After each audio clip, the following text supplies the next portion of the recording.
to the brand new world. We're the children of our Mother Earth. Reach out your hands, let us heal our earth together. Welcome to the brand new world. We're the children of our Mother Earth. Reach out your hands, let us heal our earth together.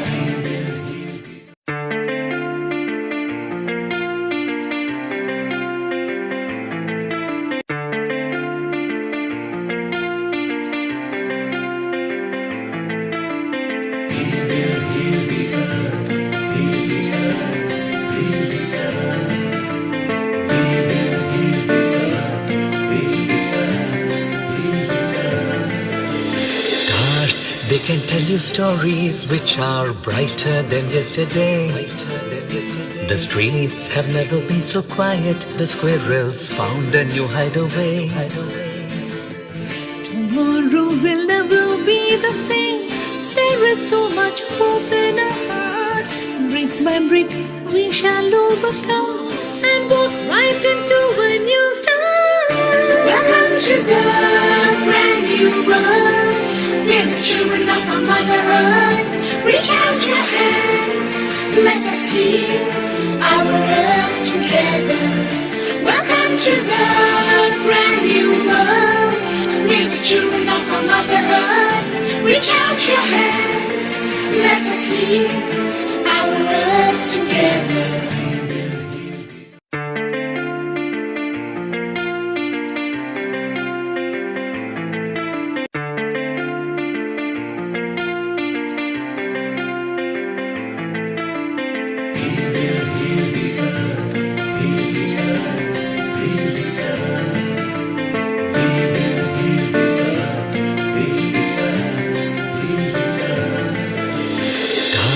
They can tell you stories which are brighter than yesterday.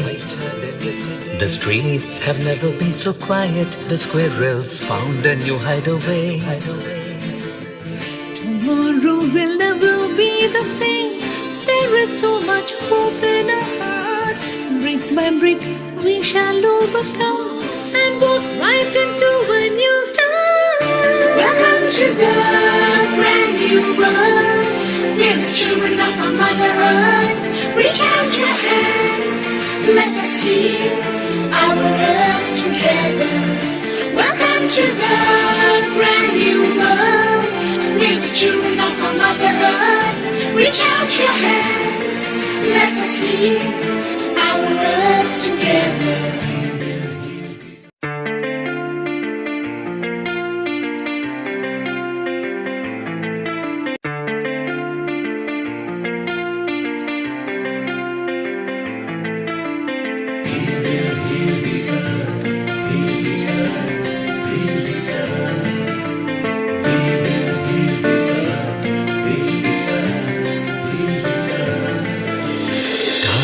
They can tell you stories which are brighter than yesterday. The streets have never been so quiet. The squirrels found a new hideaway. Tomorrow will never be the same. There is so much hope in our hearts. Brick by brick we shall overcome and walk right into a new start. Welcome to the brand new world.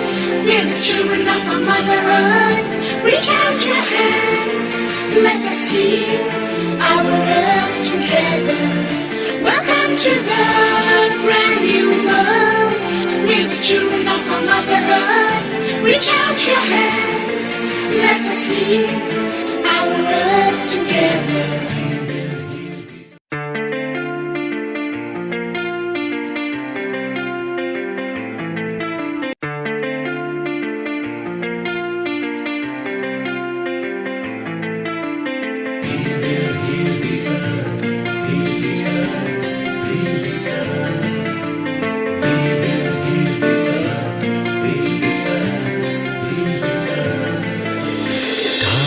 They can tell you stories which are brighter than yesterday.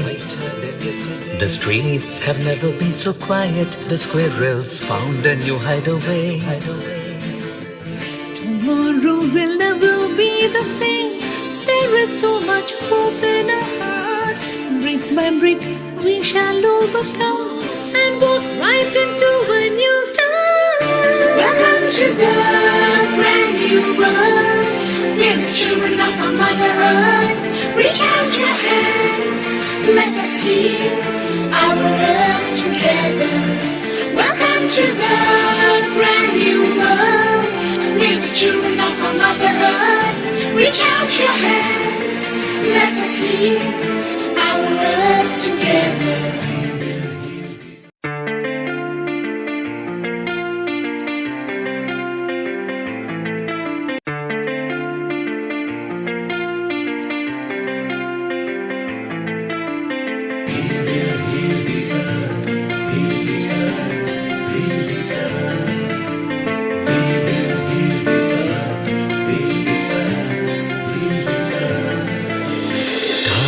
They can tell you stories which are brighter than yesterday. The streets have never been so quiet. The squirrels found a new hideaway. Tomorrow will never be the same. There is so much hope in our hearts. Brick by brick, we shall overcome and walk right into a new start. Welcome to the brand new world.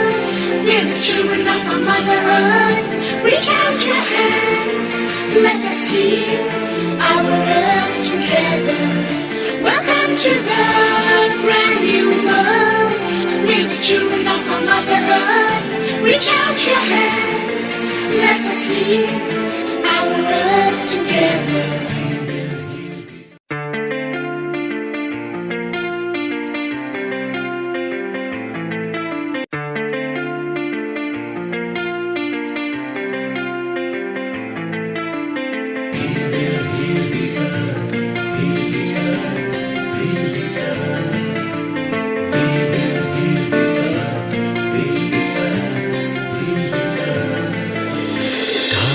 They can tell you stories which are brighter than yesterday. The streets have never been so quiet. The squirrels found a new hideaway. Tomorrow will never be the same. There is so much hope in our hearts. Brick by brick, we shall overcome and walk right into a new start. Welcome to the brand new world. We're the children of our Mother Earth. Reach out your hands, let us heal our earth together. Welcome to the brand new world. We're the children of our Mother Earth. Reach out your hands, let us heal our earth together.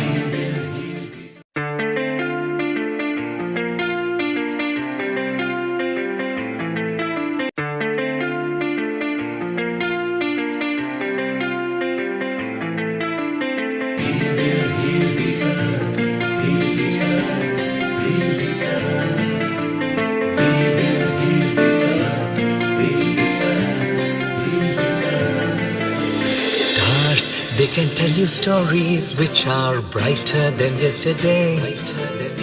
The streets have never been so quiet. The squirrels found a new hideaway. Tomorrow will never be the same. There is so much hope in our hearts. Brick by brick, we shall overcome and walk right into a new start. Welcome to the brand new world. We're the children of our Mother Earth. Reach out your hands, let us heal our earth together. Welcome to the brand new world. We're the children of our Mother Earth. Reach out your hands, let us heal our earth together.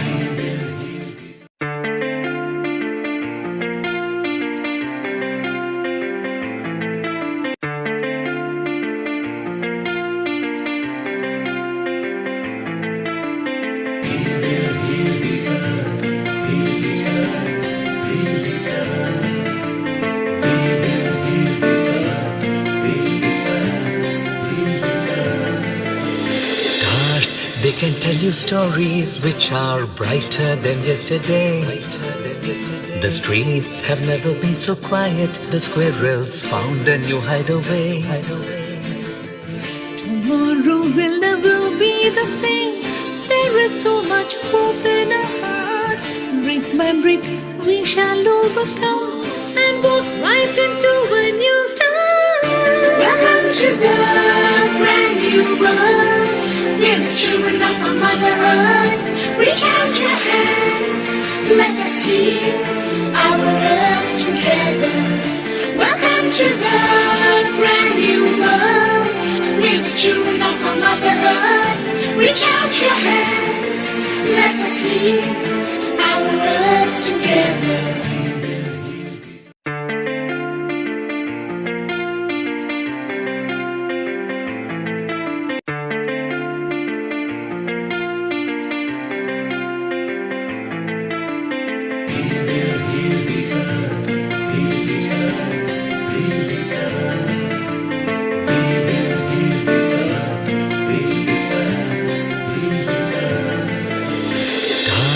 They can tell you stories which are brighter than yesterday. The streets have never been so quiet. The squirrels found a new hideaway. Tomorrow will never be the same. There is so much hope in our hearts. Brick by brick, we shall overcome and walk right into a new start. Welcome to the brand new world. We're the children of our Mother Earth. Reach out your hands, let us heal our earth together. Welcome to the brand new world. We're the children of our Mother Earth. Reach out your hands, let us heal our earth together.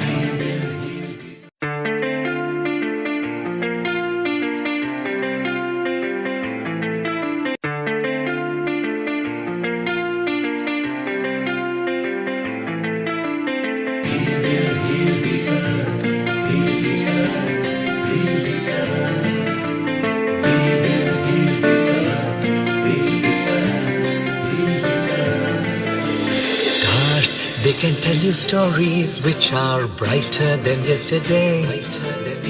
The streets have never been so quiet. The squirrels found a new hideaway. Tomorrow will never be the same.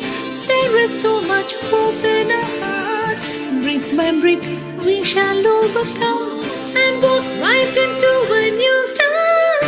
Welcome to the brand new world. We're the children of our Mother Earth. Reach out your hands, let us heal our earth together. Welcome to the brand new world. We're the children of our Mother Earth. Reach out your hands, let us heal our earth together.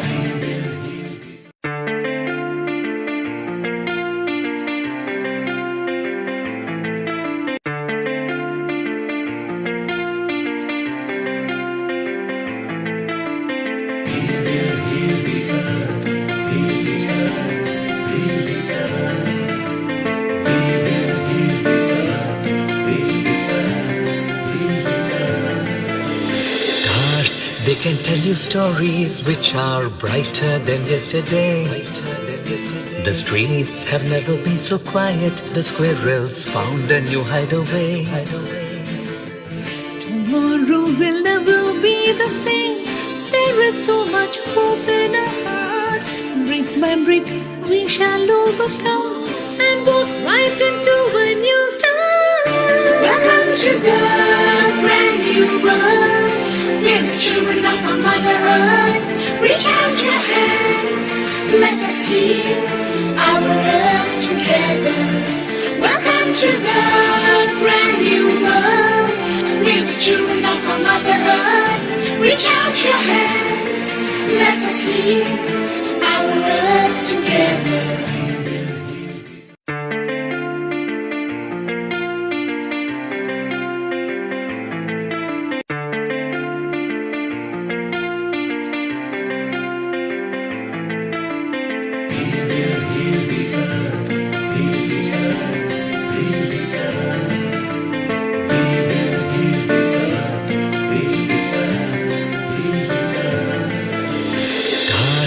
can tell you stories which are brighter than yesterday.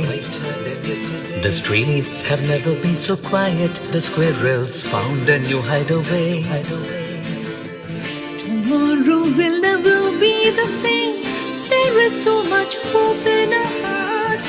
Brick by brick, we shall overcome and walk right into a new start. Welcome to the brand new world. We're the children of our Mother Earth. Reach out your hands, let us heal our earth together. Welcome to the brand new world. We're the children of our Mother Earth. Reach out your hands, let us heal our earth together.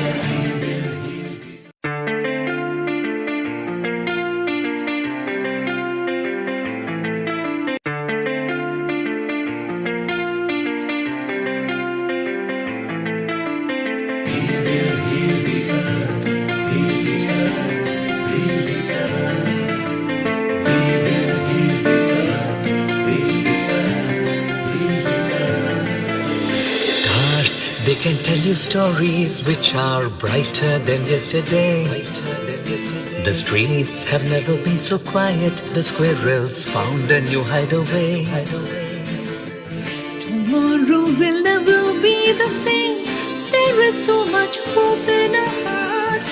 Brick by brick, we shall overcome and walk right into a new start. Welcome to the brand new world. We're the children of our Mother Earth. Reach out your hands, let us heal our earth together.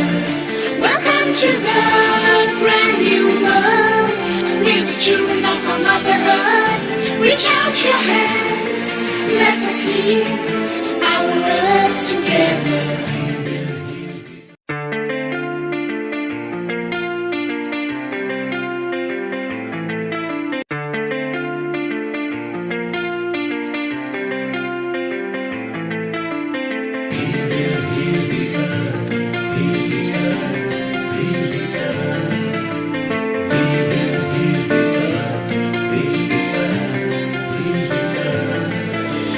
'Cause they can tell you stories which are brighter than yesterday. The streets have never been so quiet. The squirrels found a new hideaway. Tomorrow will never be the same. There is so much hope in our hearts.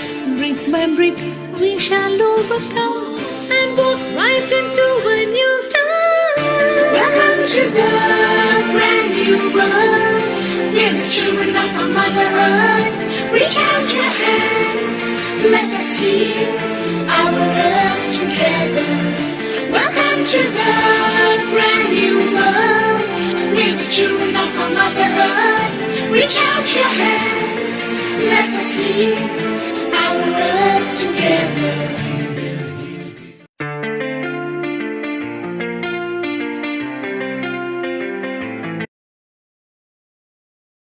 10, 9, 8, 7, 6, 5, 4, 3, 2, 1. Good morning, good afternoon, good evening to all the viewers of Healing Our Earth, wherever you are connected to us from. This is Dr. Amrita Sharma welcoming you all to 191st episode at Healing Our Earth. Today's episode is World Environment Day with the theme Beat Plastic Pollution. We have eminent speakers as well as experts lined up for you.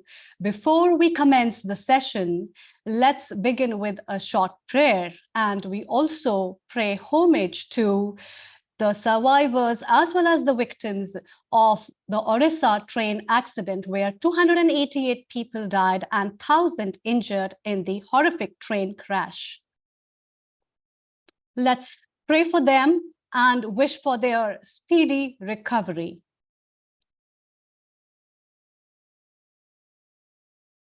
You may hold any affirmation that suits you. I'll be chanting Gayatri Mantra. Om. Om.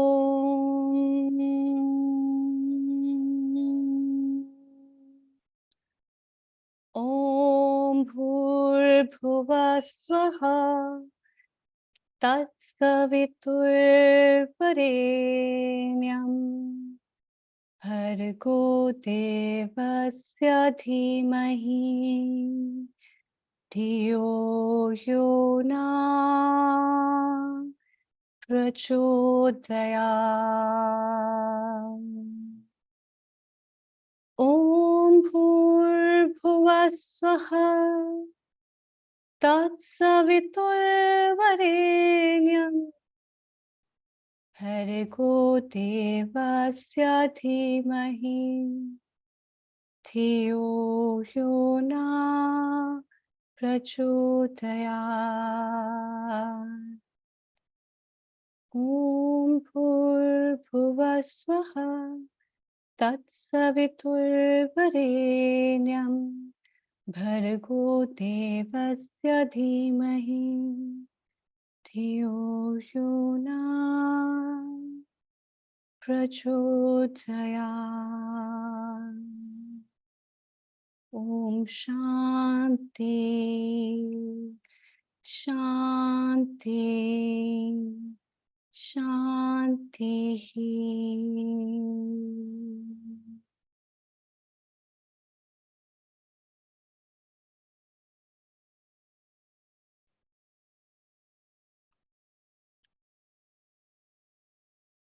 Global namaste to everyone from Healing Our Earth. We are live on various channels, and you're watching the episode of World Environment Day, Beating Plastic Pollution. Plastic is such a thing that was invented in 1800s, has changed and brought a lot of revolution in the society world over. But in today's time, we are finding ways to get rid of it because plastic has become a great havoc in our lives, not only giving us health issues, but climatic changes and global warmings and whatnot. And to hear more about all that, I'd like to invite our two participants for today, Dr. Richa and Dr. Kailash. Most welcome and global namaste. Kindly unmute. Global Namaste, Dr. Amrita. Thank you.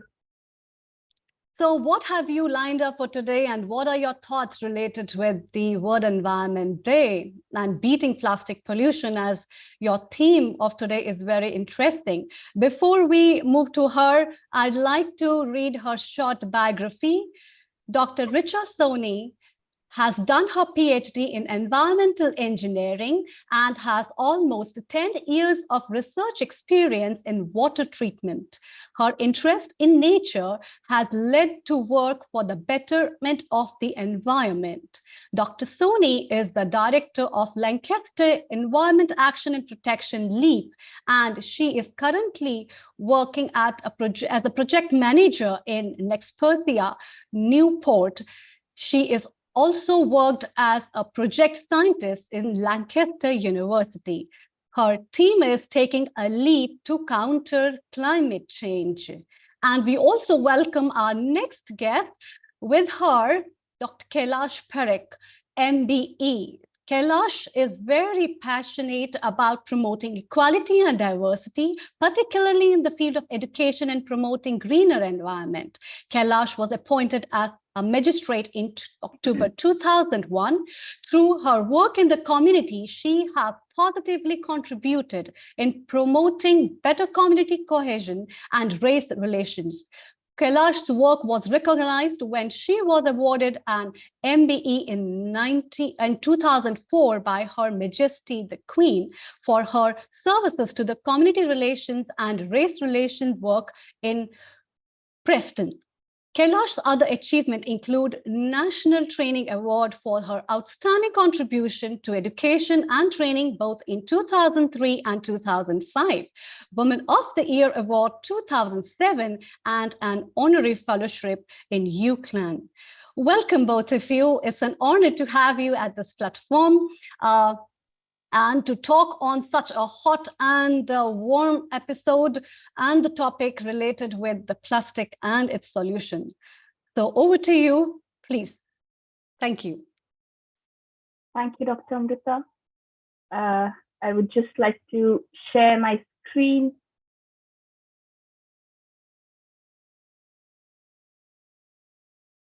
Maximize, please. Yes, perfect. Thank you. Thank you. So, namaste, everyone. Thank you, Dr. Amrita, for that wonderful introduction of myself and Kailash. So today we both are here on behalf of our organization, Lancaster Environment Action and Protection, whose acronym is LEAP, and hence the title comes Taking a Leap to Counter Climate Change. We would align our talk today with the theme of this year's World Environment Day, that is Beat Plastic Pollution. So we'll talk about why this is necessary, that we need to reduce our plastic waste and counter the climate change. To counter the climate change, I think plastic pollution is one of the points. There's a lot more we need to do, a lot more aspects. But we'll start from there, and then we'll let you know what our organization LEAP has done and is doing towards the sustainability. So let's start with the plastic waste lookout.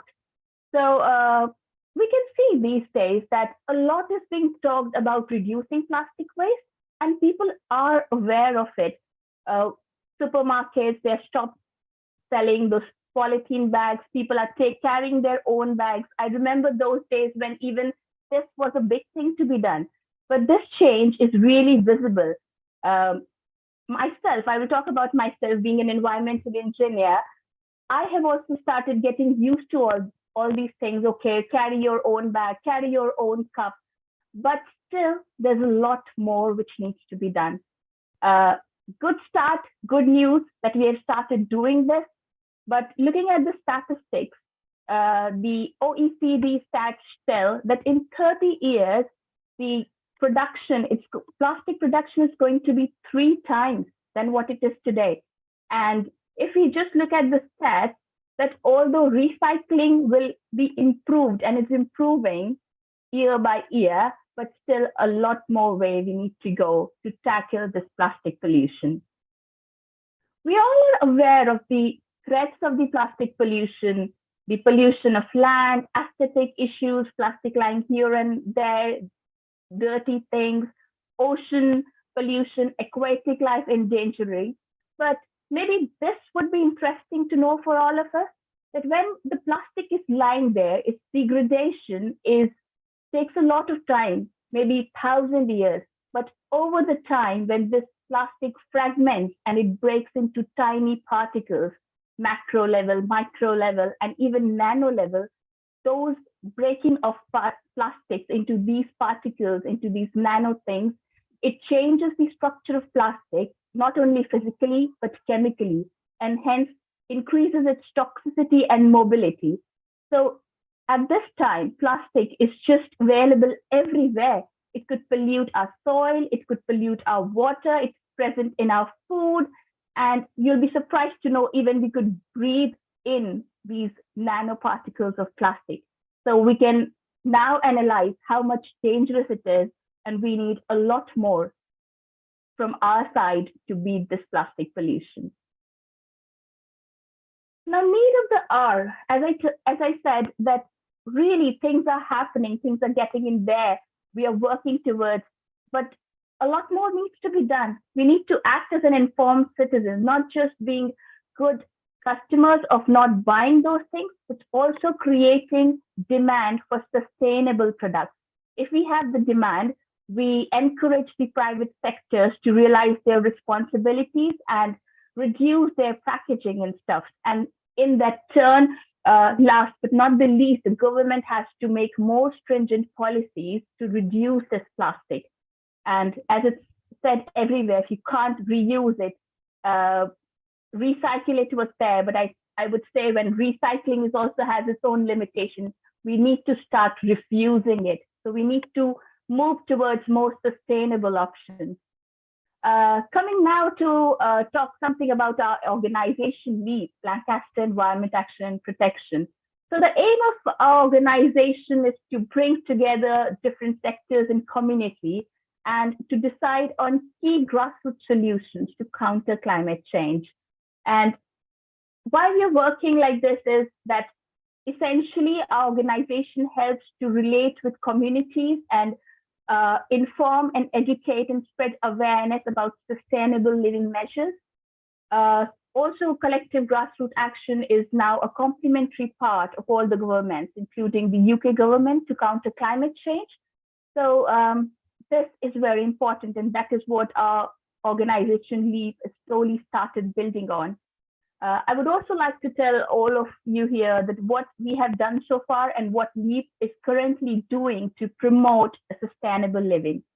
So we have organized LEAP Green Week celebrations last year, where we have actually promoted kids in the primary schools to share their ideas in terms of how they think about environment, what they feel about environment, and we have given kids those platforms, organized various competitions and stuff where kids could actually come and share their thoughts, which was really great. Our LEAP Voices of Youth, which comprises of children from all ages, they meet regularly and they discuss about sustainable ideas. And very recently, they have actually launched Eco Festival booklets, which is available on our website. And we are very glad to know that children have actually thought about how to, sustainably celebrate our festivals, reduce those plastic decoration stuff, reduce those disposable plastic things which we actually use in the parties. And they have sat down, thought about it, and then we have launched those Eco Festival booklets. Also, here I would like to mention, I'm very thankful, our organization is very thankful to Hindu Forum of Britain and Mrs. Trupti Patel, who has actually supported LEAP to launch EAM Toolkit, a pilot study where we have given a webinar to spread awareness about environmental assessment of temples and Samaj buildings. And post this launch of this EAM pilot toolkit, we are very successful to run our ongoing project. And my colleague Kailash will now take over and tell you more about this current program. Thank you so much. Over to you, Kailash. Thank you so much, Dr. Richa. A global namaste to everyone. As Richa said, my name is Kailash Parekh, and I'm one of the directors for the LEAP.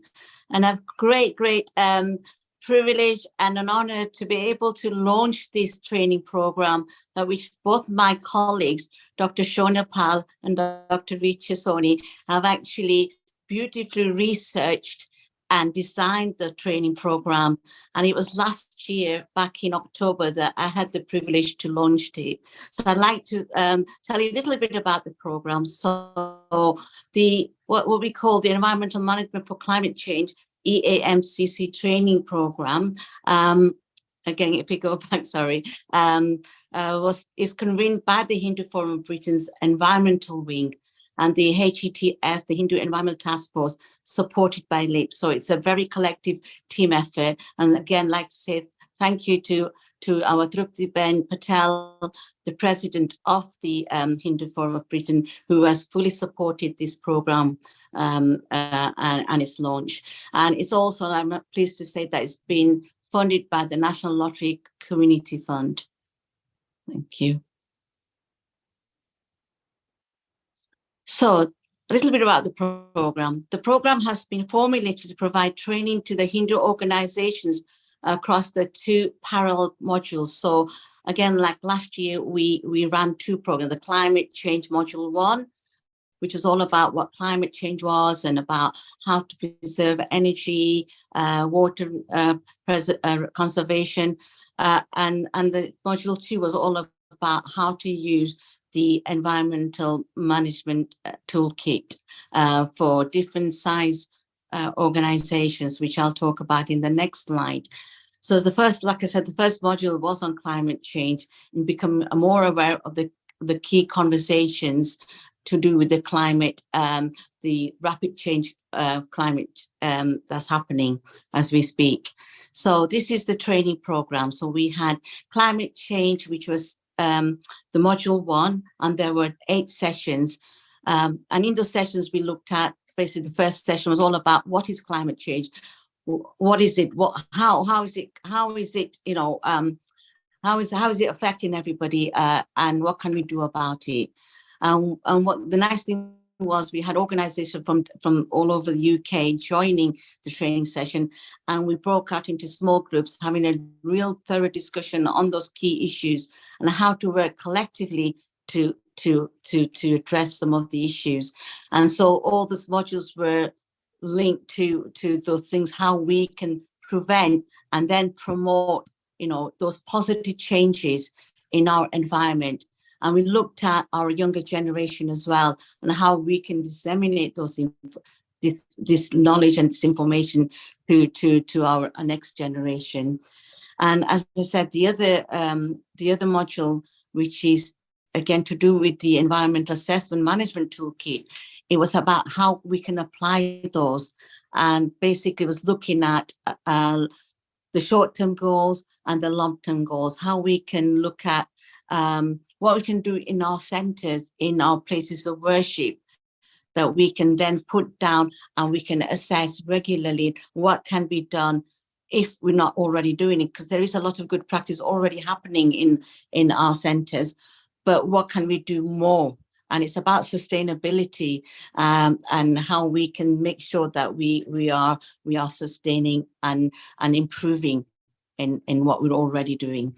So we've got we're very privileged to have one of our participants, Mr. Bipin Tanki, who's here, and he would like to come and talk to us about his experience on the course. So I'd like to invite Mr. Bipin Tanki to come and speak to us. So Bipin Bhai. Namaste. Jai Shri Krishna, namaste Jai to Shri everyone. Krishna. You, Jai Shri Krishna, I must Bipinji. say, you all are doing a fantastic job looking after Mother Earth. Thank you. Thank you. Hi, I wasn't prepared to speak for very long, so I haven't really made many notes, but just talking about the training course, eventually when it did take off, we had 2 modules. The first module was about 8 weeks.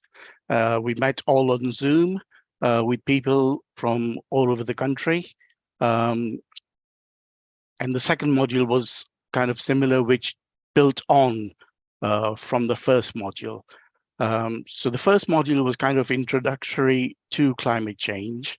And obviously, the thing to take away from that main thing was that laws will be changing in the near future to force us to take on, looking after Mother Earth and doing things to counteract the climate change effects. So before the laws come in, if we get on to doing it ourselves, then we'll be that much further down the road when it comes to, the rules being forced onto us. So it was really good introduction to that, the first module. And there were a lot of very, very useful group discussions, met a lot of lovely people from around the country who all sort of run temples and community centers, learned a lot from all of them about what they kind of are doing already, and obviously learning from each other, exchanging really brilliant ideas, learning a lot of new things from everyone. And obviously Kailash ran all the PowerPoints to sort of set us off. And the PowerPoints are really useful in getting everybody to think in a different way, about their environment. And what was really amazing about this particular training course was that it actually dealt directly with what concerns us, as Hindus in the UK, our own lives, and especially to do with our mandirs, our temples, and our community centers, and how we can do to make those, you know, serve us and we serve those buildings in the long run, and making everything really sustainable. So there's various topics that, you know, we kind of had discussions on, starting from sort of like, you know, just making our environment green, greening our landscapes.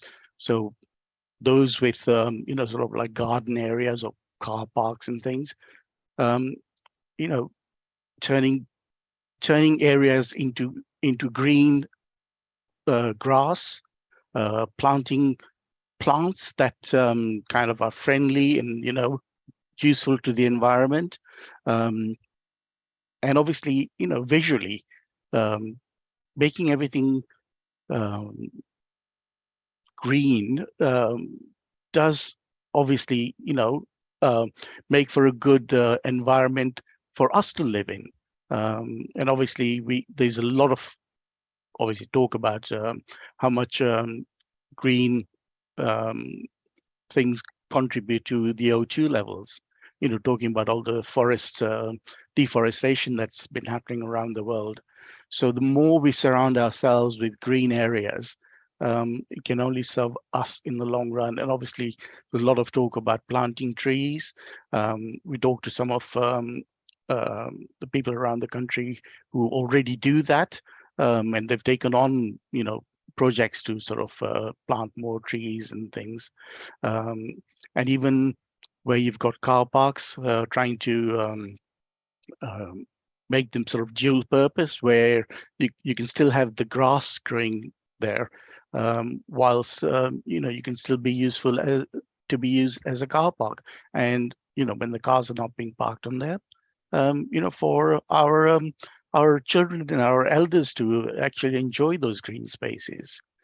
Um, we also talked a lot about energy efficiency, how to, you know, do the best about reducing energies. Solar energy obviously was a big thing that we talked about. Um, conserving water resources, how to harvest rainwater, using water butts to store the water and, you know, use them for flushing our toilets and things, and how even to reduce the amount of water that's used in our you know, toilet systems. Um, and some of it was quite funny, but all those things were useful because they actually stick in your mind. And then we talked about obviously recycling and the wastage disposal management systems. You know, whether we can have more waste recycling bins in our temple areas or community centers, so we can assist the temple as well as our local councils, you know, to encourage them as well as ourselves to recycle, you know, a lot more than we can do. Even if we can do 5% of recycling, it goes a long way. And you know, we can just build up on that. And we talked about sort of setting realistic goals, which you can measure every 6 months and see how much we can improve. And obviously those goals will be realistic, and if we achieve those goals, it'll be great encouragement to each of us to do even more. And then we talked about our worship, you know, greening our worship. We talked a lot about why we do yajnas, you know, what is the reason behind our yajnas, and how they actually contribute towards, you know, the environment. Um, there are some scientific, you know, papers that you can read, and there's a lot of information obviously out there on the internet.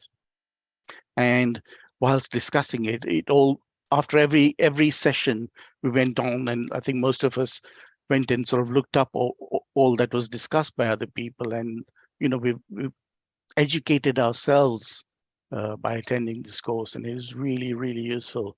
And obviously, it's not just keeping the knowledge to ourselves, it's also trying to encourage and educate the rest of our organizers, our committees. So we need to cascade a lot of this information down.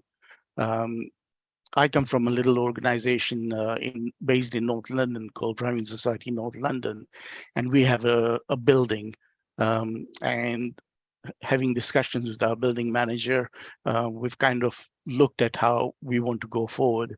Rain harvesting is one of the main things that we're going to be looking at seriously. We also want to try and green our car park area, so that, because we run an elders group who meet once a week, and they have their different events and things and have food and everything. And in the summer, it'll be nice if they're actually able to enjoy our green space outside. So that's something that we'll be kind of looking forward to encouraging. And obviously, it also means educating sort of all the committees and all the people within our organization to try and take it on board as well. And then module 2 was all about how to actually practically do what we'd learned kind of in the first course. And a lot of it was how to apply, as Kailash mentioned earlier, the toolkit is basically, examining each and every part of your group activities that you run from schools, from children's activities, whatever, and you take each activity in turn and you examine it and you look at how you can turn it green, how you can make it sustainable. Simple things like how do people travel to the temples? How do they travel to the community centers?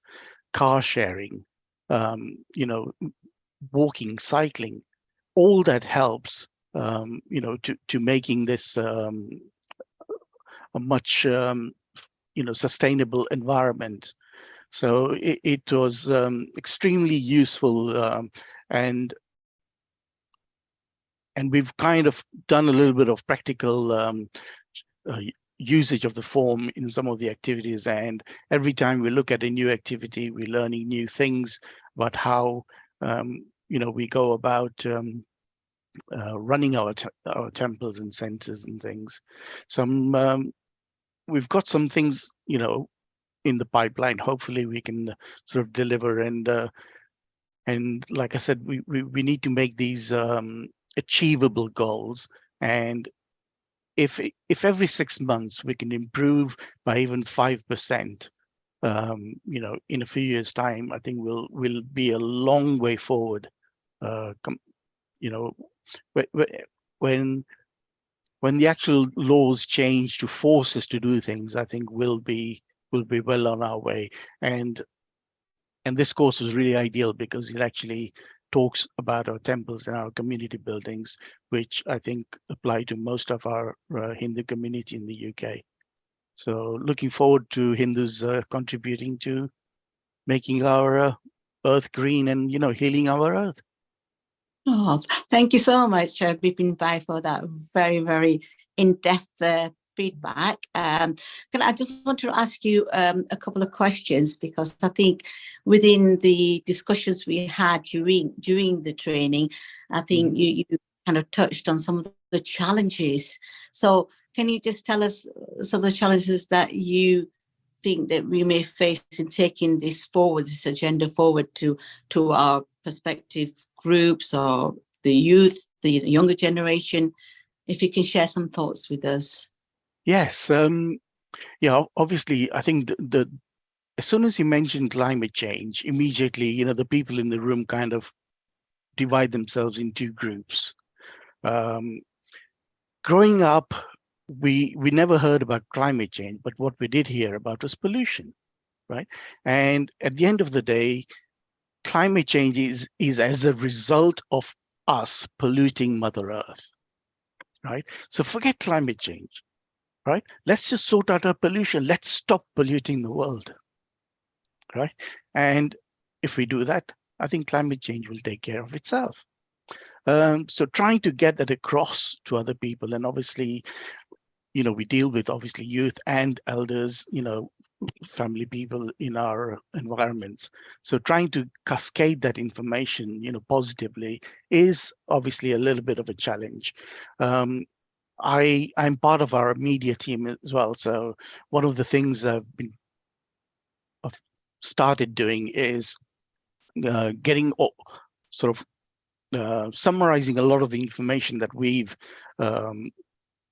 learned from from our two courses from Kailash is to put that on Facebook, and then try and get encourage people to respond to those, and hopefully our youth will take on board, because I think the youth probably have much more to say about climate change than us and our elders do. So kind of looking forward to that. It's obviously a challenge, and I think some of the other temple people also said that they're dealing with elderly people, and it's kind of difficult to cascade that information to the elders to make it to make them understand what it's all about. So yes, it is it's an educational thing, but as I say, a drip now, eventually will fill a whole tub. So hopefully, we will eventually get there. But we started early. Let's keep at it. And we've got a WhatsApp group that still keeps in touch, and we exchange, I mean, the course has been over for over a month now, but we still exchange ideas. And the other day somebody had went to an event of climate change, and they posted pictures on it, the information about it. So we're exchanging things that we're doing even as a small group. So hopefully, we'll break down the barriers. I'm That's very wonderful. glad. I'm very glad, Vipin Bhai, that our this program is having such a positive impact, and this is really, really, really great to hear from you that our little efforts are now, shaping up, and you are giving us such positive feedback. And as it's very rightly said, that when you have to walk those 1,000 miles, you have to take that little one First step, and from there we'll take it forward. I'm really glad to hear all such positive feedbacks and to know that LEAP is making that difference. Thank you so Yes, much. Sorry, Dr. Amrita, please go ahead. Yeah. That's very wonderful. In fact, I am like on the top of the world to hear so many knowledgeable people right in front of me on the screen to talk about the solutions. And I have a question with any three of you, so you can like comment on yourself like one by one. So firstly, congratulations for the effort that you had been putting in. And I would like to you to give just 5 simple tips that a common person, like a child or an individual, can take home from all the contribution that you have been making. So in my life, what 5 things simple I can do for beating plastics in now? So over to you, Dr. Yeah, please, Kailashji, please start. Yeah, first of all, it's just being aware, really, just having that respect for our environment and changes habits, where we're using plastic all the time, and just making that simple change, to using paper bags instead of plastic bags, just those simple techniques that we can get into a habit of, and just promoting it, just we talked about in our discussion, charity begins at home. So although we were focusing this training on our places of worship, we also talked about having these habits in our homes as well. So starting from our home and then taking it outside, to our temples, to our workplace, and those little habits will go a long way. And I think that's one of the things I'd like to sort of share today as a little tip. Yes, Dr. Richa, your comments, please. Yeah. I would say, as Kailash rightly mentioned, awareness and education is the first and foremost thing, and that's what we are trying to do. Once they know that how harmful, although very attractive, how the plastic packaging and stuff look, especially to the kids and the younger generation, we need to educate them how harmful it is.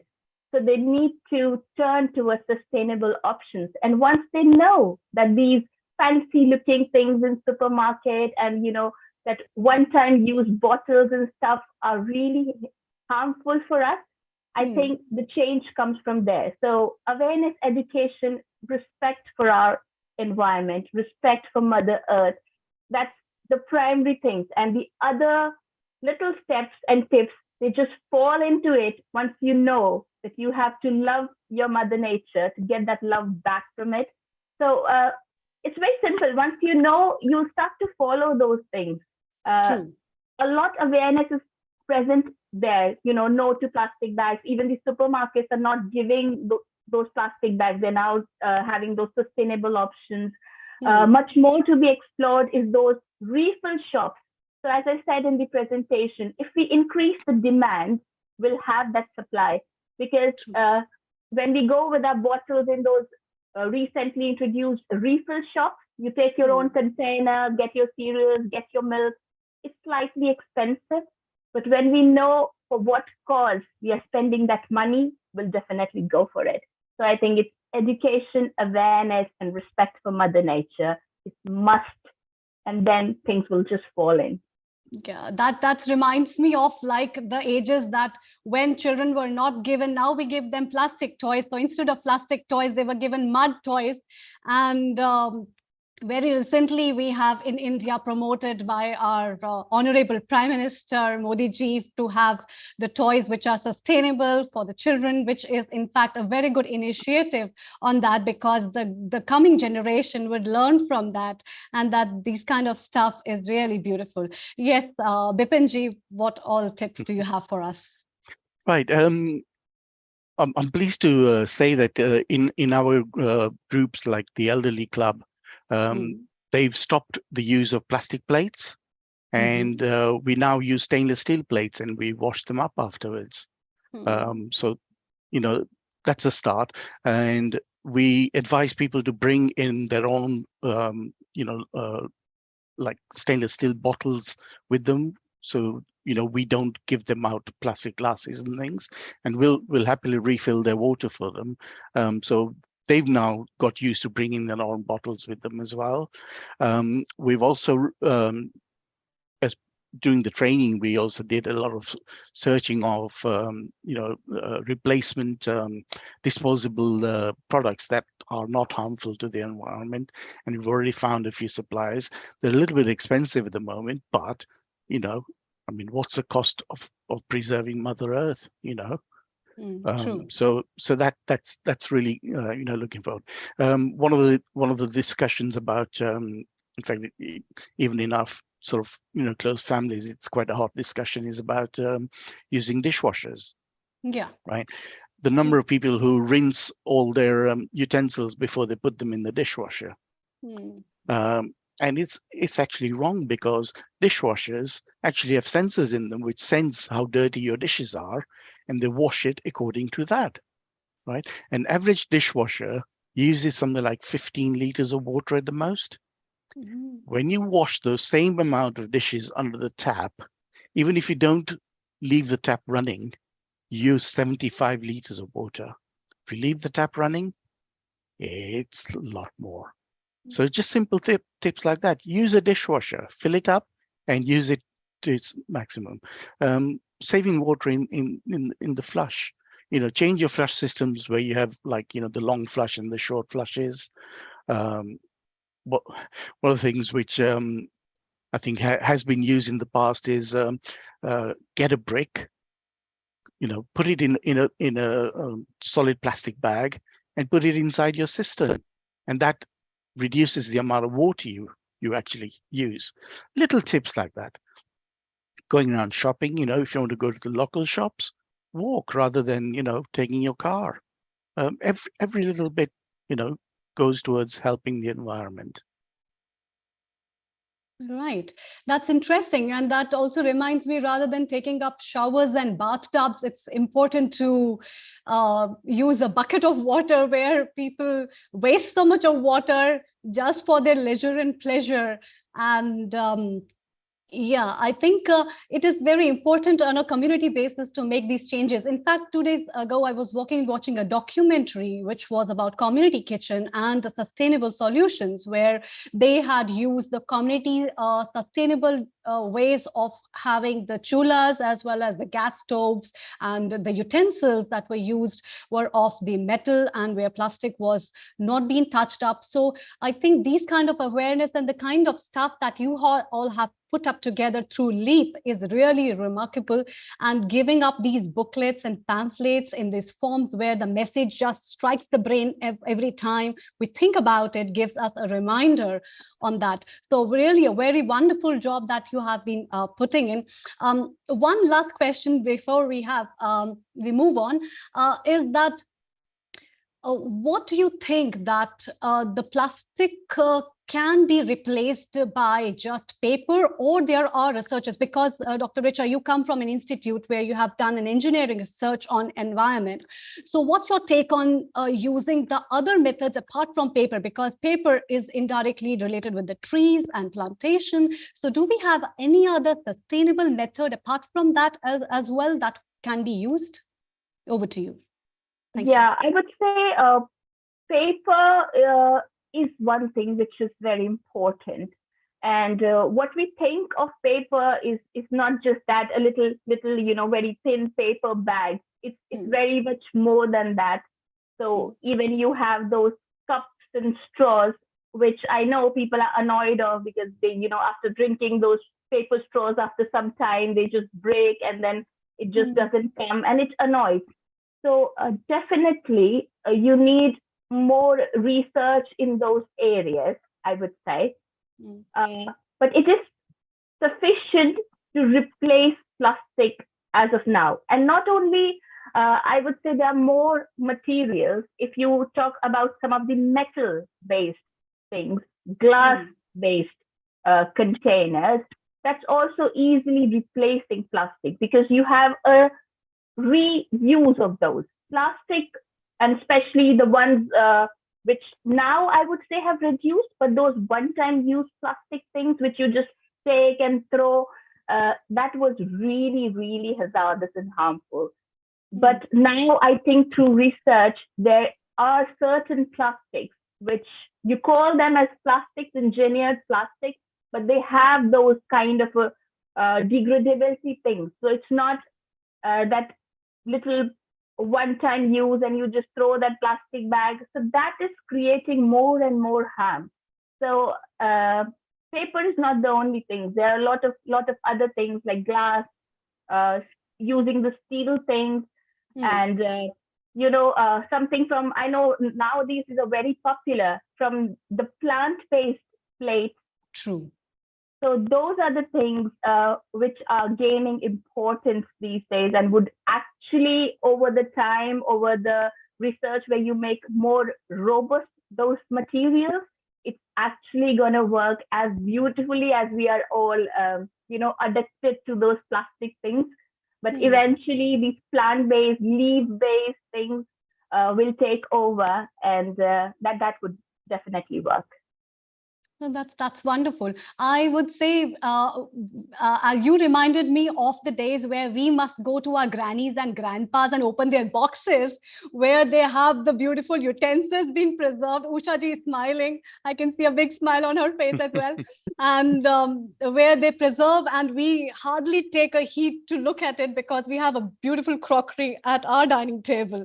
So it's time to look and open those boxes, which are pretty valuable, not only for as a treasure of being an asset of a heritage of our family, but also they are pretty much useful and much sustainable. Right. So that's good effort, and I wish you all a very good luck. And from all the team of Healing Our Earth, please keep contributing, keep sharing, keep updating, which is very much required, and keep reminding and knocking the minds of people how important is our earth and how blessed we are to have this nature earth and maybe preserve it in the natural way. Thank you so much, Bipinji. Thank you, Richa. Thank you, Kailashji. Thank you so much. Please stay around, don't go away. We need your valuable advices as well as your comments in between as we come by. So looking forward and with leaps and bounds of tips as well as knowledge that they have shared with her with their expertise as well as their community services, we must make sure and remind ourselves how important these efforts, a small effort also makes a big difference in our life and our future as well. I would like to welcome Purvi Sanklan. Let's move to Holland. Global Namaste, Purvi, and good evening. Hope you are doing well. Please unmute yourself. Namaste. Thank you so much. A global warm welcome. Thank you. We are happy to see you. Purvi Sanklan, before we move to you, let me read out your biography to our audience. Purvi is an entrepreneur, traveler, and sustainability researcher. Founder of Yopla, she has demonstrated her ability to raise funds, manage teams, and represent her venture in Amsterdam, Paris, and India. Purvi is passionate about creating a positive impact. She combines her expertise with innovative solutions. Through her travels, Purvi continued to explore sustainable practices worldwide. With her dedication to entrepreneurship, research, and sustainability, she strives to make Yopla a catalyst for positive change. And what we have, Purvi, from you today to talk about on plastic and beating plastic pollution on this World Environment Day. Over to you. Yeah, thank you, Dr. Amrita. That was a lovely, lovely introduction. And hello, everyone. I've been listening to it and so inspired already about caring for the environment and caring for our planet. So actually, I would want all of you to think how, to think along with me. So when you wake up in the morning and when you start dressing up, you start brushing your teeth, and like all the products that you start using the minute you're up in this lovely planet. And if you could think of like counting how many plastic items are we using, shall we do that? So we wake up and first thing is we put on our sleepers. That's number one. Most of us has like plastic or polyester sleepers. Then we go to the washroom and then we have our toothbrush, toothpaste, both of this. So toothpaste also like a byproduct of a polyester, plastic, all these things, and the tube and toothbrush also, like which we replace almost every 2 months. Then we go on and then let's talk about personal care. We take shower, body wash. What does it come in? Plastic packaging, and also like the microplastics being there in the body wash. How often we think about these little things? Let's be more conscious, right? Let's move forward. Then we go on and then we take care of of our face or body. We apply some nice moisturizer which we think it's gonna be so good for our skin. Unfortunately, even these cosmetics are also contaminated with millions of microplastics. So already you're not even out of the house, you're not even buying any plastic products, still you are subconsciously and just in the routine you're using so much of plastic around it. And let's then step out. Maybe we grab a cup of coffee or tea. Like I finished this one long time back, I just saved it. It's like a memory to remind me, like no more boba tea in the plastic cup, right? And maybe I go and then I buy something from the supermarket, again packaged. So yeah, I don't know, like in the Netherlands and in Germany, it's so convenient to get like something from the store, even in countries like Japan and these days even in India. And again, so it's not even like 2 hours since we are up and we have consumed so much of plastic. And I can go on, but let's take a reverse back. Let's take it back. What can we do to avoid plastics at these steps? So think about it. Like it doesn't have to be like a very major impact that you need to think about. Like it's not just about, you know, replacing this with this. I'm not asking every one of you to like invest in sustainable coffee cups and just go for it, but you can also do like small things. For example, can you replace your sleepers with some uh, canvas sleepers or something like that in the morning, right? Very big impact. Second, can you replace your toothpaste with like a tooth powder, which is not only better, trust me, I've been using it for years and people mock me for that because they think in India we have this brand called Vico Vajradanti. I love it. I really love it. Tell me, old granny, but it's something I think everyone should start using it. It's amazing and it also is super sustainable. Then comes to toothbrush. Use like a bamboo toothbrush, or if you're very lucky, get like a neem based toothbrush. Awesome. That's it. So it's like little steps. You know, since the initiation of this whole plastic revolution, we have already thrown, that is like calculated. So you can imagine the data must be double. We have already thrown to our Mother Earth 8.3 billion tons of plastic. It's a lot. And the lifespan of plastic is at least 450 years. It's crazy if you think about it. And the problem with that is it's not that okay, it's plastic and it's there. When it's there, it's degrading the whole earth at an equal rate. So even if you're, you know, let's say if you're in India and you are throwing plastic there, it is also affecting the climate in the Netherlands, because what plastic does in this whole long process of degradation is it releases carbon emissions, it heats up the earth. So your damage is not just for that moment, okay, the plastic is remaining here.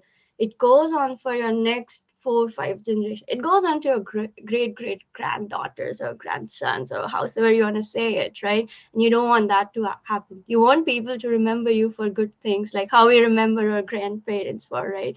Dr. Amrita was just saying. And this is one thing. Second thing is like if so this is something in the house that you can do with your cosmetics. Go for like natural organic cosmetics. I trust me, it creates a huge difference, not only to your skin. Like you can ask Amrita as well, like she is also a very huge propagator of that, so she is like a lively proof for that. So it's not only good for your skin, but it's also super good for your environment and for your health as well, because your skin is not going to consume those microplastic over the years, which, trust me, if this goes on happening, then there is no escape. Maybe there will be a blood test, and I will not be surprised, like a start of working on a blood test which tells you how much microplastics are running in your veins. Don't make that happen. It's going to be a crazy world, right? um, so that's something that we can start right at home. You don't have to step outside. It's just the choices you make and the conscious decisions you make. If you want to go further, then I think it's good to invest on some things. If you have an active lifestyle and you're like going out for work and something, like buy steel dabba, for example, like this. It's not only very hip and fashionable these days, if that makes it like good for you, good motivation for you guys, but it's also something which is going to keep your food healthy. So I'm not even talking about the environment right now, still I'm talking about your health. I think that should be the strongest motivation, right? And then altogether you're also contributing to the environment, so it's best of the both worlds. Like why not? And I think with the water, that's like one of the biggest challenges, because that is one of the highest contributor to plastic pollution as well, like drinks, bottles, all these kind of things. Like some statistics actually show that we are throwing, I think, millions and millions of water bottles like on a daily basis, and it actually ends up going to the ocean ultimately, and it ends up killing like a lot of animals and a lot of sea creatures as well. Of course, fishing net is a very big problem, but you, as your choices using plastic bottles and any plastic reusables is also like a very big concern.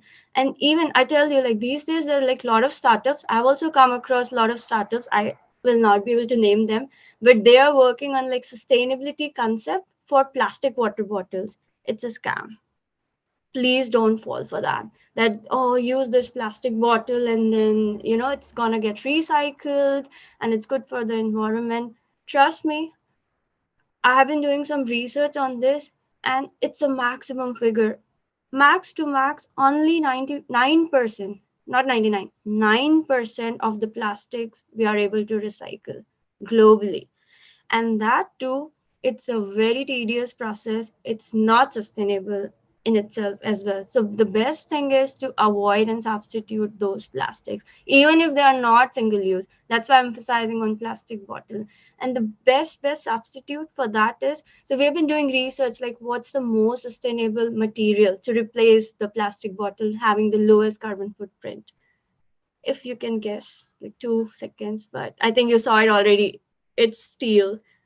This is the best. It can last you for years.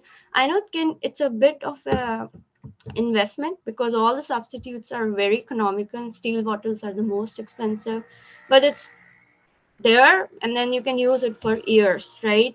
So also think about what when you're making changes and choices, because you have to budget your choices as well, right? Often there's like a mockery happening around the globe. Yeah, all the sustainability is for the rich people and for the classy people. Yeah, it's like it's not for me. Come on, I don't have money, I just have to make my ends meet. So think about like what is one thing that is close to your heart, and what one step. I want all of you, after this session, lovely session, which is organized by this lovely foundation, just make one step, please. It's a very humble request. And that's where will be the success. Like, like I said, start from something, what you're consuming for your body, like personal care or food, which I talked about. And it could be something small. Go get a bag.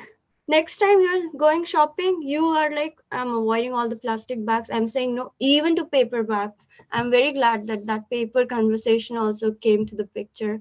I 100% agree with what Dr. Amrita was saying. It's also coming from the trees, right? So think beyond.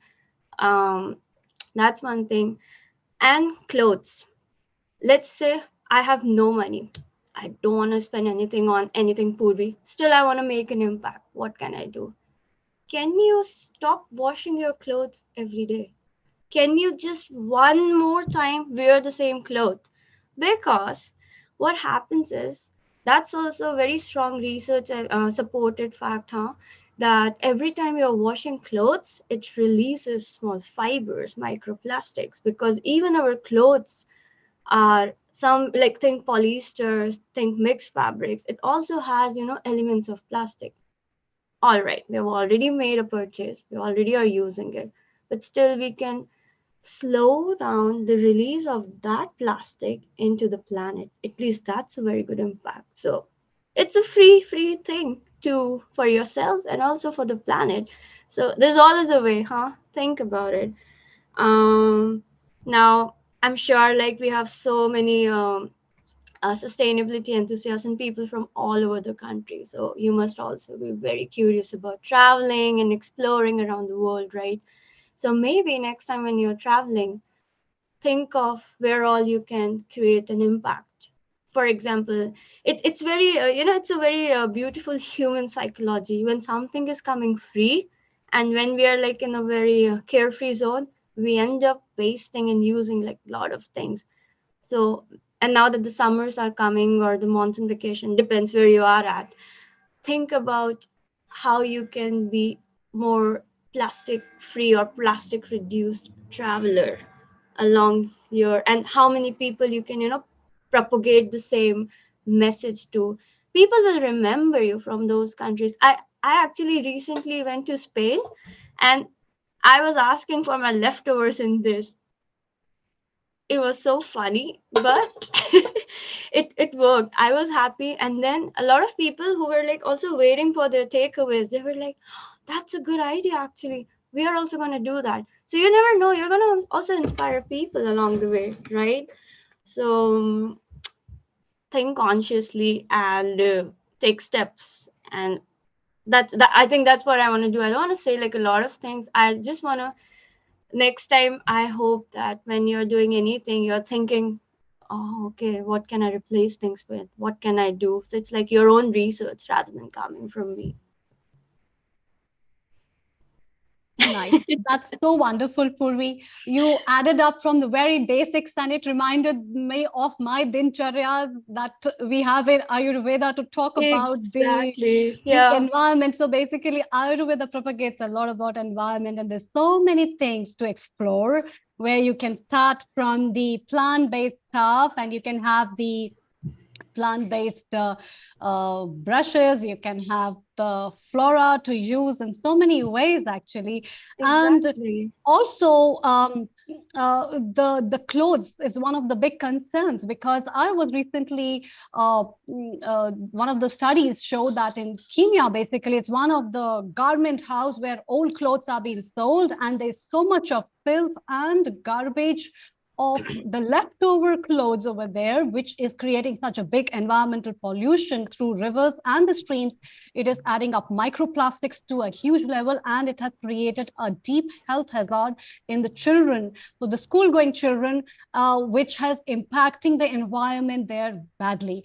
So making up changes in that way is so wonderful. We would definitely like to add a tiffin box now after this, and water bottle changes, as well as thinking about a Please slipper. let me know. You can find me on LinkedIn. I'd be curious if any of you are like doing it. Just send me a picture with that, please. It will make Sure. my day.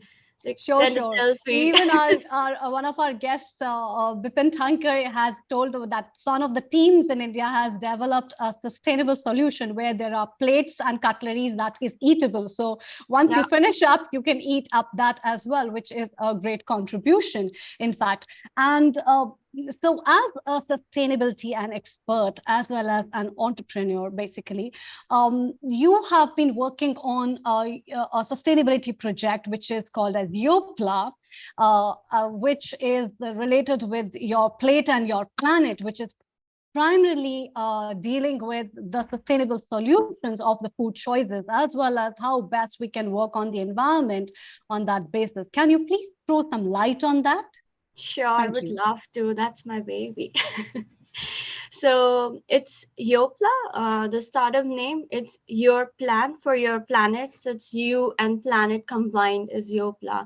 And it is a startup that we started from our university here in the Netherlands. So it's highly research-based startup.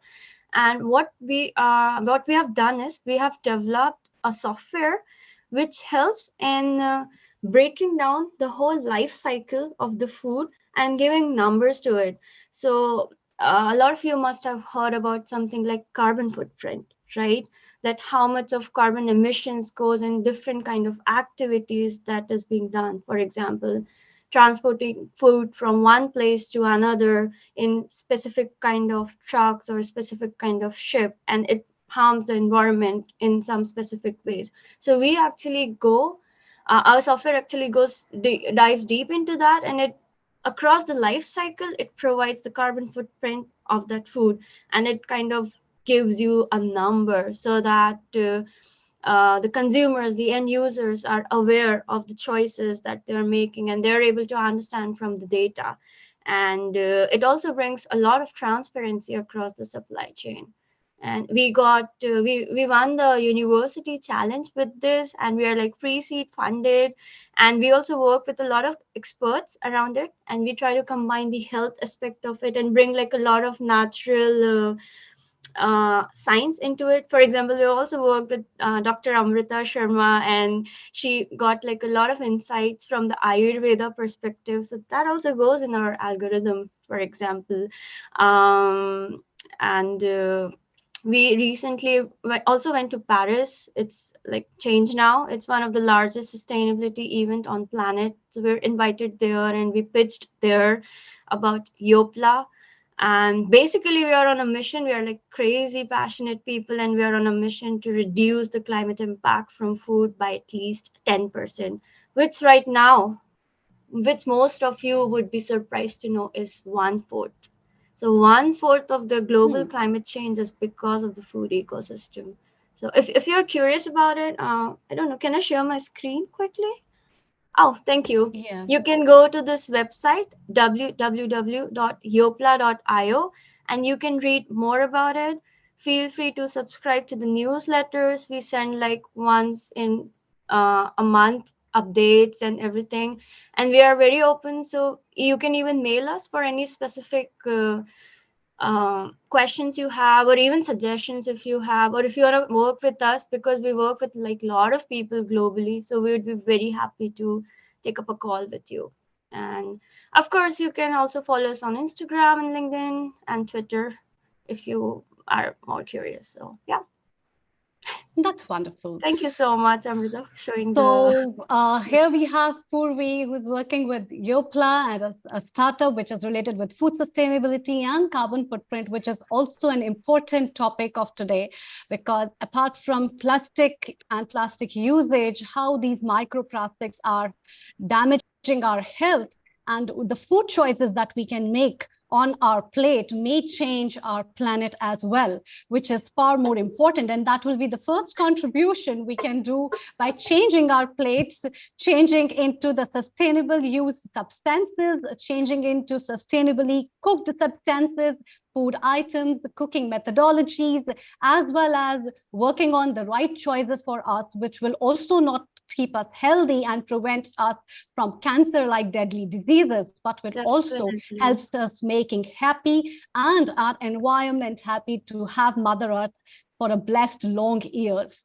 So we have from Egypt, Deepti ji as well. Global Namaste, Deepti ji. If you can, we can have you as well with Purvi.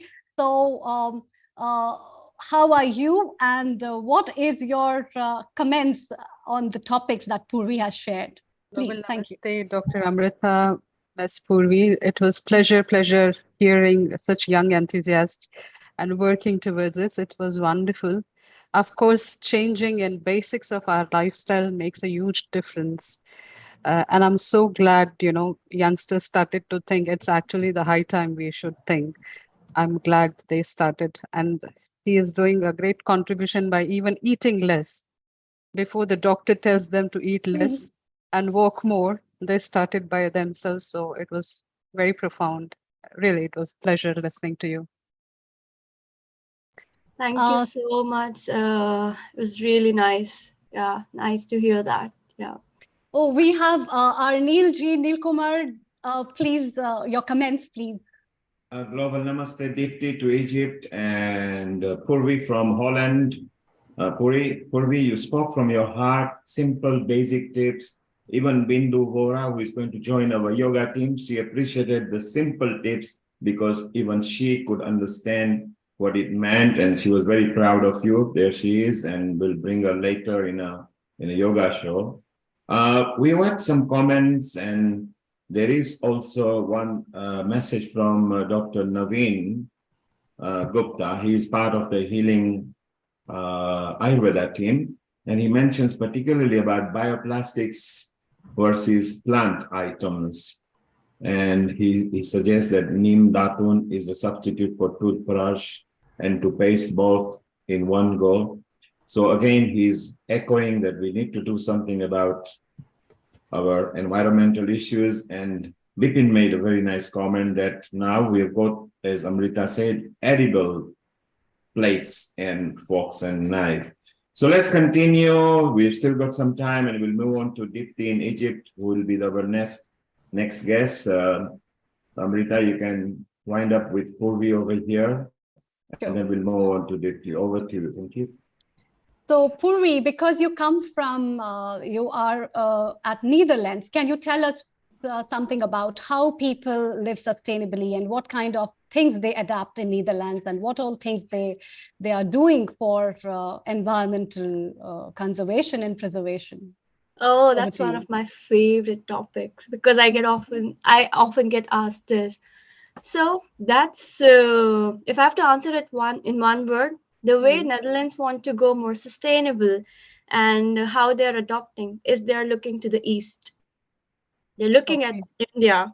They're Hmm. looking at how we and our literature talks about taking care of the environment and health. They're studying Ayurveda. They're studying yoga.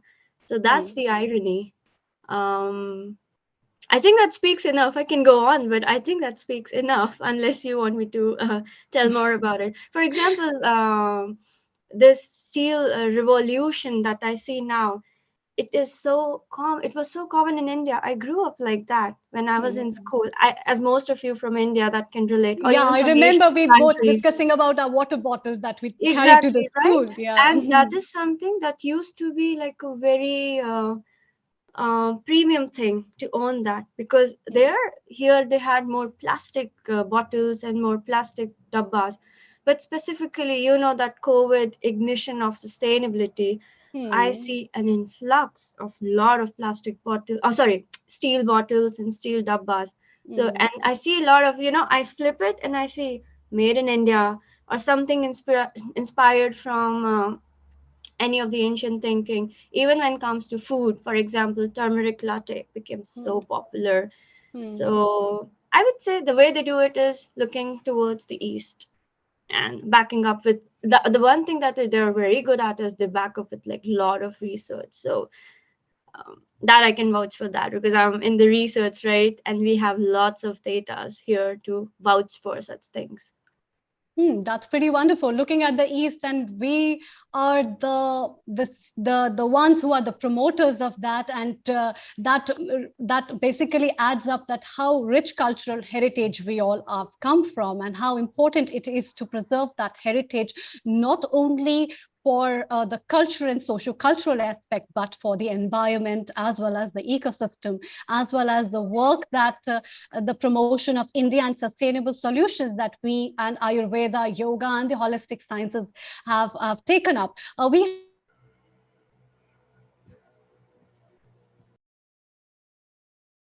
Dr. Mohit Sandhu, yes, please. Your comments. Please unmute. Yeah. Hello, hi, Dr. Amrita.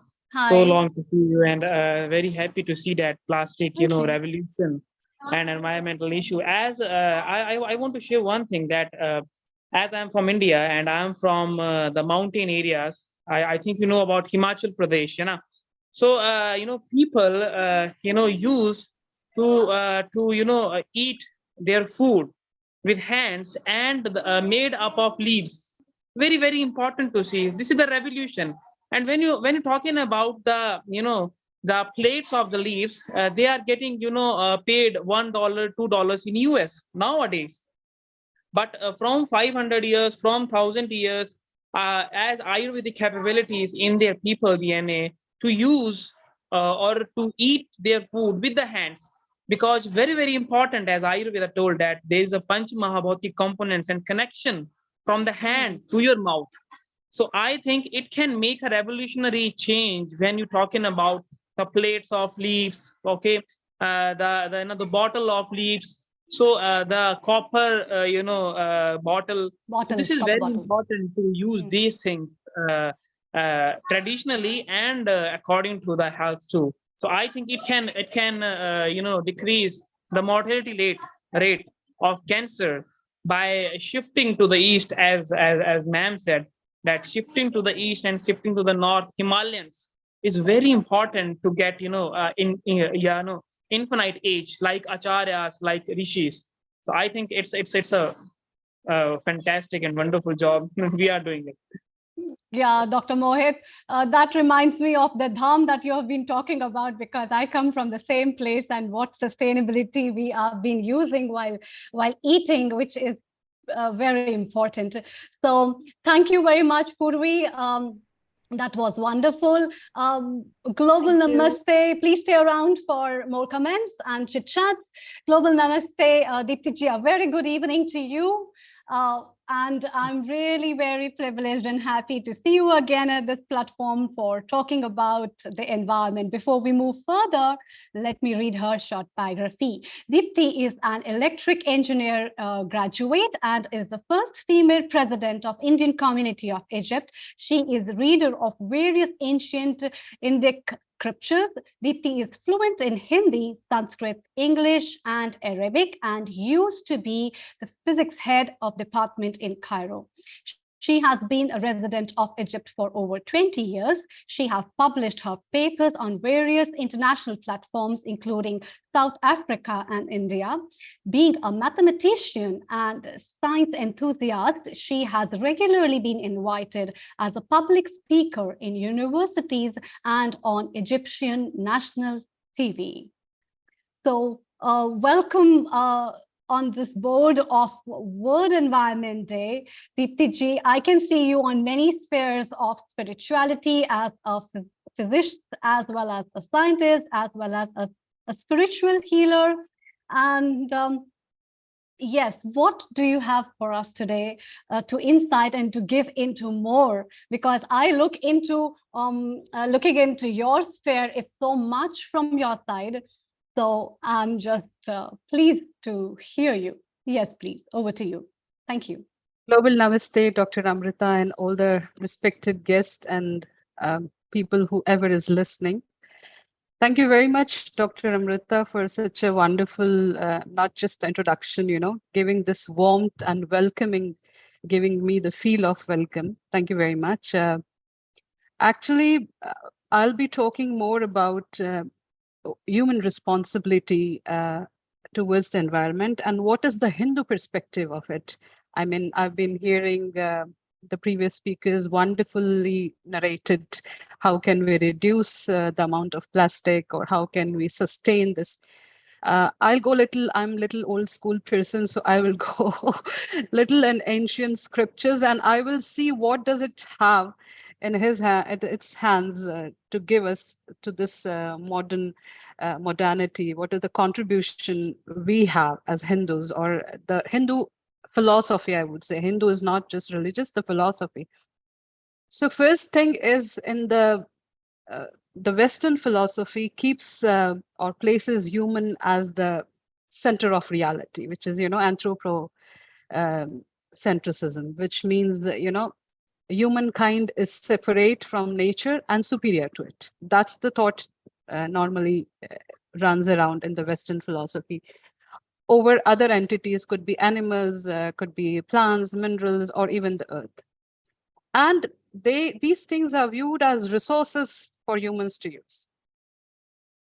Now, perspective, what I'm going to show or talk about is not just shared by Hindus, it's shared by many indigenous doctrines. Unfortunately, it's been drowned out by Western narratives. So, what is fundamentally unique about Hindu perspective is, and towards the contribution of modernity, the first point is the profound thought of Earth is goddess, Bhumi Ma.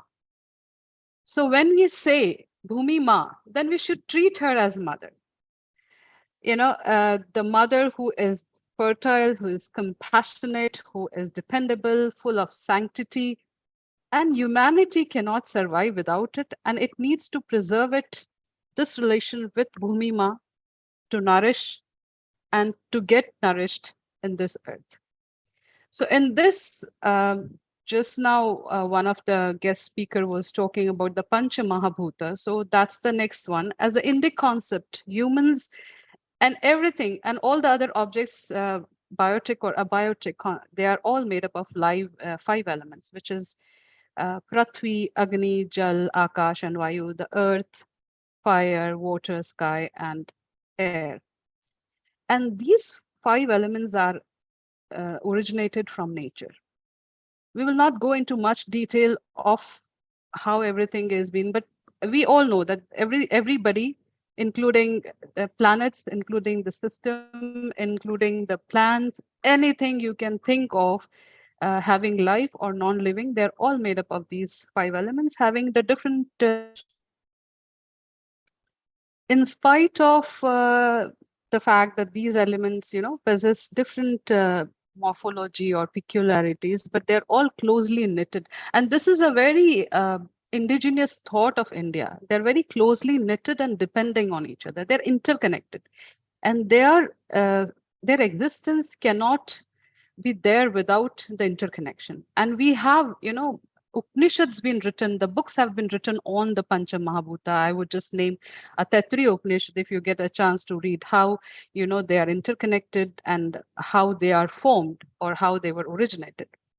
So for us, Earth is divine. Bhumi is divine, an organic entity. So when we are thinking something about having a divinity, then we have to be revered, having the reverence towards us. And when we are revering, then we cannot go or do something beyond a certain level, because we have to be answerable to our own consciousness. The second big point, I think, our philosophy gives us, that the word dharma was used. What exactly dharma means? And dharma definitely cannot be translated in English by religion or by anything. But on a very, on a bigger scale, if we just want to understand, dharma simply means something that upholds, something that sustains. So in Rig Veda, it's very clearly, explained the inherent order of balance in creation. Universal order, universal balanced, which is coupled with the dharma. And what is the primary role?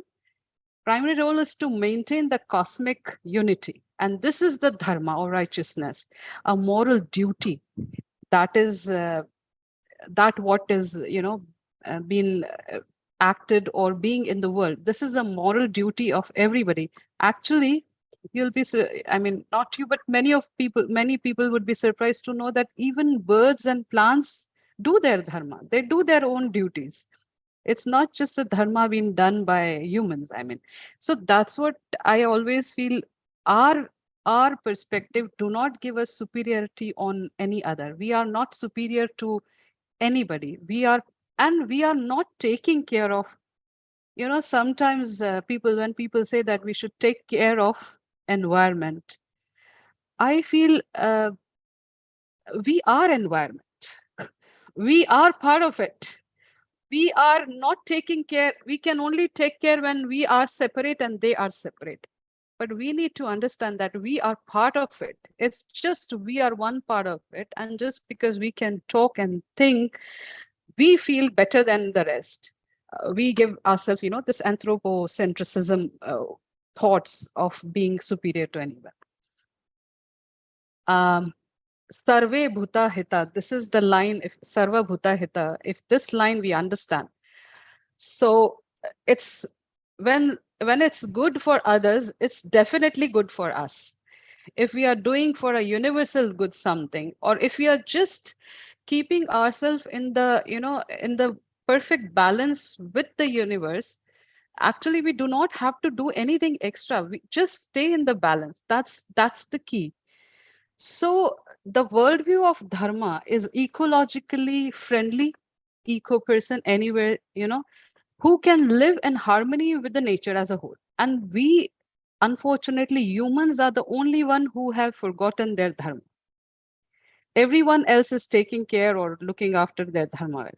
Sustainable lifestyle based on minimum needs and minimum harm done to the world through a living life of compassion and simplicity, allowing all the life forms in their own space. And this is beautifully, said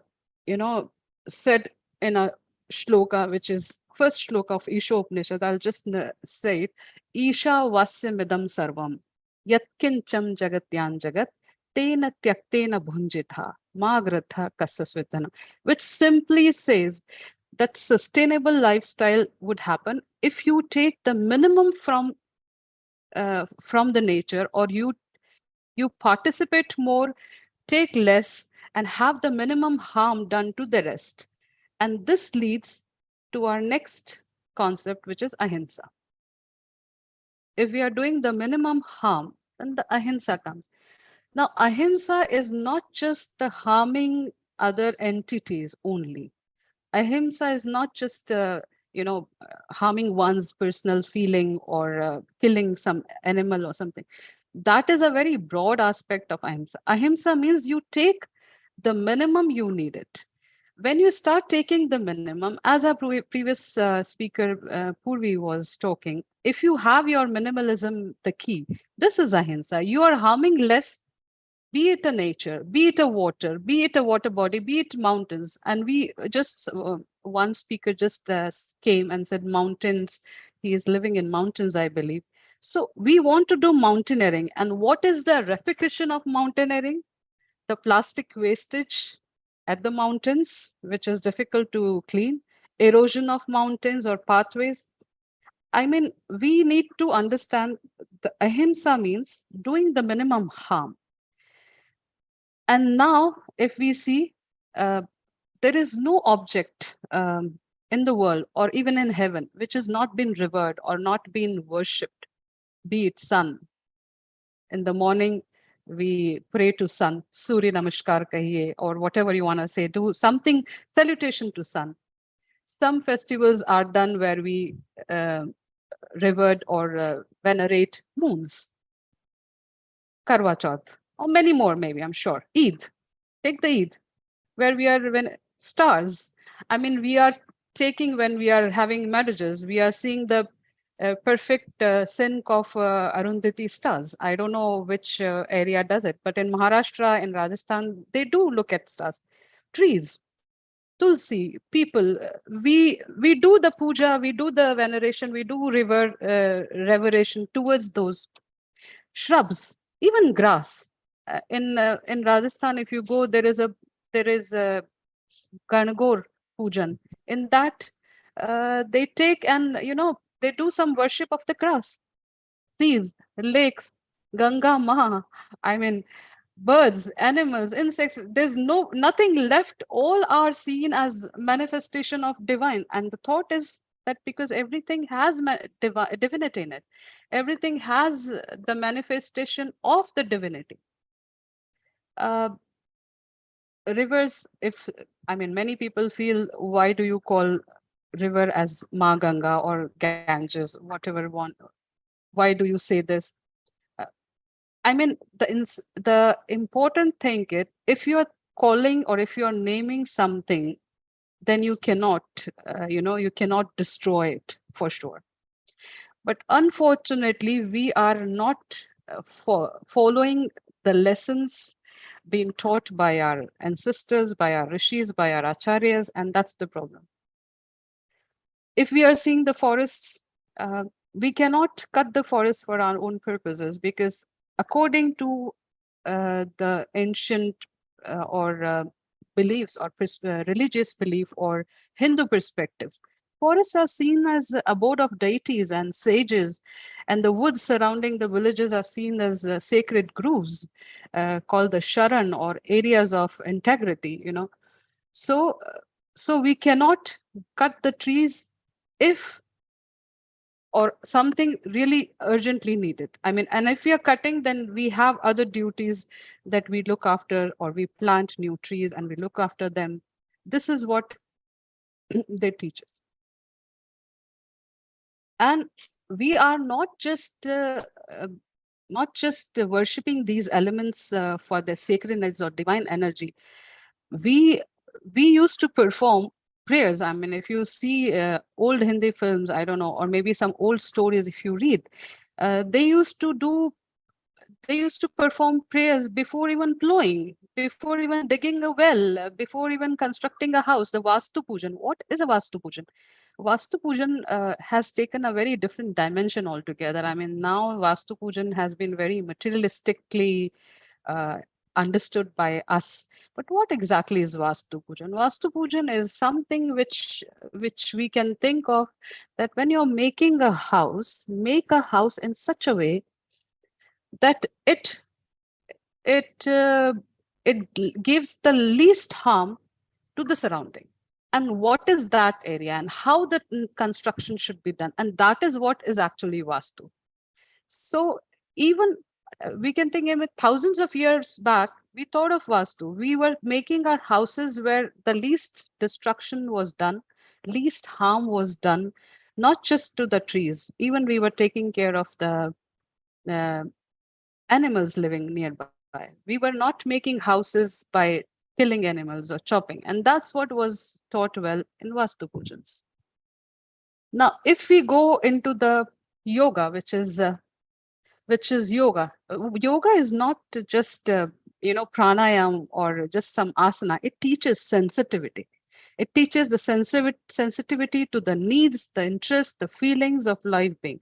Now, if we are talking about sensitivity, the philosophy of yoga influences the philosophy of thought. I mean, don't say they say, watch your thoughts because they turn into words, and watch your words because they turn into action, and the action turns into habit, and habit turns into character, and character turns into destiny. And are we, since it's a plastic, are we meant to be destined to 8 million ton plastic into oceans?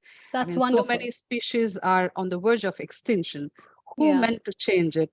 We need to start thinking and That's fine. revisiting our scriptures once again. Very, Thank very, you very very much. beautiful thought.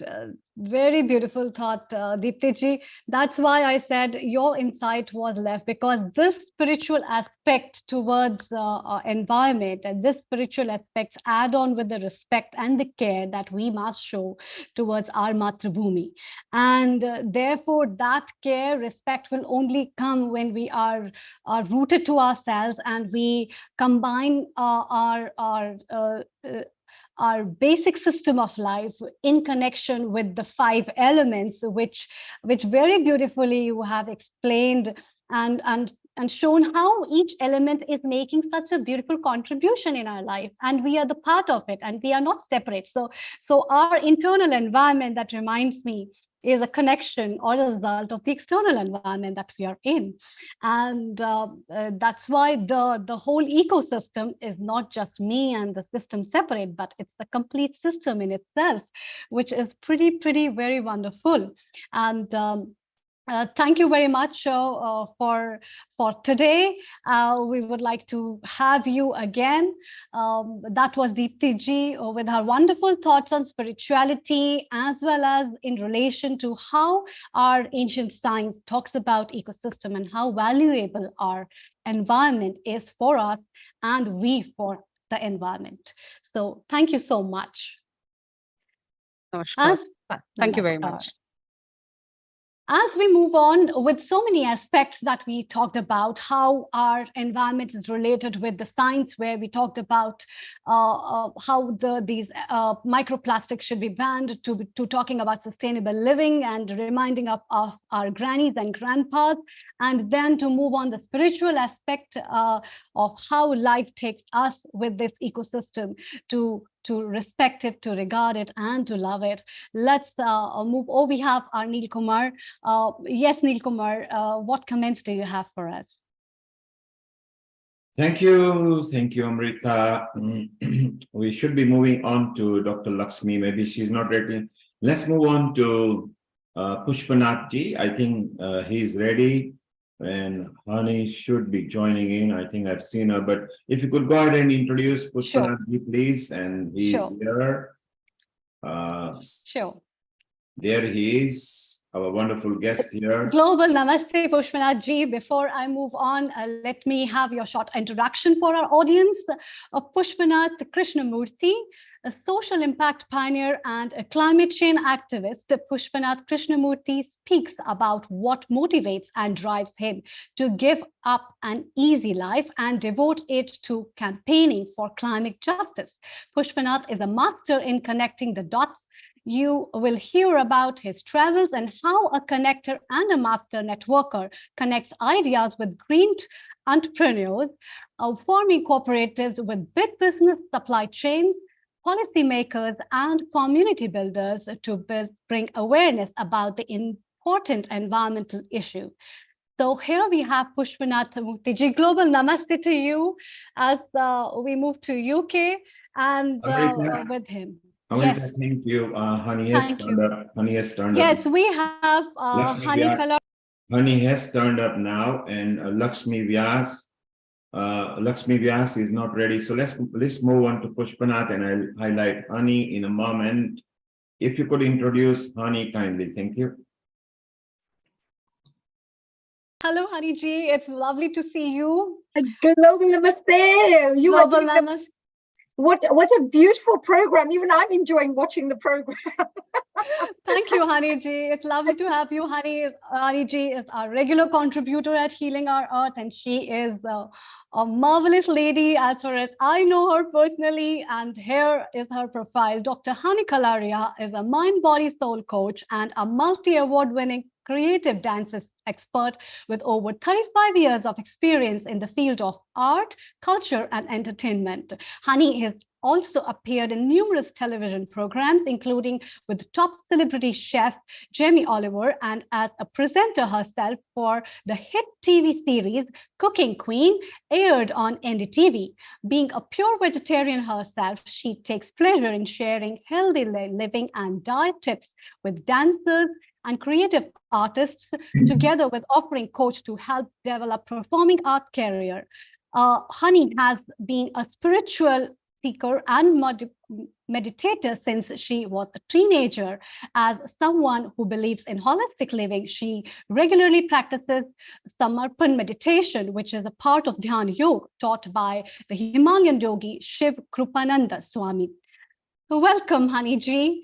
I'm really happy to have you as a co-host, and I take a leave for now. You can just text me and I'll be there. Thank you. Very so good to see much. you, Pushpanath ji, and thank you so much. Over to you, Hani. Thank you. Thank you, Dr. Amrita ji. Thank you so much. And absolutely wonderful. What a lovely show. Let me tell you a little bit about Amrita ji, actually, before I move on to Pushpanath ji. Dr. Amrita Sharma did a bachelor's in Ayurvedic medicine and surgery and Ayurvedic materia medical. Wow, I don't know what that is, but it sounds really, really intense. She definitely has a lot of skills in this area. Her interest in her studies took her back to explore more of alternative medicine, acupuncture, alternative therapies, naturopathy, and of course, food and nutrition. She's registered with Yoga Alliance, and of course, she has trained thousands of students from over 20 countries. Yes, not just one or two, but 20 countries around the world. She has more than 15 years of clinical and teaching experience in the field of yoga, Ayurveda, and holistic healing therapies. As you can see, whenever you talk to her, whenever she speaks, you can see this peaceful aura around her. And I love the fact that she is a passionate environmentalist, just like me. And Dr. Sharma, I just want to say thank you very much, Amrita ji, for joining us here today as a wonderful host. And I'm going to go on to interrogate Pushpanath ji because he is such an interesting gentleman that I can't wait to speak to him as well. Hello, Global Namaste, Pushpanath ji. Can you hear me? Yes, I definitely can. I was super excited to meet you here on Healing Our Earth, our lovely community platform. This platform is here connecting people around the world and sharing information, educating each other and transforming lives in a positive way. And Pushpanath ji, you have been doing this around the world. You're such an advocate when it comes to environment that we had to have this show with you in there. So tell me a little bit about yourself, Pushpanath ji. Tell us, before I move on to other questions, tell us a little bit about your background, because what I find very interesting about you is you've been working very hard to raise awareness about environmental issues, especially walking from one country to another, and along the way, meeting millions of people. Can you tell us a little bit about this journey? First of all, let me fold my hands in the culture and tradition where I come from, India, which means that I'm folding my hands to the divine in you, in divine in each of us. That's one. Number two, I fold my hands to all the change makers because the force for good in each one of them. That's even more important for me. 13 years ago, I set foot from Oxford to Copenhagen, and a lot of people look at my belly legitimately because it wasn't very slim. It isn't slim either now. So it was a legitimate thing. But from then, at that time, no one spoke like what is happening now. So this is itself, so many fellow travelers I never found other than the usual suspect. This is not the usual suspect. So I think this is an extraordinary thing. And again, I want to fold my hand to all the force for good in each one of them. And it's an Yes, incredible. I just wanted to clarify this to our viewers. So, Pushpanathji has been literally trying to raise awareness about environmental issues for many years now. And he's been doing this through, doing various different, I would say, stunts, I would call them, but they're very important ones. And walking from one country to another and along the way, giving these messages out to millions of people along the way and really trying to raise awareness of very important issues, which I believe is so fantastic. And you're a climate activist, in that way. So I just wanted to share that with our viewers so they're a bit more clear with what you're doing. Please carry on. Thank you. I'm a climate justice activist, if I may. What's the difference? Tell us the difference. What do you mean by the climate activist and a climate justice activist? Tell us a little bit about that. I just want to clarify. And I think before that, what every one of the person here who spoke before me, and it was fantastic. I learned quite a bit, and that's what I do. And they're all talking about personal lifestyles and how it's going to change. And how it's going to change is about mitigation, the temperature of this Mother Earth. If it goes anywhere beyond 1.5 degrees from where we already declared emergency now. And so every one of them, what they're doing is actually helping to reduce that and making sure we don't go beyond that 1.5. If I recall my mother, when I come from a very poor household in Bangalore city, where I born and brought up, when I had very high fever, she put on a cotton cloth on my head because the temperature, if it goes beyond, it's fatal to me and she will lose me. Mother Earth is having that fatality now. The fever, if it goes more than 1.5, every river, every mountain, every tree, insect, everything is already impacted. So this is why I feel every one of them, whatever they're all doing, including your wonderful work that you are doing, Hani, and what's a fantastic name. Please call me Pushpanath or Push. That's okay. There's no G necessary. And I wanted to say I'm a regular guy, irregular hair. I am a wannabe. I do not think that's regular. We can definitely find you in the middle of the crowd, dear Pushpanathji. You look amazing. And I love this. What I remember is I just wanted to share with our audiences that I met you at the House of Lords, where you were one of the speakers, and really, you were talking in front of a very packed audience there at the House of Lords, bringing up really important issues there. And one thing you mentioned, I remember this, is for so many years, I believe 20, 30 years, I can't remember the years, but you said you've been having a bath with just one bucket of water because you don't waste water. And that told me straight away that you're somebody who doesn't just teach people about and educate people about climate, etc. You are one person who takes practical steps yourself to ensure that you're actually leading by example. So I was very, very proud to hear about that. Thank you, because I think some people would say climate change is all about water. Too much water, too little water, no water, and fight for water. Oh, sorry, I think we've lost you, or have I lost me? Hello? Too much water? Yes. Did you hear now? Too much water. Everything about climate change is about water, some people said. Too much water, too little water. Can you hear me? Hello? Yes, you are loud and clear. Please carry on, over. Yeah, thank you, Neil. Can you hear me now? Yes, you are loud and clear. Please just carry on. Thank you. Okay, it's too much water, too little water, no water, or fight for water. And that's what I noticed 20 years ago.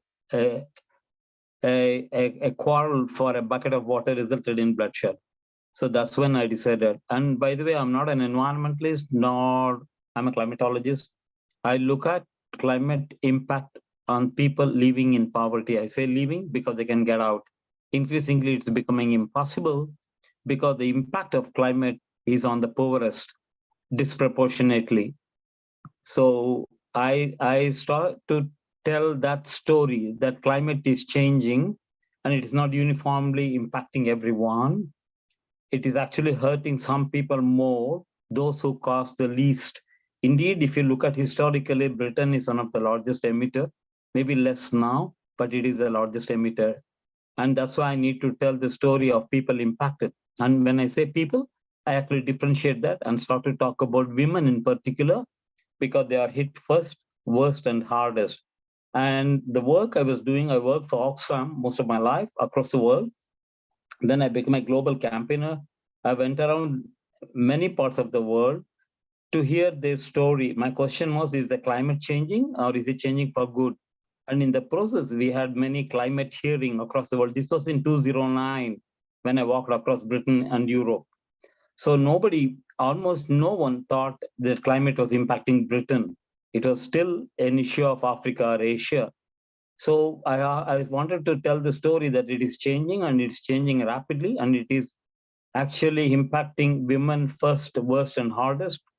They are giving up their livelihood, and they're dying as well. So that is my key story.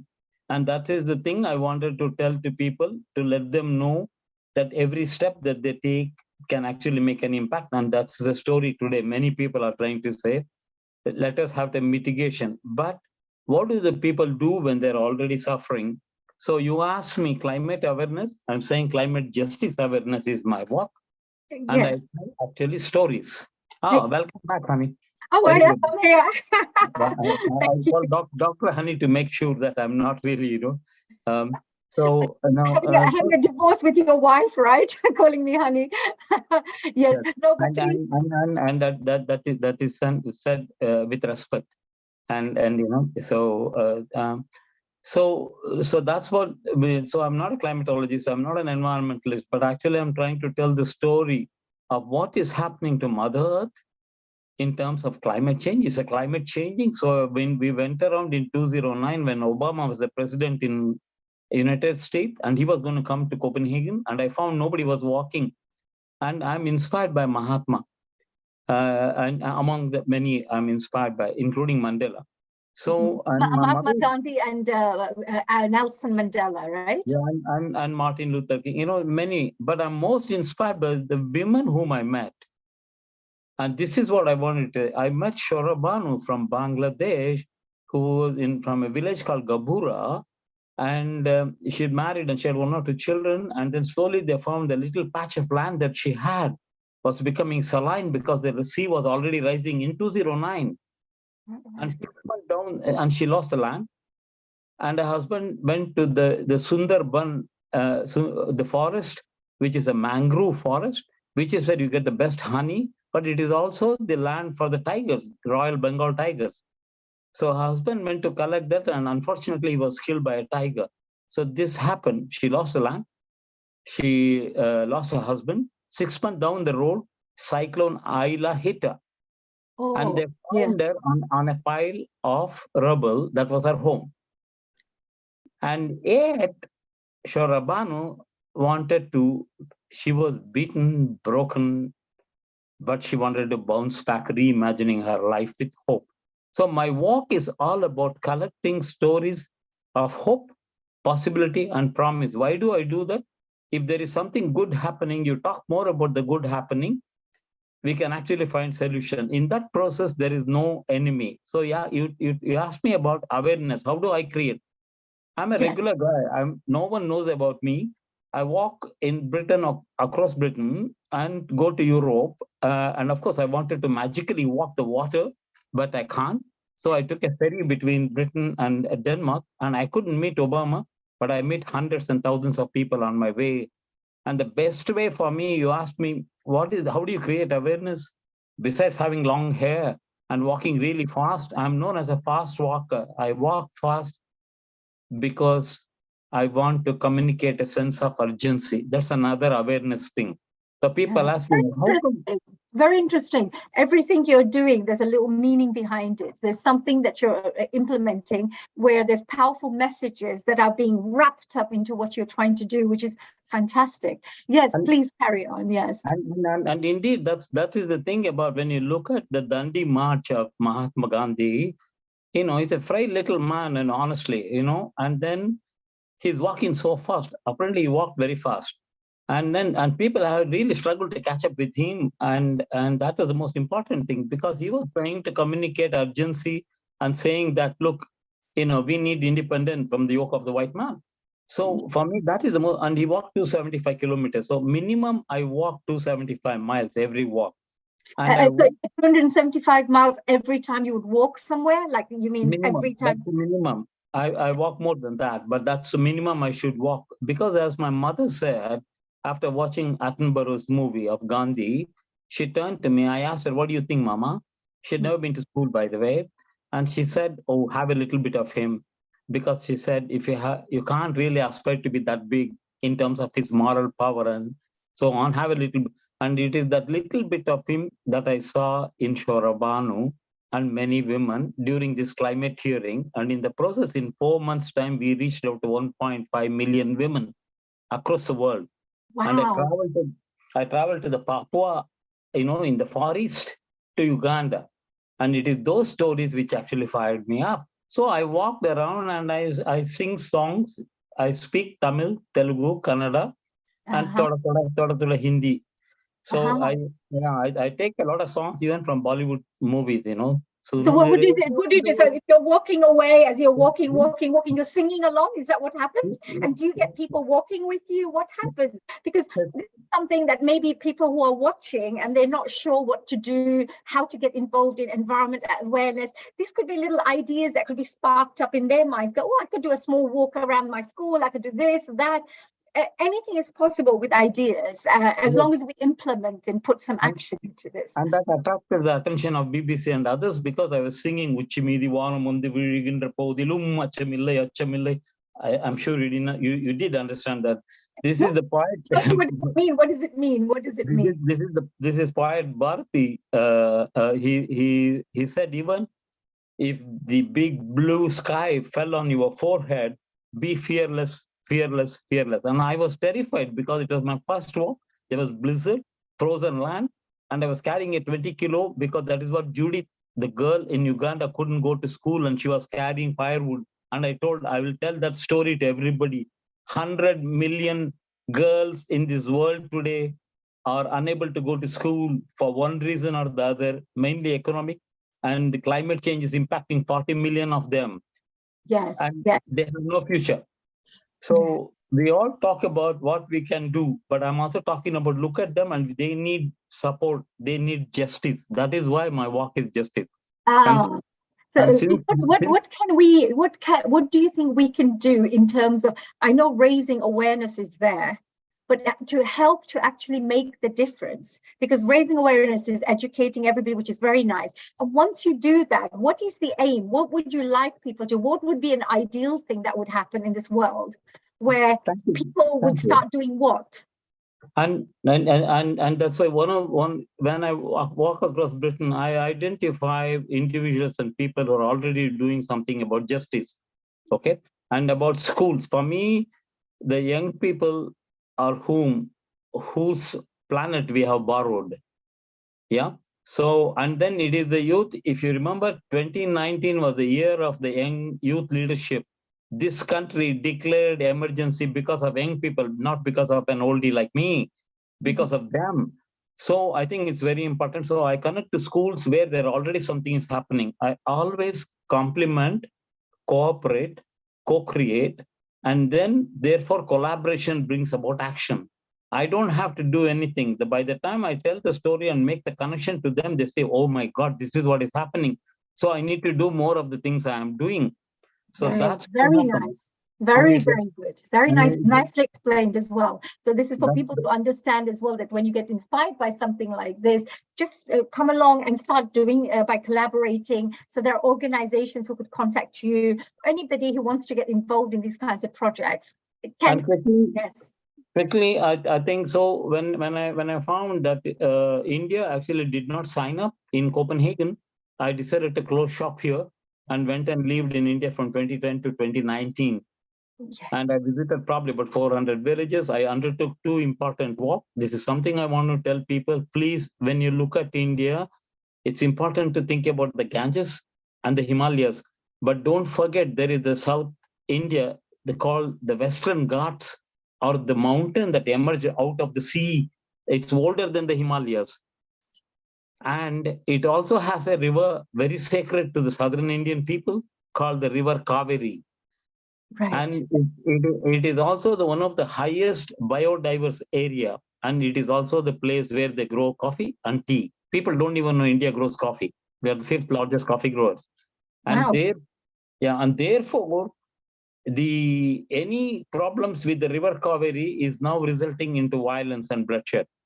Yeah, and that river Kaveri is nearly 2.5 times the length of the river Thames, but it provides water to drinking, provides irrigation, provides hydroelectricity, and also looks after the more industrialization that's happening, and we need more water. So coffee, if you grow Arabica coffee, you're actually growing forest. But people have stopped doing that because of climate change, because of unfair prices. So we promote more of natural farming there. And then likewise, we promote more of fair trade. My next walk was let me involve with business. Indeed, businesses are doing more. Some of the business, not only because it's the right thing to do, but it is in their own self-interest that they have to do. They have enlightened self-interest. So we are doing a lot more work on fair trade. Since I walked 2015-16, in India now we have about £3 million economy of fair trade. Every 5 minutes, somebody is buying a fair trade shirt in India. And then 60,000 children are actually studying on issues of fair trade, but they're all connected to India. It is not something from outside, because India now is a producer and a consumer. We also export. So there are changes in each of the work. When I complement, cooperate, co-create, something is happening. I don't have to be there. I am just one small element in that 360 degrees of change that we are looking for. So, and in that Beautiful. Yes. Pushpanaji, I just wanted to share with you, just to clarify this, you talked about the business side of things. There are many viewers who are watching right now. They run businesses, they run organizations. So there are individual capacity when you can get involved in environmental issues, but there are businesses now who are also, like you mentioned, with the free trade, etc. There are policies that are coming in right now where businesses have to perhaps achieve certain goals that the governments are suggesting and advising, which will then later on perhaps become real proper laws. But at the moment, there are suggestions and policies coming through. So what you're doing is actually working with those businesses or raising awareness with those businesses that they can get involved in environmental issues. Is that right? I think because people often separate between a natural world and the human environment. You know, I really want to say this because when initially people are talking about polar bear, I said it's got nothing to do with me. Yeah, because I'm interested in the human settlement. Then I realized how intimate our relationships are with the natural world. So when the natural world can flourish without, in spite, despite the human, but the humans cannot flourish at all without them. So that's a connection. So I think we need to keep on bringing that connection between us and the natural world. We are also natural, but we are part of the natural world. So that, and therefore, in each of the work, the coffee, we had a research done after that, contributed by everybody for improving the policies on each. Likewise, we do the fair trade. We influence the businesses to actually incorporate. So in concluding, I think I'm running out of time. So No, I think we also had somebody who wanted to ask a question. Actually, it's Deepti Kataria wanted to ask a question. She had her hand up very, very patiently. So I would like to actually invite her to maybe ask her question. Deepti ji, hello, global namaste to you. Global namaste, Hani ji. How are you? It's so good to see you after pretty long, actually. It's a very interesting subject with Pushpanath ji is doing such great work within the field of the environment. And I could see your hand up as well. So you probably had a question for him. Would you like to ask anything that you may have in your mind? Yeah, thank you. Thank you very much. Pushpendra ji, it was a pleasure listening to you. You were talking about... Pushpanath is okay. Push will do. Push. So, my site is called Go Push Go. Ah, Go Push Go. Yeah. That's beautiful. Yeah. Lovely name. Very, very creative person. I like your innovative ways of bringing ideas across. Very nice. Sorry, Deepti ji. Yes, please go ahead. No problem. You were talking about that how some areas of southern part of India are left out from the tourism. I must say that, those parts are saved. Trust me. Less tourism, less pollution, those parts are really saved and surreal. And actually, we have been talking. I just want your opinion. Anybody can contribute on. I mean, we have been talking about what we personally can do.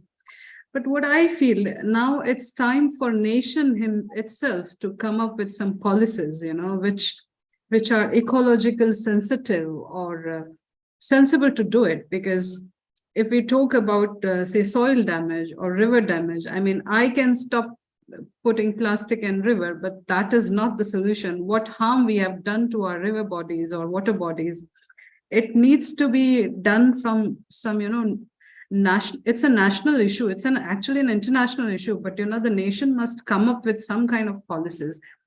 Like if we talk about air pollution, it can be fixed in a very short time, I believe. If we fix our, if we just sacrifice, I would say, our exuberance or economic exuberance of it in some year, maybe in a year or so. But I was just reading, if we want to fix our soil, it's gonna take like 15 to 20 years. And that also, if we go it at a very aggressive rate. So do you think, or do you have any clue, is there any government taking any steps, or is anything happening on a larger scale instead of just, I mean, personal, I can look after, I can take care of myself, switch off the television, switch off the lights, but I think we have passed that boundary. We have gone way beyond that. We need a bigger solution. So if you can just tell us. Any ideas with what you have to say for that? Thank you. I mean, that's it is. I was going to kind of not conclude, but to say that as my end of my talk about that. But I think I'm so glad that that she brought it up, and also I think the kind of thing that she's talking about in our spiritual sense. I don't mean religion. In our spiritual sense, that we have a number of ways in which we have deeply thought about number of things too. So it's important, and I was glad to see, a Hindu point of view. It's important to say that because there are an important learning to do that. Yes, indeed. And I think one of the key things that when I walked from London to Glasgow, it was the longest walk. It's 680 kilometers. And it took about a month, but I think I took many breaks. The last 3 days, I was asked to hurry up because our Prime Minister Modi ji was coming. And all the Indian television wanted a connecting story. And it so happened for me that I was the long-haired guy singing songs was an important link to India because I come from here and I have strong connection to South India. So I had to come in a hurry. One of the key things that he announced, and I think they're doing some massive work on that, was the solar energy. There is a word called energy poverty. People who have no energy at all. It's same in Zambia. They are an exporter of electricity, but 70% of the household don't have connection to electricity. So energy poverty is an important element. So Modi ji announced that by 2070 that we're going to have nearly, most of India's energy will come from non-renewable sources. And this is what I wanted to say in kind of when I wanted to finish this sharing. Look, we have emission-driven economy. And then GDP is our mantra. This is not Naji, I'm so sorry, but we're just running out of time. I need to move on to my next guest. But you had some very important things to say there at the end. Perhaps you could stay behind if we wanted to have a couple of little panel discussions. Please do stay there. But if you wanted to wrap up with the last bit of whatever message you'd like to finish off with, we need to move on to Lakshmi Vyasji, who's kind of waiting. In terms of creating awareness, and particularly, yes, I think the major policy thing has to go. And I think we need to rethink the whole way we run the economy. We have to reimagine that economy will work for the people, not the other way around. And in terms of awareness, I said, have the self-belief. Find even few people who believe in you, who will help you, that they help me. I mean, reach out to all media, no matter whether they like you, they don't like you, but somebody will pick you up. These are the key things. And then find other fellow travelers, especially if you're walking. It's always helpful. And then identify local issue. Each one is contextual. You cannot make universal thing. Try to be and then amplify the voices of other people. The stories I tell are the stories of other people, even though I become a little bit of a story. Then revisit the walk. I've revisited the walk again and again. In India, 3 times I have done. So those are the kind of things I wanted to share. Otherwise, to say each of us matter. And I'm 70. I started 59 when I was walking. I'm 71 today. Wow. I have a little time left. And I want to do my best. And I wanted to seek apologies to the next generation for the kind of mess and the muddle we have brought about. But we have hope. I believe definitely that we can actually make a difference. Thank you so much. Yeah, Pushpanaji, thank you so much. Thank you for joining us here, and thank you for being an amazing guest. Good luck and best of wishes for all the work you're doing, and we'll look forward to perhaps getting you on board again in the future to discuss some more wonderful, your adventures of what you've been doing. So we now move. I will listen to a few more talks, and then before I leave, I think it's good to know and learn from other people. Thank you. Please stay. A global namaste, dear Pushpanaji. So that was a very interesting discussion there. And there are people who are out there doing really great work. Lakshmi ji, a global namaste to you, Lakshmi Vyas ji. Global namaste. We are so pleased to have you here with us as always. Let me give you a little bit of an introduction to our dear Dr. Lakshmi ji. She's going to be discussing with us about the animal industry and environmental challenges. And Dr. Lakshmi Vyas is a chair of the Hindu Forum, Europe, and European Women's Faith Leader with a Religion for Peace. She works with European Council of Religious Leaders and several prestigious organizations in UK and Europe. She is a visiting professor at American University of Sovereign Nations and former principal of Elphinstone College, Mumbai. She has authored 3 books and several research papers in reputed magazines and journals. And she is such an amazing lady because I know her personally. She's so good and she's doing really great work. This introduction does not do justice because the amount of work this wonderful lady.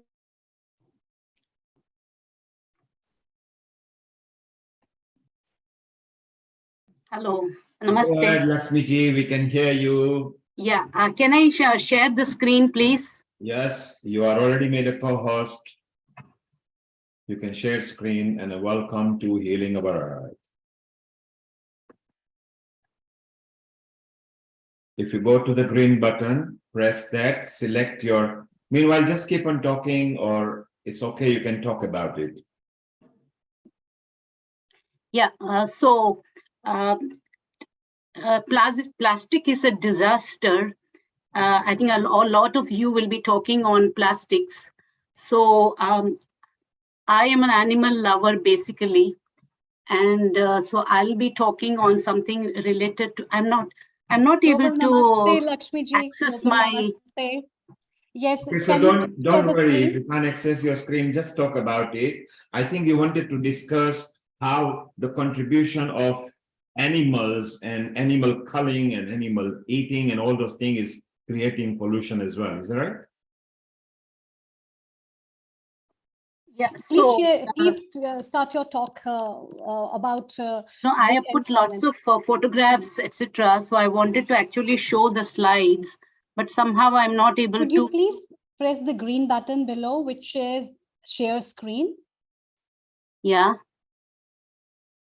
And now you should be able to see your slides. If you are not, then you are not doing the right thing. But we can still talk about it. So I think you were very keen to show that that is also causing a lot of pollution, isn't it? The animal industry.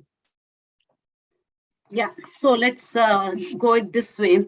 There are many culprits who have cruel instinct while using the resources from the different parts of the world. It's not only a limited space, but it's all over the world. This incidence is happening. So billions of chickens, turkeys, pigs, and cows were crammed onto factory farms, and they produce enormous amounts of methane during digestion and from acres of cesspool filled with their feces. So the way they treat their animals is very, very bad. You know, they are cattle ranching is single biggest cause for deforestation in the Amazon forest, accounting for 80% of it. The good news is you don't have to buy hybrid car or let the yellow mellow in the toilet all the day in order to make a difference. You have just to see what you are going to eat or what are you eating. What you eat finally makes the health of the animals. So some of the points I will go through. The environmental movement, as we know today, is a lot bigger than hugging trees and picking up trash. Major crises like Dakota Access Pipeline and the leadened water flint of Michigan have drawn national attention to capitalists and abuse the environment like nobody's business. And population in the indigenous population of the Black Americans and the other people, they suffer a lot because of this. So when it comes to survival of the earth and its inhabitants, we have been moving forward, rising many slogans, etc., but nothing has happened. So let me see what is the animal cruelty is. The animal cruelty is a precursor for violence towards people. According to number of studies, a study in the Northeastern University of Massachusetts, they say Society for Prevention of Cruelty to Animals found that people who committed crimes against animals were 5 times more likely to commit violence against people. So this is one thing that is linked. So like that, there are many things which are linked to each other, which I am skipping. Let's see the agonies of the animals. Animals are forced to live in cramped conditions during animal hoarding or factory farming and cause a number of risks to health. Factory farms have larger impact on environment because they produce waste and produce in smaller area other than farming methods. Factory farms also breed and also feed antibiotics to their animals. This is very important aspect. They feed antibiotics to their animals in order to prevent disease caused by the situation in which they are placed. Humans who consume dairy, meat, etc. from these farms can develop immunity to certain types of antibiotics. So animal hoarding increases the likelihood of diseases that can be transmitted from animals to humans. That is also very important. And these diseases, they include toxoplasmosis, cat scratch disease, ringworm, Cryptoporidium, and salmonellosis. So these are some of the, the parasites are developed because of that. And this is something which is very rampant in areas where the animals are exploited. Affirmative argument, the livestock industry is one of the biggest exploiters of animals and is responsible for mass suffering and death. Every year, tens and billions of animals are killed for food, and most endure lives of constant fear and torment. Nearly all the animals raised for food in America today are separated from their families and crammed by thousands into filthy warehouses where they spend their entire life in filthy conditions. And more than that, they are mutilated without the use of painkillers and deprived of everything that is natural and important to them. On the killing floor, many animals are conscious and struggling to escape with their throats are cut, and some of them are conscious while their bodies are hacked and pulled away and dunked into the trucks. It is an indisputable fact that animals have sentience and complex nervous systems. Animals are intelligent and complex, much more than many people even realize. And scientists are finding more and more evidence to all these aspects. But emotional complicities and intellectual capabilities aside, animals feel pain just like humans can. And just like us, they also feel pain. They value their life like all of us. So, I mean, how do we treat the animals? You know, this is one question I keep asking a lot of people. Why are the animals, you know, kept so badly, so irregularly? In addition to animal suffering, the animal agriculture also contributes to environmental destruction. Raising animals for food requires massive amounts of land, food energy, water, and results in polluted land, water, and air. The United Nations had acknowledged that raising animals for food is on the top two or three most significant contributors to the most serious environmental problem at every scale, from local to global. And the resources going forward, feeding the billions of animals used for food, could be used more wisely to combat world hunger.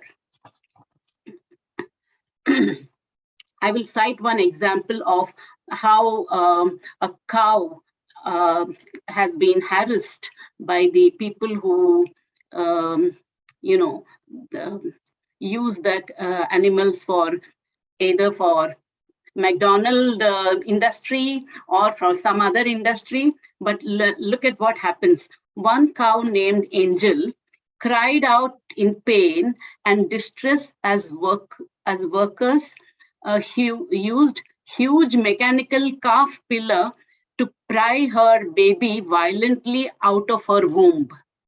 She had no way to escape the assault because she was being restrained by a metal clamp that tightly gripped the mother around her hips. The calf died during the birth, and Angel died several days after having been denied veterinary care. Newborn calves who survive the birthing process are soon taken away from their mothers, roughly handled and thrown out into the trucks as if they were sacks of potatoes hauled away. Their distraught mothers cry out for them in pain, and they run after the trucks and buses, to trace their kids. One cow, another example is one calf was bashed over the head with a hammer 7 times before finally dying, the blows raining down with sickening hollow thuds. A worker callously commented, "Like you can hit it again and again and again, bro." This is the word that they make fun of each other. Sick and injured cows were also cruelly killed. Inexperienced workers shot some cows in the head multiple times with captive bolt guns. One cow was still moving her legs as a tractor dragged her away by the neck. They just don't have any feelings at all. They just, I don't know what to call them. Lakshmiji, when we talk about these things, and I know what you're sharing right now is such important information that you're sharing. You sometimes need to have, I would say, what we teach in Eastern philosophy through, spiritual teachings, compassion for every living thing. And here there seems to be such terrible things going on against animals, like you shared. And of course, we live our lives without thinking much about what's happening. We just eat the food, or we just go to a shop and buy it, like to McDonald's, but not think what's happening behind the scenes. And coming back to the plastic pollution side that we're discussing also today, there are so many fishes who are now eating plastic bits and pieces. They're getting wrapped up in little plastic bags, etc. and you will find these little animals, turtles, all sorts of things inside the sea where their lives are being made into hell thanks to the way the human species are behaving at this moment. Yes. I agree that this is the plastic is a disaster and best to avoid it. But I am a little friendly with the animals, so Yes. I have taken up this topic. And I also work with the 2 schools in London on environment. One is the Ockington Manor Drive, and the other is one is at Rayners Lane. So let me conclude by saying what Veda says. The Veda says that the purchaser of the flesh performs himsa, that is violence, by his wealth. He who eats flesh does so by enjoying its taste. The killer does himsa, actually trying and killing the animal. Thus, there are 3 forms of killing. First is he who brings the flesh or sends for it, he who cuts off the limbs of an animal, and he who purchases or sells or cooks the flesh and eats it. All of these are considered to be meat eaters. So, I'm not saying you don't eat meat, but let us cut down the eating of meat to once a week, or at the most twice a week. So this will definitely help, the millions of dollars that are spent for animal industry that can be taken care of by reducing the amount of meat that is eaten by the people. So this movement has to be taken by all of us in a very sincere way. So I think this is very do something like that. Message, a very important message, Dr. Richa. Thank you so much. And I'm with you for this one, because I love animals and I love protecting animals. I also know there are many species in the world that are going extinct because of the way we are behaving, because they don't have homes anymore. All the trees are being cut down. We have our next guest who's just joining us, Charles Appleby, who'll be sharing a little bit about all of this, how important this is, and the fact that we don't have homes for the wonderful wildlife anymore, biodiversity, as we say. So, Lakshmiji, thank you so much for sharing. Thank you very much. Such an important, very important topic, and it's something that we should all be bearing in mind. If you're meat eaters, please do think about this. And if you're vegetarians, well done, and try to educate your friends about this. And we now move on to our next guest, who's a wonderful gentleman. He is so passionate about environment, and I share that passion with him, so which is fantastic. So first of all, a global namaste, Charles Appleby. Thank you very much for joining us here from Saving Our Planet. Thank you, honey. Wonderful to be here with you. And oh my goodness, such a terrible story from just now from Lakshmi. Such a heart-moving story.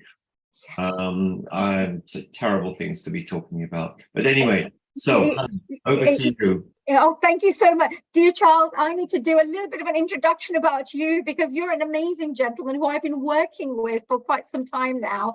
And, it's a pleasure to meet you. And we met through, I believe, International Association of Human Values, which is Climate Action, who are equally doing a fantastic job. But Charles Appleby, let me tell you a little bit about what he does. First of all, he's going to be talking about plastic pollution and global warming, also connected to trees, because that's a specialist area of his. And first thing he says is, are you worried about climate change, about pollution, and about the millions who are still in extreme poverty? Well, this is what his answer is. Well, because our rainforests are under threat, and plastic pollution destroying rivers, philanthropy alone is not enough, definitely. Charles Appleby will be talking today about a range of issues relating to protecting our planet, including how donating to plant trees can help to stop global warming. It can also enable families to transform themselves out of extreme poverty, and also increase the rainfall to help protect our deserts, rivers, and oceans. So Charles is also the founder of NoCO2.org, which I think is very good, doing great job. And he's also the co-founder of Saving Our Planet. So Charles, thank you very much for joining us today. And I know you've got a very busy schedule, but you've made time to be with us today. So we're very, very proud to have you here. So Charles, let's move on first to talk a little bit about what you're doing in the world of environment. Tell us a little bit about your own journey. Tell us a little bit about your background. Thank you so much, Honey. Thank you, Honey. Big welcome to everybody here. This subject of pollution, climate change, what we can do about it is such an important subject. So I came to this, it was back in 2016 now. There's been a big success in the world, as people thought, with what's called the Paris Agreement. The world all came together and almost all countries in the world agreed to stop global warming and limit global warming to 1.5 degrees. So at the time, we all thought this was good, but now I think we can see that this is leaving a lot to be desired. But what I did myself, I was talking with people who wanted some help with stopping global warming, and coming out of that, what we did, a group of us got together and we formed the charity Saving Our Planet, and at the same time, what I realized is that I felt I could achieve much more myself by getting involved and making it easy for people to take action by planting trees. So here we are, 6-7 years on from that, and I feel that, you know, with the thanks to the wonderful donors that we have, including, Honey, as you mentioned, including a lot of very, very generous people from the International Association of Human Values, particularly Shayla Mittal, and from yourself more recently, Honey, at Rotary. We've now planted an amazing 1.5 million trees. And what I'm so pleased about is that every tree creates some paid work for people. And so those 1.5 million trees that we've planted actually create 15,000 days of paid work for people in extreme poverty. So how many working days in a year? Say 200 days. So do the calculation yourself. Divide 15,000 days by 200 days a year. We're creating years and years of work. So I'm just so pleased with that. Congratulations for that amazing work, Charles. Please carry on telling us a little bit more about the trees, the work of trees that you're doing, because you're planting trees around the world. And what is the importance of that? Why is it so important for us to all be thinking about planting trees? Okay, so I started to realize that that what I really wanted to do, I wanted to get more money to the community. I mean, every 100 trees you donate for trees with ourselves, every 100 trees creates a day of paid work. And I was thinking, well, that's brilliant. But then I was starting to realize, look, actually, this is not enough. This keeps people going. It gets people out of poverty. It means that they've got some food. It means that they've got to contribute to a house, but it doesn't really transform their lives. It doesn't get them into a completely different place. And so I felt, well, what we really want to be doing is we want to be adding more money to what we can give to people with the trees. And so coming out of that, I started to ask questions about, well, really, what are the different types of places where you can plant trees? And of course, a lot of the tree planting sites, they're really run by the tree planting organizations, which is fine, but it means that they control what's going on. Now, what I've found is that there's another type of site where you can plant trees, and these are sites which are run by the communities. They're run and owned by the communities. And this takes it into the area of sites which are run by the indigenous communities. There's lots of these across the world, lots in South America, Central America, and we're focusing on these ones. So basically in these areas, they were looking at an area of Brazil. And in this area of Brazil, there's a lot of land, a lot of trees, not many people in this area, but a lot of trees have been taken down. And every time you take down trees, every time trees are logged, every time there's a fire, there's a lot of destruction. And ancient forests can very quickly be destroyed. They release more CO2 emissions, whereas what we all want to be doing to stop global warming, we're actually wanting to be planting more trees, sequestering more CO2. So, can I just clarify that, so that if you've got a new tree which is just 15 years old, it's not going to be taking and absorbing that much CO2 from the atmosphere. Whereas if you've got 50 years old, 100-year-old trees, 300-year-old trees, then you are definitely going to be able to absorb a lot more CO2, which is really, really important. Is that Well, right? just to clarify that, yeah, I think we've lost the desktop here. Oh, yes, we've lost the desktop there. Sorry. Hello. So basically, just to clarify that, the ideal thing, Honey, is to keep ancient forests. This is so important because ancient forests have got so much CO2 already absorbed in them. Destruction of ancient forests causes so much damage because you lose all of that CO2, plus you lose the trees. Now, with new trees in the tropics, they actually grow very, very fast. I mean, some of these trees, from a seed, some of them will grow 0.5 meter within 6 months. I mean, you know, there's no comparison with the growing trees in the UK. So they will grow fast. They will start to sequester really quite a lot of CO2 about year 6 or 7. So way before year 15 that you talk about. Year 6 or 7, you can have trees that are 20, 30 feet high. So there's no problem with that. But firstly, it's very important to stop the deforestation because that causes the damage. And then to get the reforestation, planting new trees, get that happening as fast as possible. These trees will sequester a lot of CO2 for 25, 30 years, and then they get more into a steady state. They will continue to sequester CO2 and into the soil for a long time. So there's no problem with that. So then they start to become more, ideally become ancient rainforests. So that's so important. But getting back to this, the point is that what we need to do then is that the trick is then to combine giving additional money to the community and to combine that with what's called carbon credits. Now, a lot of people will have heard a bit about carbon credits, but used properly, they're a perfect solution. They've been put in place by the UN. They've been approved by the global community as a way for businesses, typically businesses in the West, in the UK, Europe, the US, typically big businesses, to seek to offset and remove their CO2 emissions. And they can do that by buying these carbon credits. So what we're trying to do in Brazil, we're trying to help the community by planting the trees. We're trying to give additional money to the community. And by the way, that money is guaranteed by the investor, so that we'll be giving double. So double the money we're going to explain that a little bit further, because for those people who may not understand about carbon credits,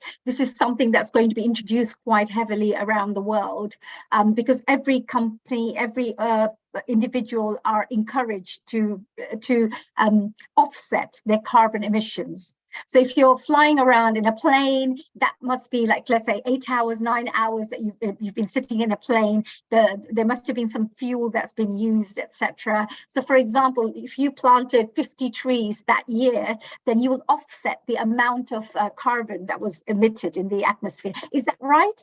And then what you're talking about is, can you explain a little bit more about how this would work?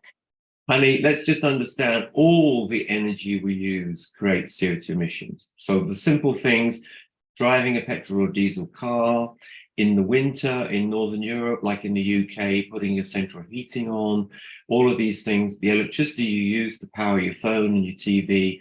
And the one you've highlighted on is the worst. Air travel uses, creates so much in the way of CO2 emissions. But, we have to live. I mean, we can try and reduce these. We can put in more home insulation. It's very much up to the government and industry to drive these innovations to help us. But certainly with air travel, let's put it in perspective. You talk about 50 trees. If you're traveling in economy, you need to plant 32 trees per hour of travel. So say you fly, 10 hours, keep math simple. Say you fly 10 hours to somewhere in the USA, 10 hours back. That's 20 hours of flight times 32. What's that? About 600 plus. That's just for you. And if you're going with other people, going with friends, family, etc., even more. Now, that's just the way it is. People need to understand this. We're making it very, very transparent how many trees we plant. I mean, you can go to the No CO2 website and look at the formulas that we use. It's very, very transparent. You're getting a lot of trees. The trees are not expensive. So you're doing a lot of good. But what's going to make a bigger impact, because the carbon credits that you talk about, it's really businesses. Businesses are being asked by government and society more widely to deal with their CO2 emissions. So the first priority is for businesses to cut their CO2 emissions, cut the CO2 emissions, and then with the rest, what are called hard to abate emissions, they're allowed to offset those. Okay, and that's what we're talking about. It's to neutralize. It's to neutralize. So if you've emitted 100 tons, then you have to make sure. There's a lot of people who say you can never ever really, neutralize that, but basically we're enabling people to do what they can.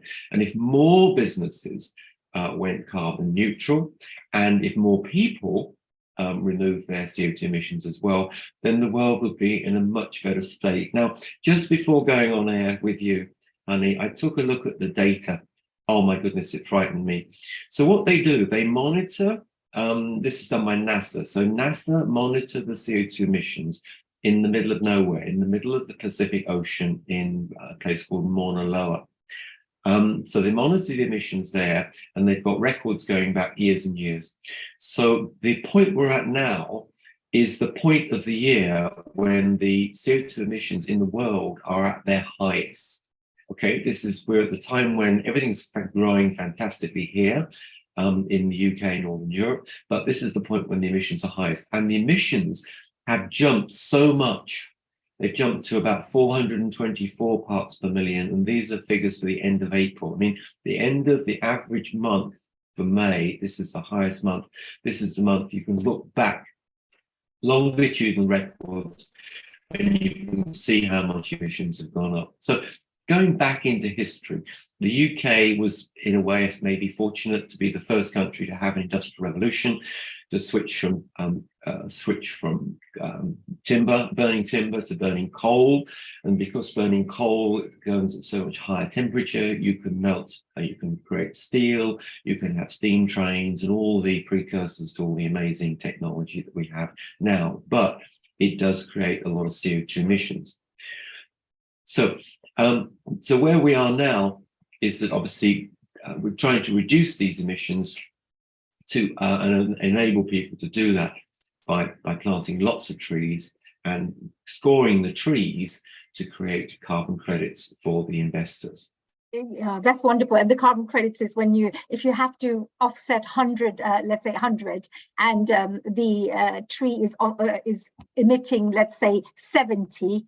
Every year, it'll be emitting 70 whatever CO2 tons or so. So you can start making sure that at least that part is being offset. So your 100 that's being used every year, well, there's 70. So there is a really interesting area here where the credit carbon emissions that you're talking about and the carbon credits that you're talking about, there's a big, what would you say, opportunity for businesses to understand and to get involved in this area. Is that right? Absolutely. You've talked a bit about the numbers. Let's put the numbers on the table. So a business might be interested in removing 100,000 tons of CO2 a year. Okay, so this is just a calculation to work out how many trees are needed. So you need to do that. You need roughly 14 million trees. So in the Amazon rainforest, you're going to need 14 million trees to do that. If you did it in Scotland, you'd need a lot more trees. You'd need 3 times more trees. But then the money. Why is that? Just because the trees go faster in the rainforest. Yeah. Right. Okay. Got it. Yes. Thank you. And the community there, the money from planting those trees, the way it's structured is that money from that will start the transformation out of poverty of the whole community of 15,000 people. And the investor, we're looking for $7.98 million to do that. Now, when we talk about extreme poverty, what does that really mean? So the UN and the World Bank and all these sort of people have data on this. And the number is quite incredible. If people don't know, living in extreme poverty means that you are living on less than $2.15 per day. Now, just think about getting a coffee in central London. For $2.15, you're getting approximately half a reasonable sized cup of coffee. Now, by being in extreme poverty, that means that you're actually are living on less than that. So that's $2.15 is at the top end of that. You've got a lot of people living on less than that. And so these people have nothing. And so this economic transformation we're talking about of these 15,000 people, it's an incredible opportunity to take these people, to give them paid work with the planting of trees, to give them facilities like a community centre, consultancy on economic transformation from local specialists, to get them taking some of the growing and taking some of the natural products from the rainforest to be able to get those into town to sell them. And it's about giving them money transfers from the carbon credits. So a share of the carbon credits will come through to the community, and some of that money will be transferred to the households as cash payments. So it's an opportunity over a period of time, absolutely, to transform their lives and to apply the same model, take the learnings from the model, apply the same model across South America, Central America, and in a slightly different way to smallholders in Africa as well. So that's amazing. That sounds amazing. It's fantastic work you're doing here, you know, because this is more on a grander scale. We had a really wonderful, question from one of our panelists here, and they'd asked about what are the governments doing? You know, do you not think these policies need to be put in place and implemented? So these are the kind of the policies that will be introduced very shortly to, and all corporate companies, businesses will be perhaps encouraged and maybe even pushed in that direction to start offsetting their carbon credits. Is that right? Well, let's talk a bit about what governments are doing and are not doing and what they should be doing, okay? So this sort of project we're talking about is being driven basically they're being driven by NGOs like ourselves. These are what's called the voluntary carbon credit market. And it's like other people like ourselves are doing this. Now, what should the government be doing? Some people here might have read, everyone's heard of Bill Gates. About three years ago now, Bill Gates brought out a book, very, very interesting book, short book, very easy to read. And basically, he talks about what he calls the green premium. So the green premium is about when you go to the shop and you say, right, I want to buy my usual thing, but I want to get a low carbon version. Now, going back to what the wonderful Lakshmi was just saying, interestingly, if you say, well, I'm not going to have a steak, right? I'm going to buy a vegetarian curry instead of a steak, straight away, it's going to be lower cost and it's going to have a much lower carbon footprint. But anyway, most people don't look at it that way. But when you go to the shop, what you want is when you go to buy a car, for example, as a buyer, you want the new car, the low carbon car, the electric car, to actually be cheaper than the current car, right? The normal petrol or diesel car. But the green premium means that it's like organic food. You know, the green premium means that these things are more expensive. Now, what governments need to be doing, they need to be eliminating this green premium. So when you go to the shop to buy something which is a high carbon product, you can actually get a low carbon alternative for the same price or less. And the government needs to be working on that. So for example, at home, heat pumps, right? So heat pumps work. Heat pumps are an alternative to gas central heating. But what the government hasn't done, they haven't invested the effort in demonstrating that these heat pumps work. So people aren't queuing at the door saying, well, I want to get rid of my gas boiler, I want a heat pump, because the government hasn't helped, the government industry hasn't worked together to persuade people that that's the best idea. Right. So this is what we're doing. So government could do a lot more. I mean, very simple thing government could do, air travel, right? Every time you buy a ticket, you should be paying for the trees to offset the emissions, okay? Now, how many, I mean, ask yourself, what proportion of people who travel by air really can't afford a few pounds extra? Okay, there's plenty of people at the moment. Fantastic idea, yeah, Charles. Because I think that's a really fantastic idea. Because if every time you travel, if even the airplane companies would be putting aside a certain amount to plant trees, even then, you know, it's offsetting what they're doing, you know. But here, that simple change is not taking place. So I think that's really, I'm sorry, we're kind of running out of time here, dear Oh Charles. my goodness. Move on to our I next guest, Trupti Patel. But is there any final messages that you'd like to share? Because you've done amazing work with Rotary as well in the last year. Absolutely, honey. So just to say what people can do, take a look at our website. If you want to make a difference, plant some trees. Just plant some trees. Plant some trees now.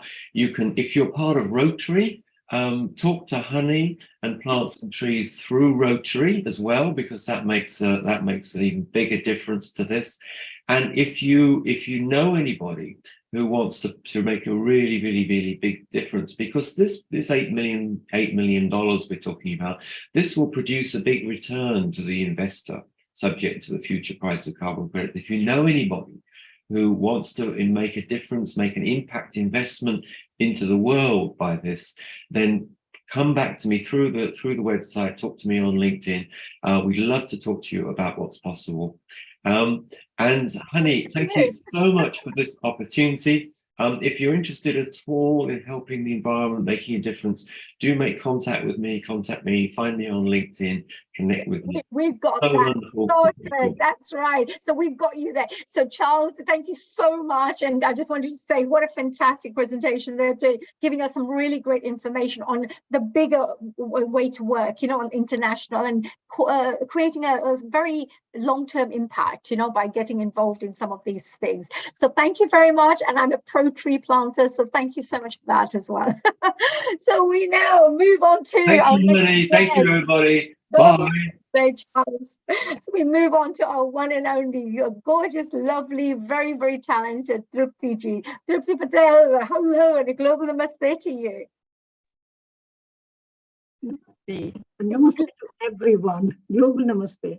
Global namaste. Now I need to do a quick little introduction about this wonderful lady that we have here, because I know that you've been doing great work from in many different areas, actually, Trupti ji. So let me just tell you a little bit about Trupti Patel. She became the first Hindu woman in the UK to be appointed a president of the largest national Hindu umbrella organization, the Hindu Forum of Britain.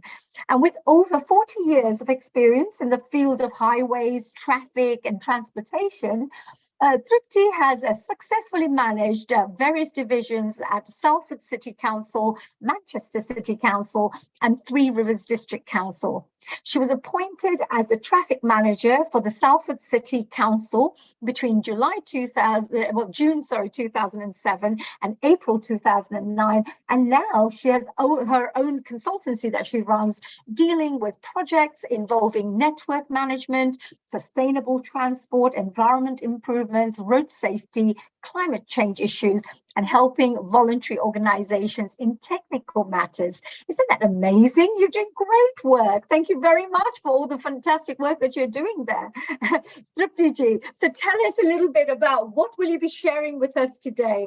We've been having a fantastic discussion about different environmental topics and issues. What is it that you'll be sharing with us today with your interesting background in transportation? Namaste, everyone. And I think before I start, I thank Dr. Richa Soni and Kailash earlier on when they started off the session. We last year created the Hindu Environmental Task Force from Hindu Forum of Britain, invited all our member organizations, over 300, to participate in various environmental projects. Now, when you introduce my professional career, this is the time where we started the environmental management for all projects, all engineering projects. Yeah, the environmental assessment was necessary part of the cost-benefit analysis. And another thing that we started, my group of engineers, was what just the speaker just mentioned about taking responsibility, the community responsibility out of the Section 278 agreements. So any project or any planning application approved by the local authorities, I was part of that national group where the portion or the Section 278 agreement, the money would go to the local needs, the regional needs, or the strategic needs. And out of that came the public ram works, came cycling projects, just array of the things. And when you look at technology, So what I thought we should talk today is reversal of the climate crisis by using technology, but also remembering the indigenous knowledge. Because don't forget, in last 150 years, we have moved so much forward that in many parts of the world, we've actually forgotten the indigenous knowledge. Indigenous knowledge is related to the geographical place on the earth. Yeah, the people who live there, their needs in terms of agriculture, their needs in terms of the buildings, their needs in terms of their own infrastructure that they needed, what was suited for a very rainy season environment, and the food and everything would be completely different than living in a desert areas. Yeah, because your body, our body is, as we all know, we are unison of 5 elements. Yeah, so we are sort of made up of the earth, the fire, the water, the air, and the ether. Yeah. And when you look at the constitution of our body,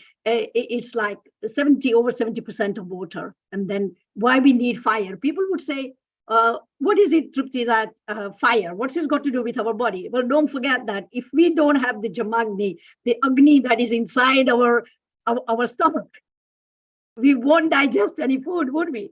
So when we look at it, all these, and then you apply to people living in, say, Sahara, or people living in Kenya, and look at the way they live. Well, I think we are losing you a little bit. I don't know if it's my internet that's a bit unstable or your one, but we're just slightly losing you there. Can you hear me? Honey, it is your internet. When you are okay, you are fluent, just carry on over. Oh, please carry on. Yes, thank you. Thank you. Coming back to this, in 2001, we visited Kutch after the Gujarat earthquake. Yep. And we went around the villages after villages, took the videos, and came back and did the fundraising projects. Now, when we went there, it was amazing sight that all the villages which had the round buildings, yeah, or gumbas, these are the original traditional Kutchi buildings that you still see them. And they were originally made from the local brick, and they were sort of local clay. So there was that the material, the construction. And when you look at it, it was like Richter scale 6 earthquake, or it was more than that. And none of them had any cracks in them, the way they were constructed, while all the others were in the rubble. Yeah. Now, the buildings that were designed for Richter scale 4 or 5, because that was the code then brought in compulsory. But when you look at the whole construction of, when we say the sustainable urban development that we talk about in the modern world, so with the streetscapes and how we design the streets and everything. Now, when you look at the ancient villages, now I'll just give example of I've been born and brought up in India, so, and how the streets were designed, the villages were designed. In winter, the houses, the way they were designed, were to stay warm, and in summer they will stay cool. Yeah, you would have a courtyards where people came together. You would have materials used, and the waste management is something that we can talk on a good day. Yeah.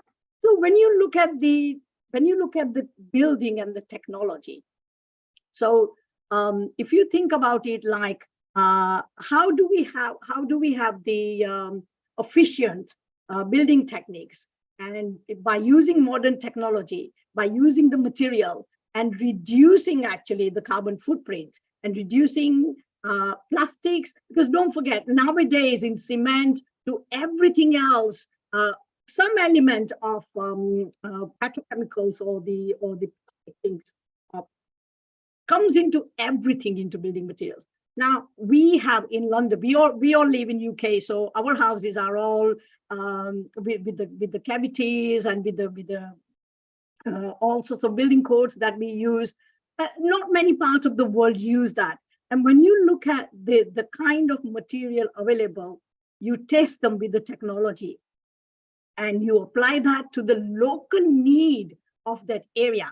And that's where the indigenous people come in. How they know about their weather. They know about if there are going to be any El Niños. They know about if there are going to be any sort of storms. So the way the houses are built is just absolutely amazing, and I think we should think about that. Just one simple thing reminds me of when we think about the transportation and traffic particularly, and when you all stop at traffic signals, you don't actually see that the whole the industry, the way you run your motor vehicles, the way you travel, and the carbon deficiency that it creates in general. But if you run efficiently by running traffic signals, traffic lights, all connected with intergreens on demand, and it's a science on its own. And when we started writing programs in Fortran for the London Signal Unit, it was just absolutely amazing. This I'm talking about early 80s. Yeah. So how are we all related to reducing this climate crisis? And what I said was some few months back was that I would define the current climate crisis as a deficit of spiritual understanding. The crisis clearly demonstrates a lack of respect for the total biosphere, coupled with lack of understanding of the connections between human beings and the whole earth. So when we look at the whole building industry, and I hope that I have got all of you thinking about it now on sort of kind of buildings where you see things everywhere, you know. Now, second thing that we talk about is the, see, when you look at the historic and current contribution to global emissions by low income countries, it's very small. And let me tell you, very small, yeah. The high income countries, or we called highly developed countries, 0.69 out of say 1, yeah, while the medium income countries are 0.39. What's left? Hardly any for the small income countries. And those are the small income countries in the name of development. So we want a lovely wood furniture. And, oh, but I must have the Thai teak, or I must have sort of like some from Amazon jungle, the wood and the furniture and everything. Why must I have it? Tell me, please, you know, why do we want to have deficit by creating demand on something that is not needed? So why don't we, like many Scandinavian countries, actually plant those trees that can be cut down, made into furniture, and the bamboo around the world? Because when I was growing up, we used to have the whole furniture. Now you only use for garden, but obviously netar we used to call it, all coming out from the specific bamboo, and all the furniture made out of it. Beds were made out of it. Yeah, that's absolutely right, because Trupti ji, I think it's a very good point that you're mentioning, and also the fact that, you know, architecture and the way buildings are made, and also perhaps using reusable, recycled products inside those buildings are also another thing that we could be thinking about. And what you just said about the trees, you know, if there's any chance for the woods to be reused somehow to create new styles of furniture which are using different types of wood, let's say, that is already there, rather than throw them away. I've seen so many people just make little bonfires, absolutely, throw old furniture, just burn it around because they've got nowhere else to throw it. And this is like beautiful wood that's been there for 100 years, you know, like gorgeous things. So you're absolutely right. There should be some recycling, some reusing, you know, things like that being considered at this moment as well by each and every single one of us. But see, honey, we need to bring back that, you know, in old days, there used to be, the recycling was so norm, yeah, for everything. And when you always handed over your whatever that you don't need in the house, it was always handed down or handed over to people who were needy. And no, and I know that these days on eBay, quite lots of stuff are being sold and all that. Yeah. Yes. But when we come back to wood and the materials, yeah. If you look at in old days, like if I remember my grandmother's place, then it was the material that were used in constructing. The walls will be so thick like that that week, that wide, and then all the beams, it was all solid wood, everything, and iron, and the wooden steps as well. Now, when we look at the recycling, you won't believe it. It's such a shame, really, but those hundreds of year old buildings, a few years back, it was a vandalism, total vandalism, particularly in some part of Gujarat and Rajasthan, where people were taking, because they were living abroad, people were taking down their houses, those beautiful doors, those beautiful beams, they were collecting loads of money because it was in demand. But on one hand, it was good for recycle. On the other hand, it was quite bad because you have 300-year-old buildings, 400-year-old buildings being taken down, all those huge vandalized, and yes, I mean that's terrible as well, because there's crime going on in one side, there's this going on the other side. I mean, from all of this that you can see, Truptiji, before we close up for today, are there any little tips that you could give to our viewers, our audience members? It's World Environment Day. We are all thinking about how to improve and improve our planet, protect our planet, also replenishing our planet, making sure that we are cutting down trees but replanting as well at the same time, so Mother Earth isn't suffering.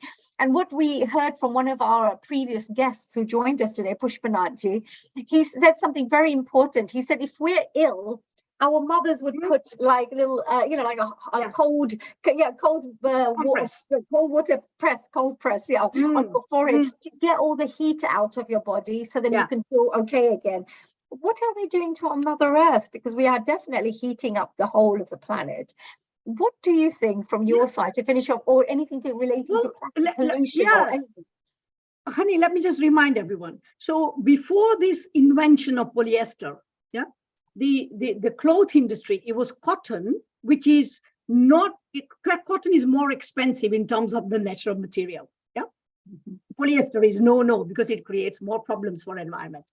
But if you look at the jute, so the linen, if we look at the silk, which is, again, I would not go into vegan and non-vegan issues at the moment, but if we look at the clothes and how much we consume and how much we chuck it out, and if we sensibly do things, so what I would suggest is bring back the ancient tradition of planting trees after, if a child is born in the house, if there is a wedding, if there is someone passed away, if there is someone's anniversary of something, we had this tradition of planting trees all across our Sanatan Dharma. Bring it back, and fruit trees. There was a huge few years back in India. They started this program of don't throw away the seeds of the fruit trees, plant them, replant them. Replant them. Exactly. Don't throw away into the manure or making it into a manure, or onto the heap. Don't waste it. Don't reuse exactly.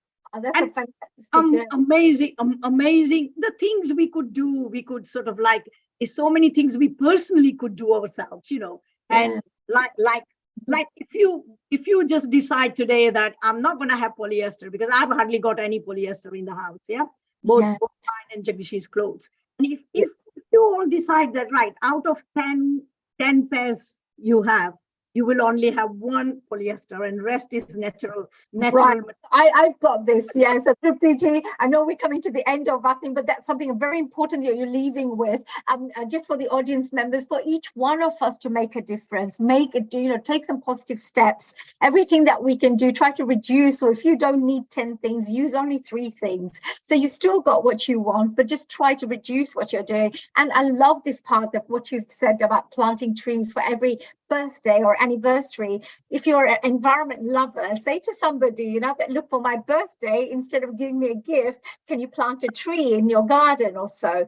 I mean, I totally agree. Just planting a tree in the garden makes such a huge difference. I have a garden with a lot of mature trees. So you can see a lot of wildlife, squirrels and birds and all sorts of things around. If that was gone, we even get foxes because they've got nowhere else to go. It's a concrete jungle nowadays. So absolutely right. Truptiji, I just wanted to say thank you so much for your time, and what a fantastic subject. Thank you, Nearby, and thank you, everyone. And it's really amazing work you are also doing, raising this awareness around the world is really needed. And everybody's, like we say that every little pearl creates a whole necklace, or a little drop of water creates the ocean, isn't it? So that's what we need to do, create an ocean. Thank you, Trupti Patel, the president of the Forum Britain. You are doing a wonderful job. Honey, just before we let Trupti ji go, Mala Necker has got a comment or maybe a question. Mala, go ahead, and then we visit America. Thank you so much. That was absolutely fantastic, Trupti. I've got a question for you. We have more urbanites, more younger people moving into the urban jungle. The cities are being developed. They've now taller high-rises, and they've very restricted, confined spaces. What advice would you give to the youngsters moving into the city, the high-tech people, tech-savvy, living in these developed new property developments in the city?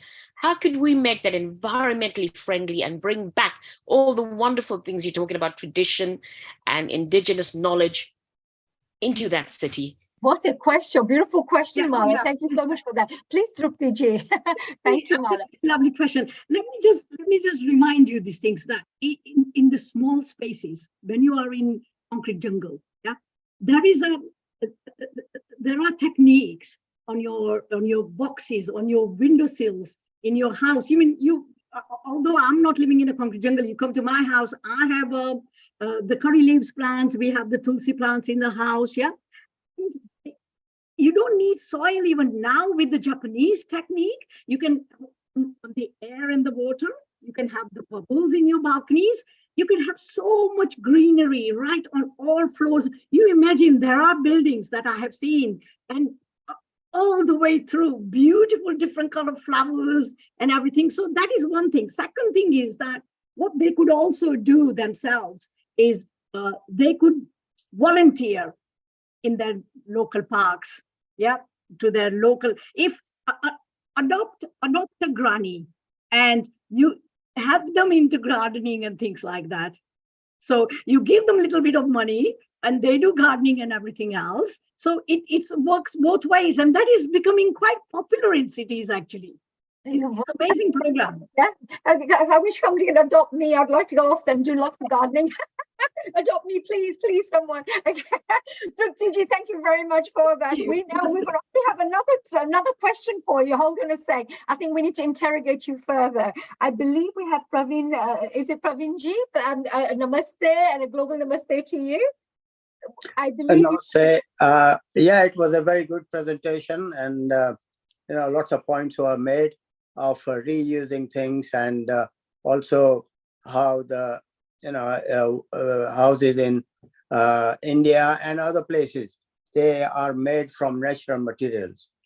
Another thing I was going to say just now, when there was a question about how people in high rises or etc., they can contribute to the environment. I've noticed that more and more within the town center, where you have flats, people are now making no parking spaces. They're just saying use the cycle.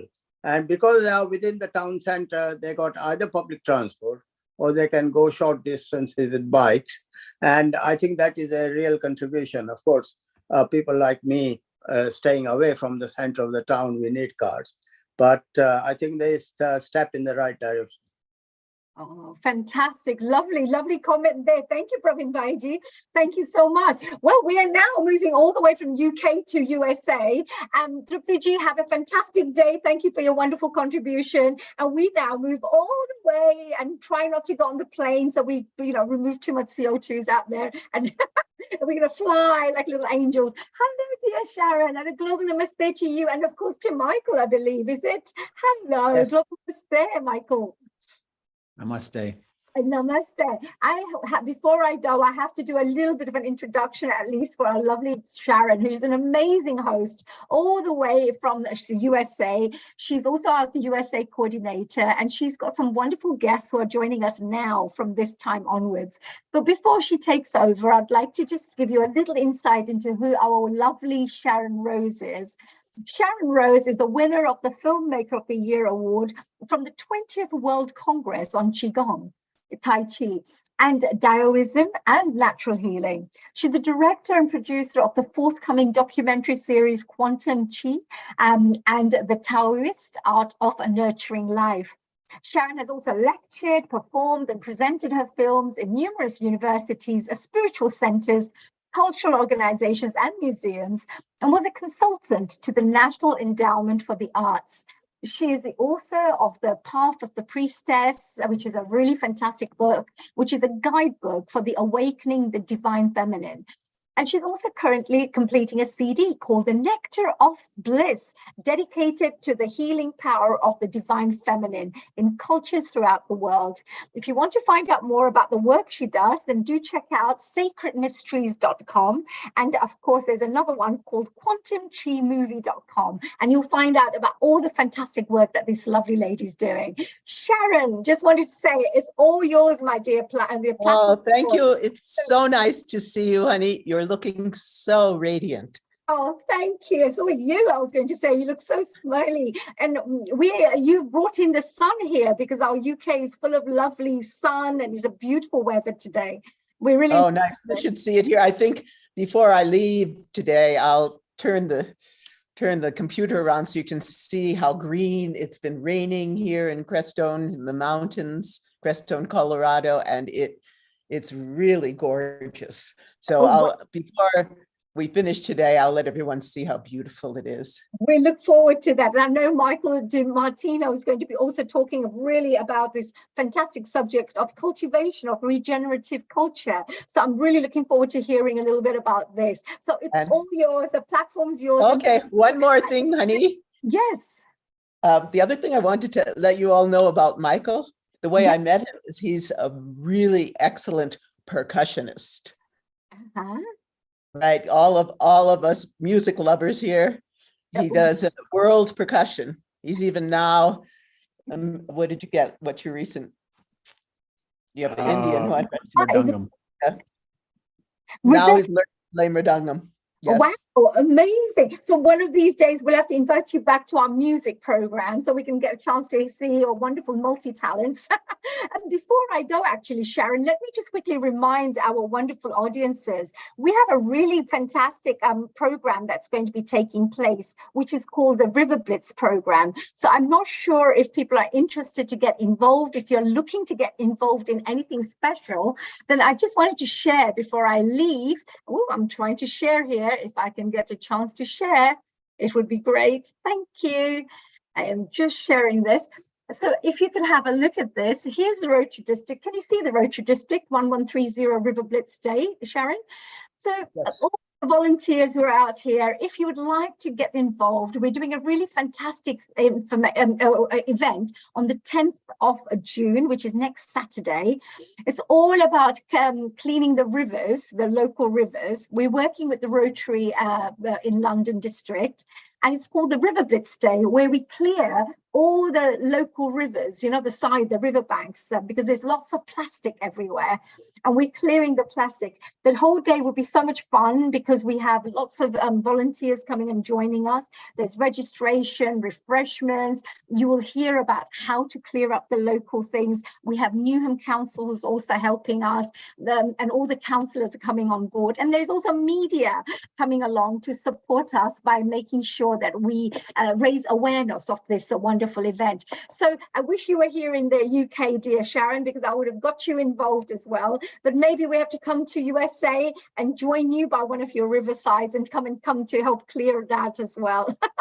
So with that, I just want to say global namaste to all my lovely Healing Our Earth members out there, audience members. Do follow us on social media. We are on all the social media platforms: Facebook, Twitter, YouTube, Pinterest, Instagram. come and join us and make sure that you follow this beautiful community, become part of our family, as we say. So with that, Sharon, all yours, my dear gorgeous one. Thank you. Thank you. Global namaste to you and to everyone out there. One thing I do want to say to all of you is that not only do I have the experience she talked about, but the foundational experience of my life was when I was on fellowships from the US government to come to India on and off for 5 years to live with my Guruji Sitara Devi, Queen of Kathak. And from that experience, which was profound, I have looked at cultures all around the world and their arts, their music, and how they deal with environmental issues. Here in Crestone, we're really focused in this way. It was the town as it exists was really created by our friend Hannah Strong, who was with us last year. And her dream was to bring people from cultures all over the world. So we have a Lakshmi temple, we have a Zen center, we have many Tibetan centers, and the Way of Nature, John Milton, who has been on our show too. And so we're here now with Michael DiMartino, who lives here as well. And the whole community is really into regeneration and environmental issues. Michael will be talking about regenesis, yes, and the cultivation of regenerative culture. Michael DiMartino of Golden Roads Productions is an interfaith minister, educator, producer, and musician. In the last 4 years, Michael has focused specifically on community building and educating people on community resilience, full spectrum regenerative design, and social permaculture. Global namaste to you. Global namaste. Wow, you're tough acts to follow here. I don't even know where to begin. And this is such a rich subject. And I do want to thank Sharon deeply for just the honor to be able to be here today and to humbly share some of my work. So thank you. And I think it's so apropos too, because in full spectrum regenerative design, we include all the different spokes of humanity to come together with a hub to help to regenerate, to keep what has worked, to compost what hasn't worked, and to, in an innovational way, to build something new, but still connected to tradition and to indigenous communities and to what we call traditional ecological knowledge. And definitely the arts and culture are an incredible, important part of that. I also think what we focus on here, because it's such a spiritually oriented place, we really also focus on the emotional environment. And I think that's really important to all of us. You know, we talk a lot about the physical environment, but the emotional environment, the thoughts, the emotions, the negativity, all this flying around contributes. And I feel if we could really, and many of us here are on a very deep spiritual path, that bringing that knowledge, the yoga, the Tai Chi, the Qigong, the Ayurveda, all of this into our lives, it changes our relationship to the earth itself.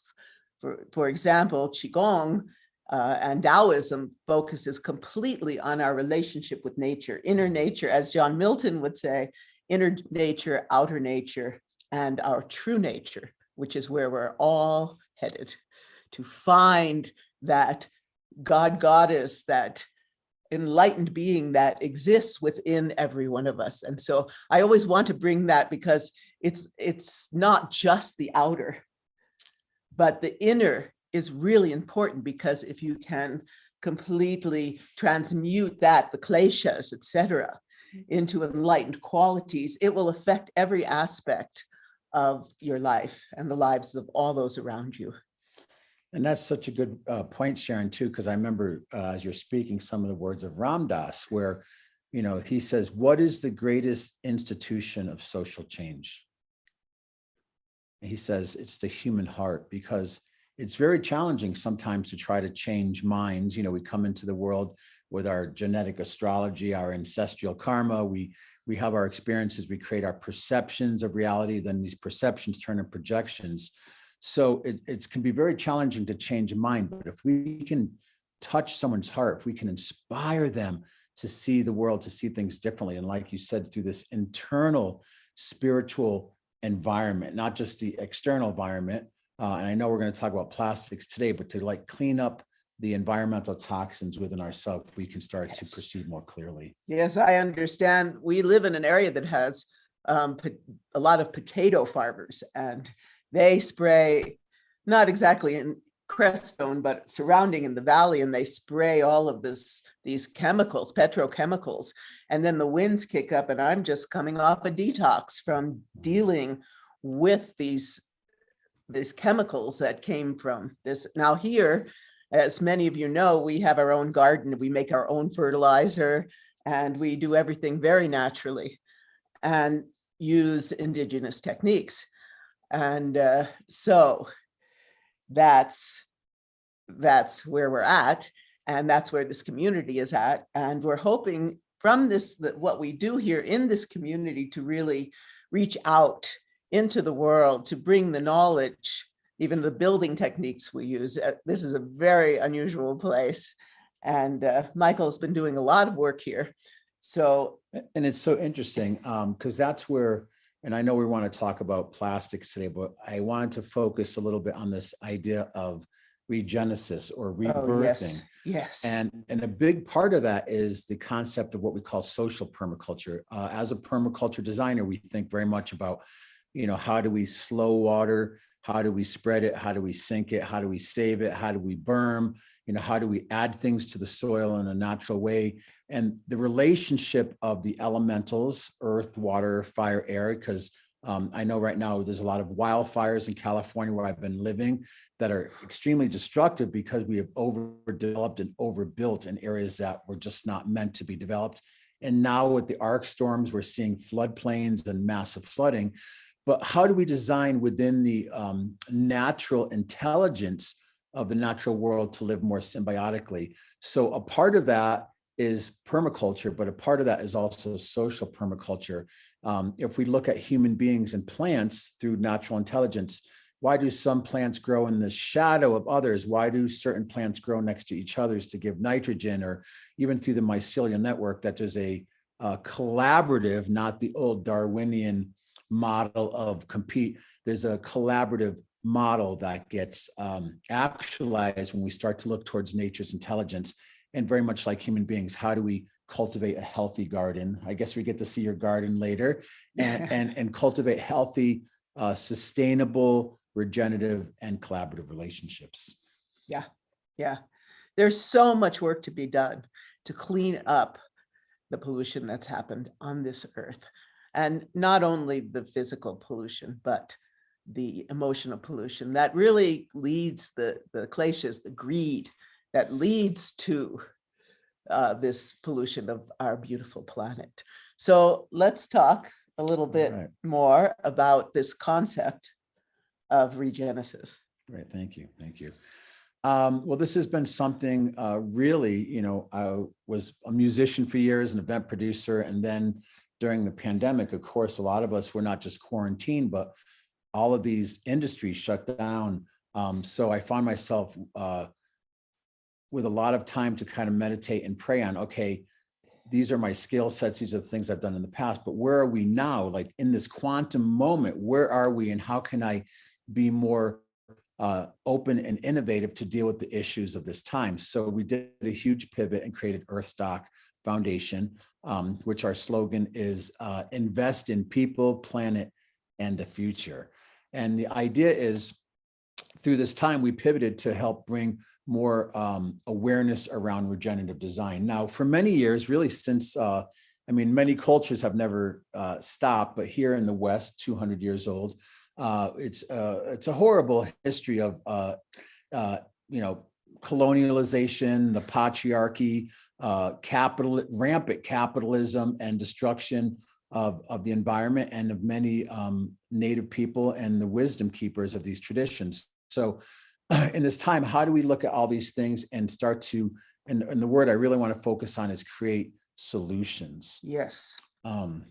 So part of that, just to kind of backstep a little bit more, is like, well, we know the book of Genesis, but this idea of this regenesis, because it's not just going out and like, let's recycle and stop using plastic, but how do we regenerate the whole human condition?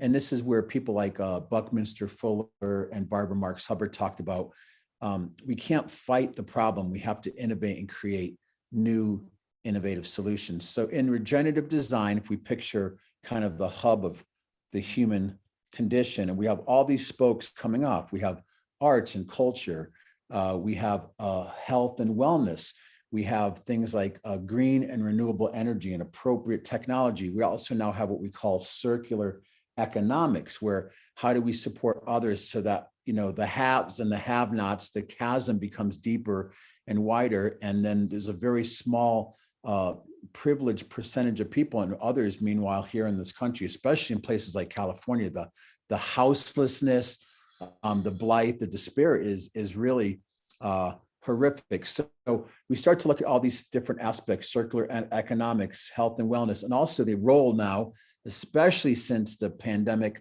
of independent media and communications. How can people, I know you're connected with Gaia TV, how do we create these other platforms where we're not just consuming the propaganda that's being fed to us by a certain small demographic of a matrix to it's called social programming, right? Social engineering, to believe their story. How do we tap into her story and our story as a collective?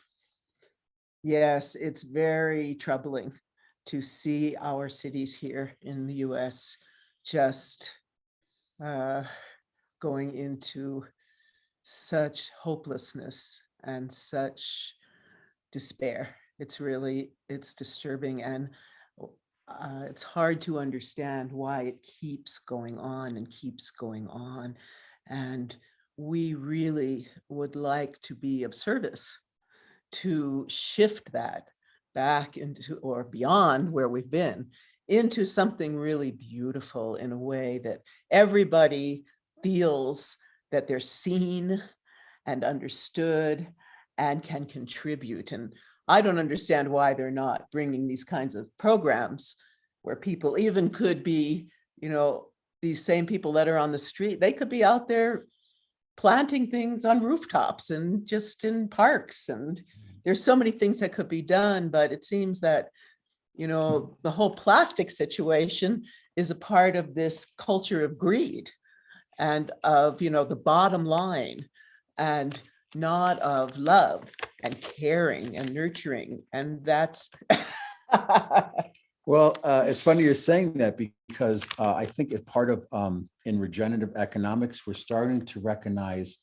energy equity, and human beings do have a value. It's not just based here on what we call the fiat dollar, on the Federal Reserve. And what's interesting is just recently there was a big meeting with BRICS, Brazil, Russia, India, China, and South Africa, talking about not using the US dollar to support the transactions related to oil, which would have a huge impact here in the West on the US dollar.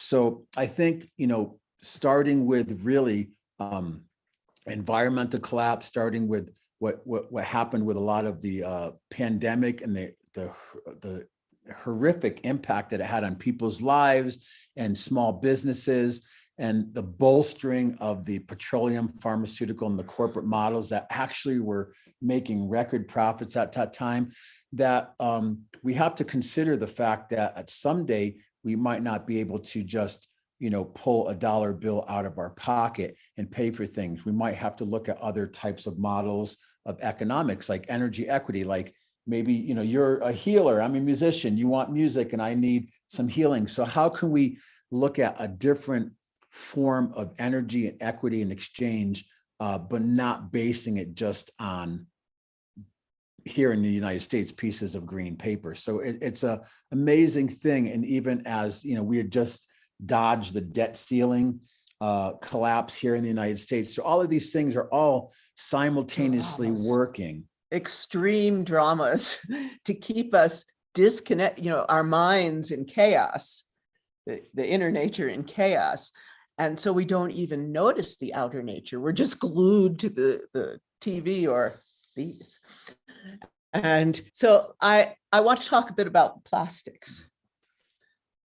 They're now found throughout the natural world, and from the oceans to the soil, to the air, and even now in outer space. And this plastic, maybe it's convenient for people and it's making people lots of money. Why should they be, my dad, when I was a kid, owned a bunch of grocery stores, and, all the food was wrapped in like paper. There was no plastic, everything. And now, especially after COVID and during COVID, it was like, everything has to be double, triple wrapped in these plastics and plastic boxes and bottles and everything. And, people aren't recycling. But even we've noticed often with the recycling that you take it to the recycle place and they're actually dumping it into the earth. So it's just really a horrific problem. We're ingesting it. It becomes these like nanoparticles and microparticles that come into our bodies, into all the natural world, the soil, the animals, the poor fish. The fish are ingesting all of these little particles, and they're starving from that, or they're getting caught in plastic things that people, I would call this ignorance. True ignorance, that people are like, take their plastic stuff, which is convenient for them, and they just throw it out into the oceans. I remember even years ago, like in the 70s, I was on a boat from, it was the south of Italy to Greece. And I noticed then that they took all their trash and they just dumped it into the sea. And even then in the 70s, I was like, what is going on?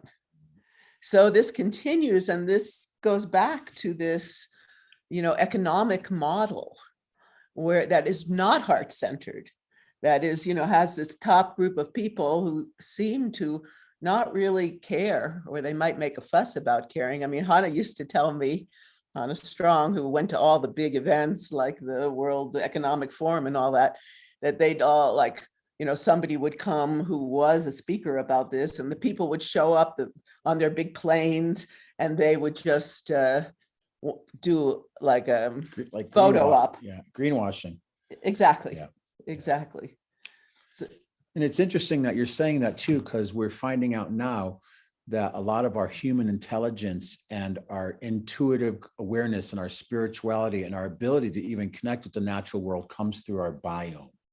And exactly what you were saying, Sharon, as we consume, whether consciously or unconsciously, these microplastics, it's actually destroying the digestive biome of human beings and giving us, destroying our ability to actually be intuitive, to be healthy, and even assimilate nutrients, even if we have a healthy diet. Oh, yeah. And it's clear there's been a lot of scientific papers, et cetera, about the fact that these plastic pollutants are now contributing to all the illness that we have, which is like cancer, of course, and obesity and diabetes. And I actually read this week that over 50% of people in the US have a chronic condition. Well, you've heard of Magellan's too, where people actually start sprouting plastic micro hairs. That reminds me, I also read an article this week about how in Florida right now, have you seen this? There's an algae bloom, right? But within that, all these microplastics have created a situation that is actually causing in places a flesh-eating disease. Wow. Well, I want to say I'm getting a little depressed, but we also want to talk about solutions, because we know there's so many problems in the world. And I want to say Paul Stamets, thank you, because mushrooms can save the world. And they're finding out now that there's certain types of mushrooms that can actually assimilate and break down microplastics and petroleum-based products and things like this. So this is a whole explosive new area. I mean, if we look back to people like Terrence McKenna and Rupert Sheldrake, and the whole idea in the 60s and the baby boomers where mushrooms was something that was done as a indigenous ceremonial experience to change consciousness. But we're finding out now, and microdosing and all these things are becoming more legal and legitimized, but also there's all these other aspects of mushrooms that might not be psychoactive, but can help us heal our relationship and steward the world more responsibly.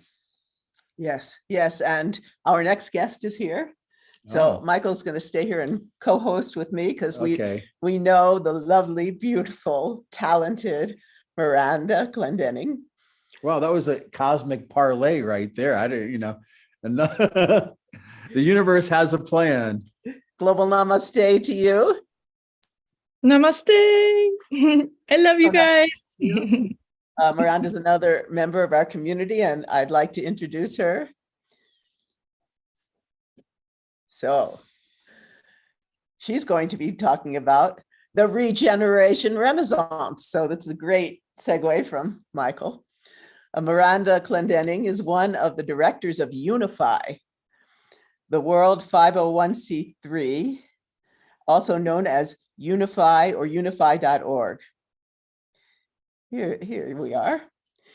She also has a background as executive director and technology integration specialist for multiple large and small scale nonprofit humanitarian groups. And in the healthcare industry is a holistic nurse, a mother of 5, wow, regenerative whole systems community development consultant, and large event facilitator.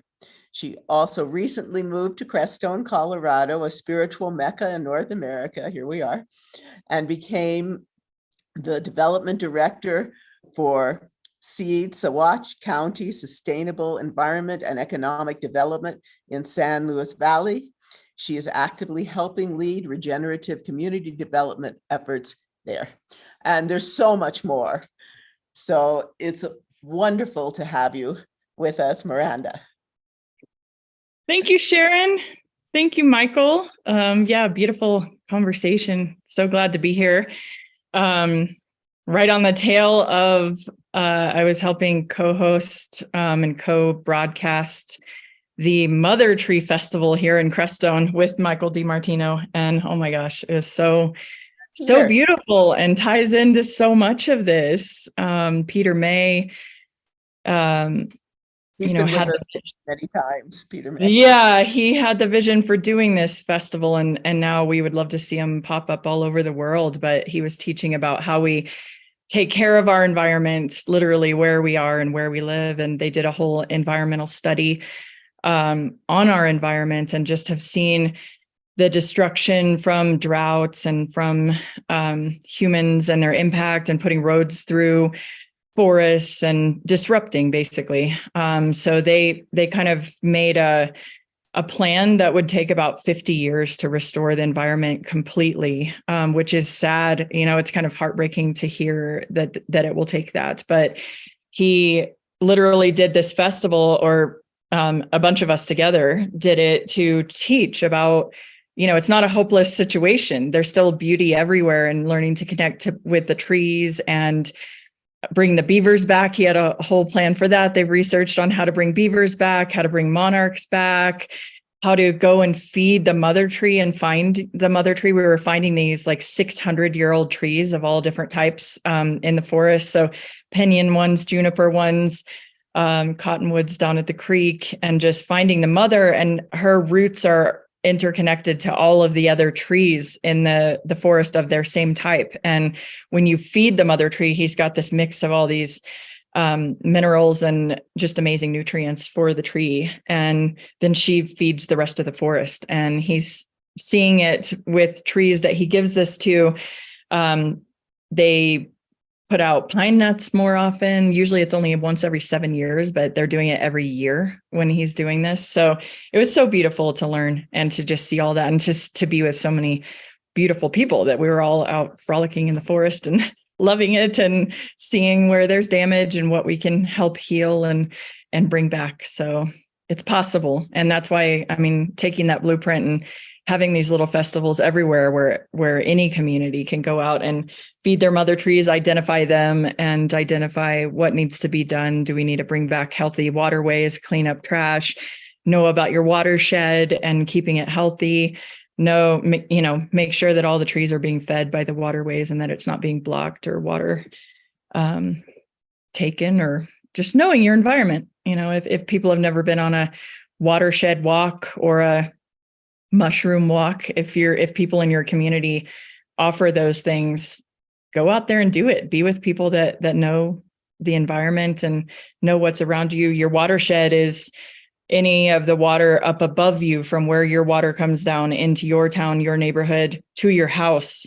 But if you don't even know what's up there and where it comes from, and is it full of trash, or is it not being taken care of? Has a flood happened and it's full of branches that need to be cleared out of the river or whatever, then we're disconnected. A lot of us don't. I didn't know until I went on my first walk and heard teachers talk about all of that. And then I was kind of like, wow, I can't believe I wasn't doing this my whole life and like walking the waterways above where I live. So it's such a blessing now to experience that.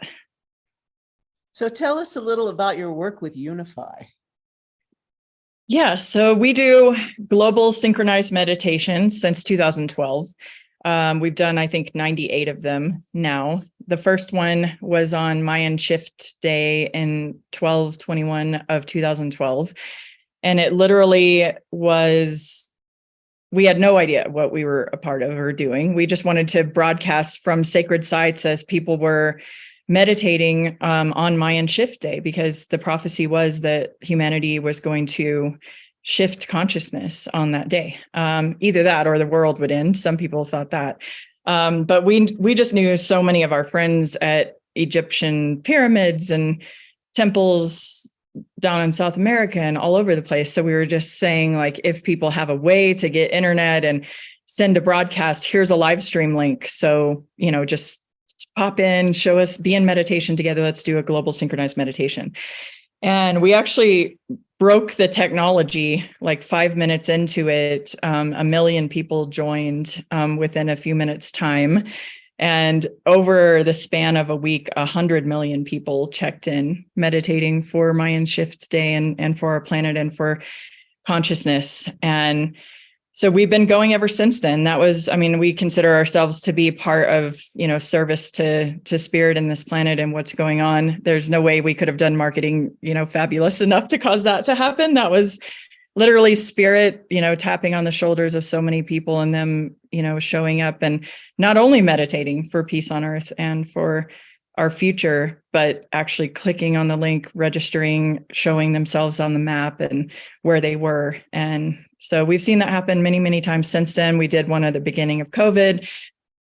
We do them for Water Day, Women's Day, Yoga Day, Peace Day every year. And spiritual leaders come in and give messages and lead meditations and lead humanity in mass meditation together. And it's a beautiful thing to be a part of. Yes, yes. And I'm sure Neil Kumar would love to be in touch with you about all this, because our mission here in Healing Our Earth is very similar. We have every Sunday, we have a different topic. And, one time will be International Yoga Day. This is environment. We have a lot of shows about healing and wellness and vegetarian and vegan cooking shows. And so it would be a really good, harmonious relationship to work together with Unify You and Unify from Healing Our Earth. We come out of London and, broadcast throughout the world. So it would be a good relationship. So yeah, absolutely. Well, I just wanted to acknowledge the incredible work that Miranda and Unify are doing. And definitely 2012 was a very pivotal time. As you know, we had a group of people down at the Chichen Itza pyramids of Kukulkan in Chichen Itza.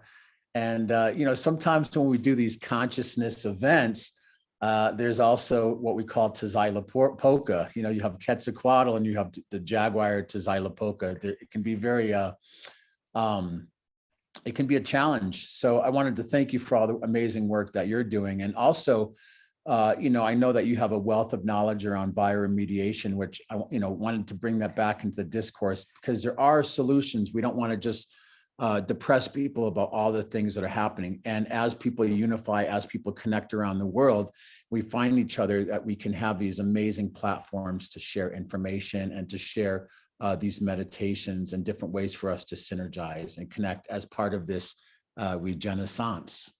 Yeah, I love that. We have similar names to our projects with Regenesis, and with Unify, we have a podcast or live cast show called Regeneration Renaissance. And just as you're talking about, one of the reasons that we started doing that is to show the huge renaissance that is going on of positive things, of people transforming our world right now.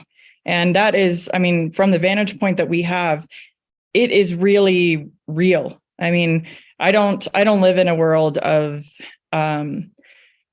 being as sad or fearful, because I have so much hope in humanity, because there are so many beautiful people innovating and figuring out how to heal our environments, and having things like the Mother Tree Festival, these beautiful events where we're literally out there healing the forest, and going to continue to do that. And I do work a lot with soil regeneration. When we planted permaculture food forests and are still planting them here in Crestone to help grow food for people and kind of cure hunger here in Crestone.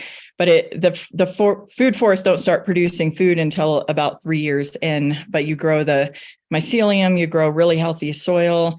We have teachers that we literally watch YouTube videos of, Jeff Lawton and Patrick Padden and Ernest Ghosh, who are teaching, how do you build soil? What does it mean to really do permaculture and have healthy soil? Our soil has been stripped of minerals. It has been tilled and farmed, and the whole environment disrupted almost everywhere. So this is putting a lot of biomass back into the soil, lots of compost, lots of dead leaves, lots of branches even, and then planting over them. And it builds a big, healthy mycorrhizal and mycelial growth in there too. So you're putting the whole environment back into a healthy scene. And when you're doing that, all these plants are putting water back up from the ground, back up into the sky, creating rain and bringing our natural biomes back again. And the more of us that can be educated in this and do that, not that we have to be experts. I come from a background of being a nurse and literally watch YouTube videos with my community, and we're out there with the iPad and watching these teachers tell us how to do this. So anyone can do that. And it's to see the amazing differences. They're in our permaculture food forests that are 2 years old now, that we started in Crestone. This year, for the first time, there's butterflies, birds, and lightning bugs, lightning bugs lighting up all over the food forest. And we never have had that before. I've never even seen that in Crestone. So we were like, yay, it brings back so much more that you don't even know what you're bringing back. So all of us can do that. And it's amazing saying, Miranda, how we can also turn back desertification. Look at projects that exist. I want to do a big shout out for Vandana Shiva in India, who's not only done amazing work there, but she has actually turned back the colonial corporatocracy that wanted to own the water, that was trying to introduce GMOs, and really completely change the face of what India is around agriculture and around water. And I just want to say, solutionaries and apocalyptimists unite, because we can do it. Optimists. It's awesome. I know that our guests here I'm sure they have a lot of questions. So I'd like to bring some people in. This is direct from India. Thank you. What a wonderful talk. In fact, I have so many thoughts to share. First of all, thank you, Sharon. Thank you very much. Thank you, Amrita. Thank you, What a Miranda. beautiful day. Very beautiful thoughts. And I'd like to connect all these things together. So coming from a very little town and playing up with mud and playing up with plants, you take me to the days where I played with flowers and plucked some leaves and make some stuff, which is very much connected to my inner biome. So you connected the connection of your inner spiritual stuff, which is the microbiome within you, which is getting affected to the macrobiome, which is outside. And that macrobiome is reverting you everything back. So an amazing job, Miranda, which you have been doing with the mother trees. And I think this is so important to know as a medical plant herbologist, as well as an expert in Ayurvedic herbal medicine. We have been focusing a lot in India to talk about how medicinal wealth, how indigenous wealth is so important, not only for the physical health, mental health, spiritual health, not for humans, but for the ecosystem, for those light bugs, for the birds that chirp, for the animals that just wander around. And for them, that happiness is actually giving us happiness.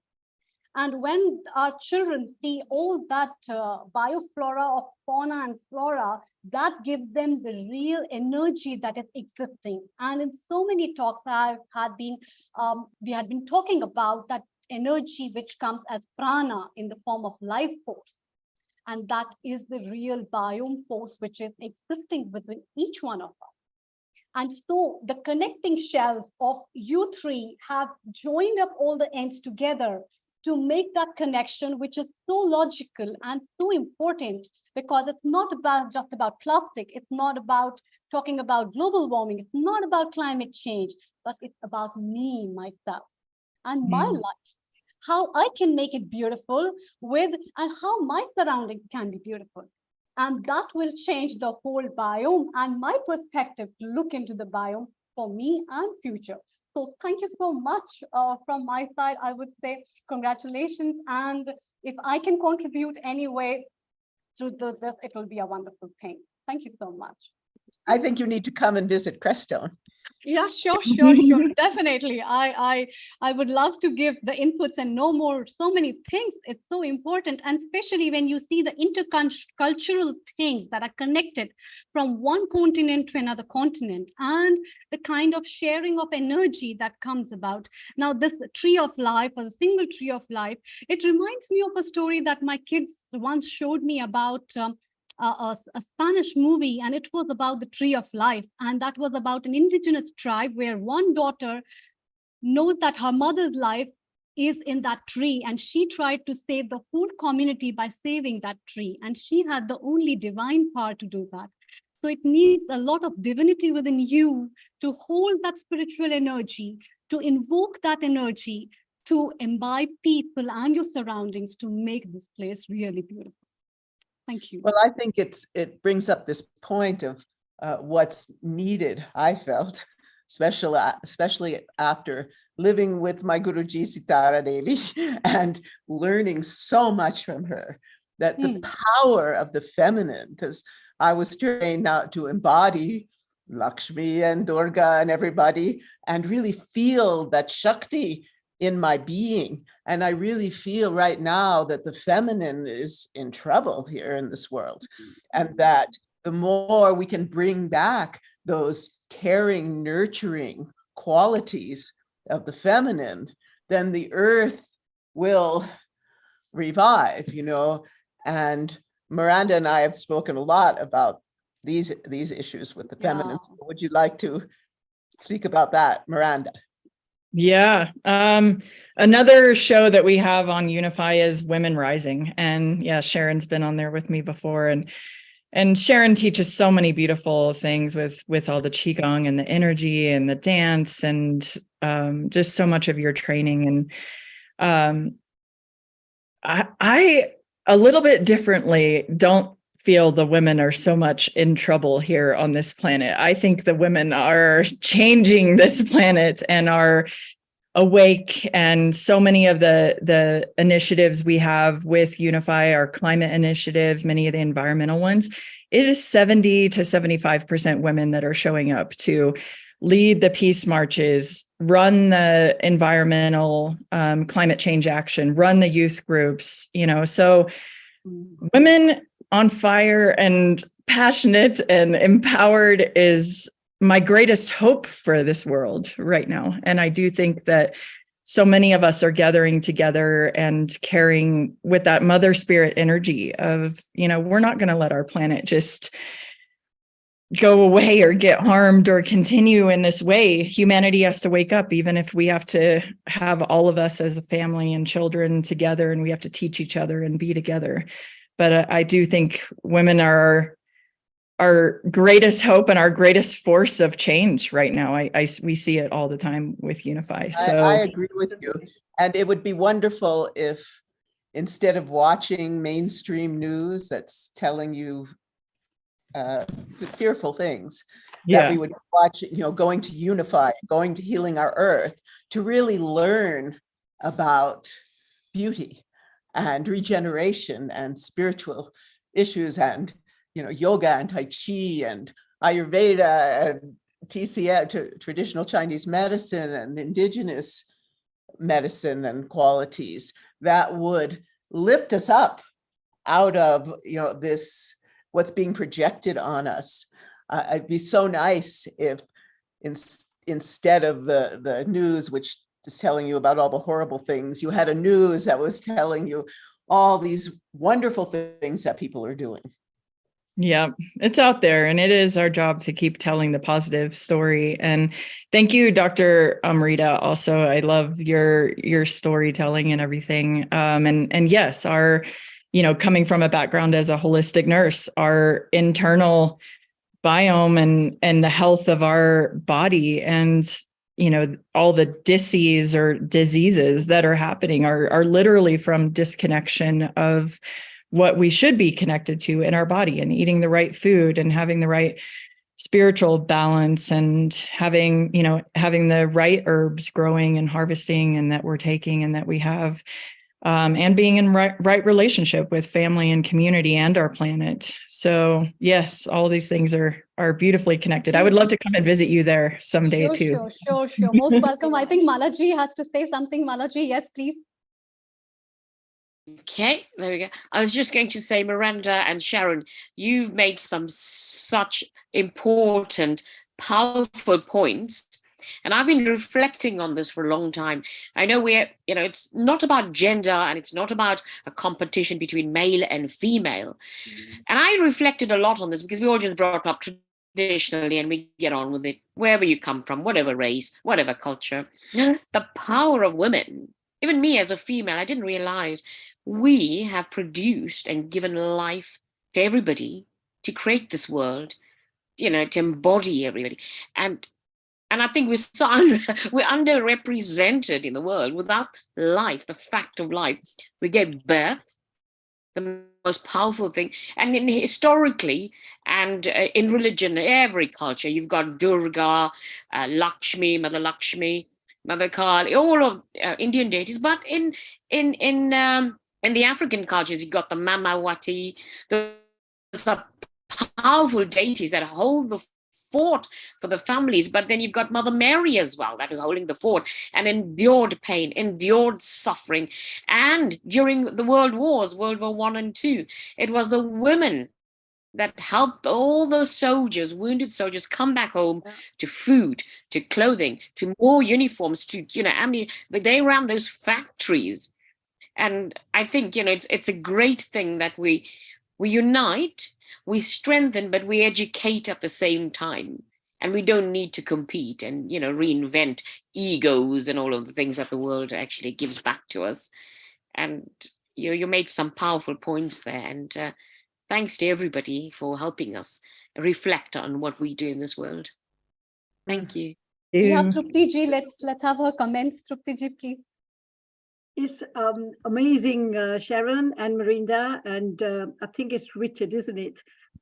Amazing discussions. And while you were talking, my mind was working, making connections, because Marinda, years back with some people in California, we started this Mayan and Hindu elders groups, and it was a worldwide group.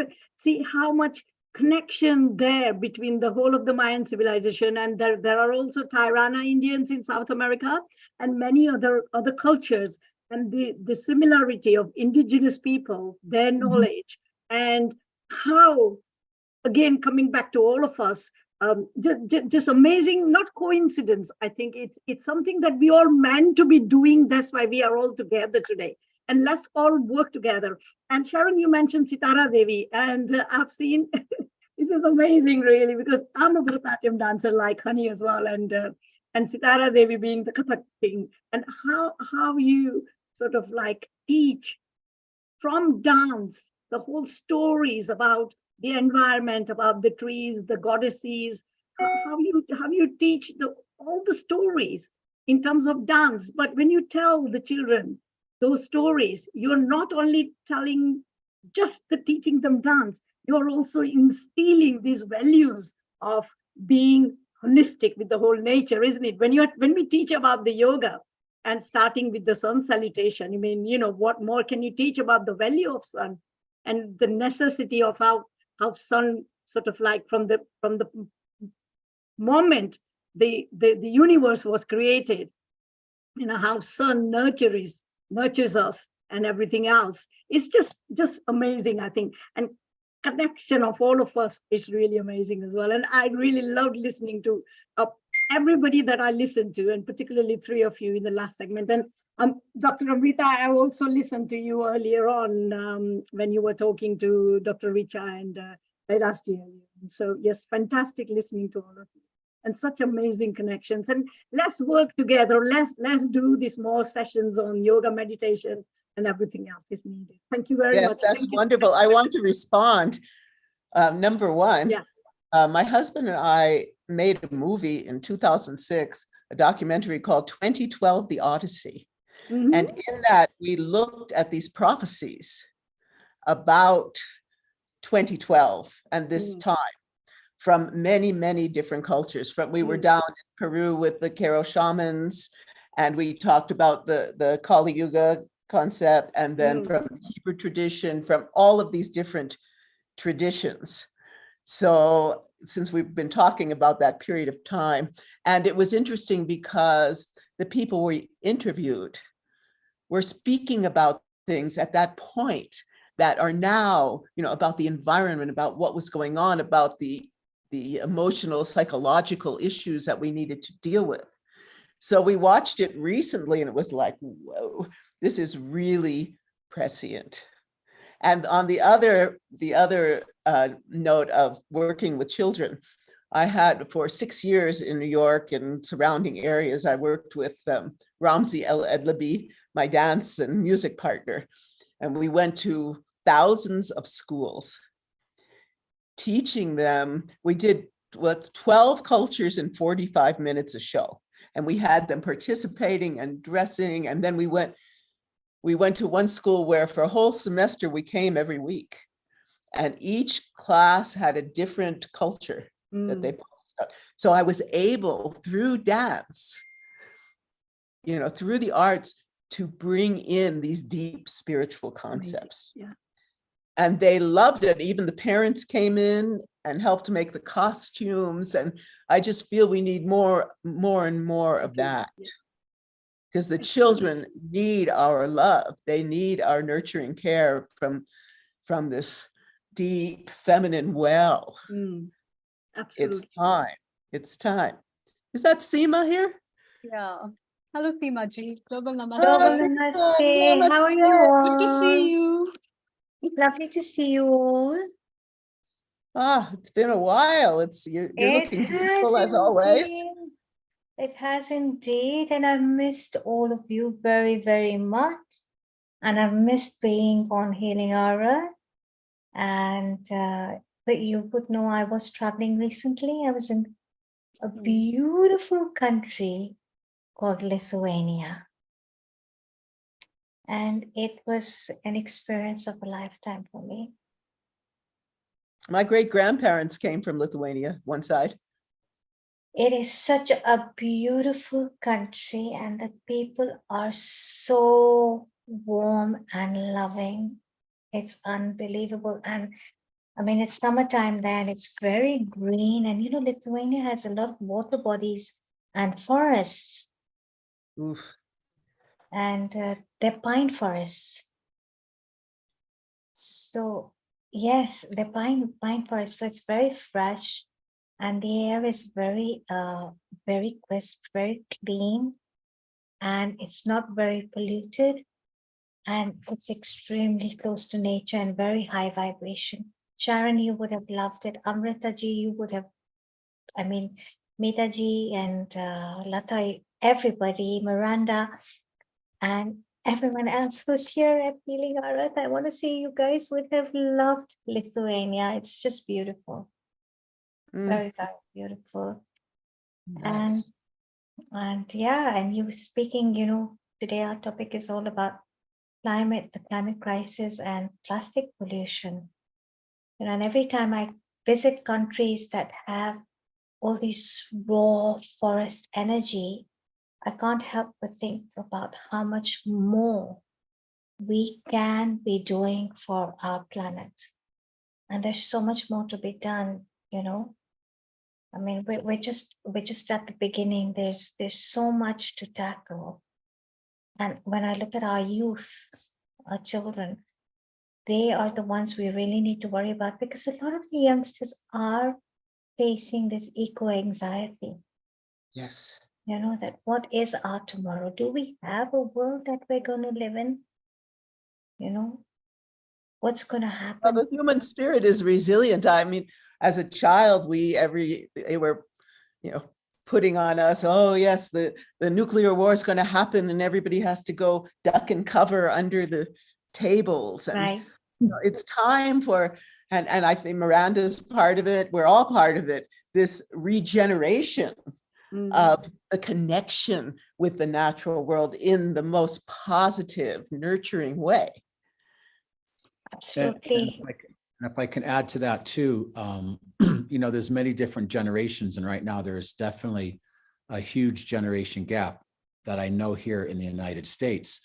So here in the 1960s, we had an explosion of art and culture and music and human rights and civil rights. We had many great people like Martin Luther King and John F. Kennedy. Then after that, we had Generation X, then we have millennials, and now we have Generation Z. So during the Mother Tree Festival, I had a talk with Peter.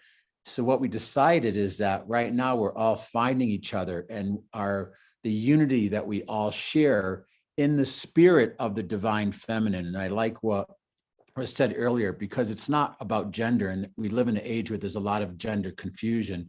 We all have the male and female within us, but within the divine feminine, within that type of consciousness, that we're all coming into a unified way. All of our roots, all of our cultures, traditions, and people are finding each other. So we decided that we're all part of the mycelial generation. And this is what's happening right now. We're all about solutions and about cleaning up, and regardless of our differences, we're finding common ground, and not just for culture, but for even the health and survival of humanity here on the planet, on Mother Gaia. Wonderful. Absolutely lovely. That is so wonderful. Lata ji, nice to see you. Hi, everyone. Lovely to see all of you. Thank you, Neil. Thank you, Honey, and Nishit for this wonderful platform. Yeah, you brought us all together I just couldn't help but wonder when Seema Ji and Trupti Ji have been saying, you know, we need to work together. Because isolatedly, we just feel it's exhausting. And yeah, I mean, the more we connect, otherwise it just seems our life seems to be a waste with what we're pressured to do and coerced to do, is live this life, which is not a real life. You know, we're just living and counting our days. It's just so sad. We need to be really living and getting in touch with nature. I think that's what nature's telling us, you know, to connect. I think divine power is telling us, and we need to listen, don't we? Especially the women. We do listen more because we've been oppressed so much and not being allowed to speak up and do the things that really take the lead and be in the forefront. If we can just have the men behind us or by the side of us, the amount of things we can achieve with collaboration of our minds is just phenomenal. You know, I'm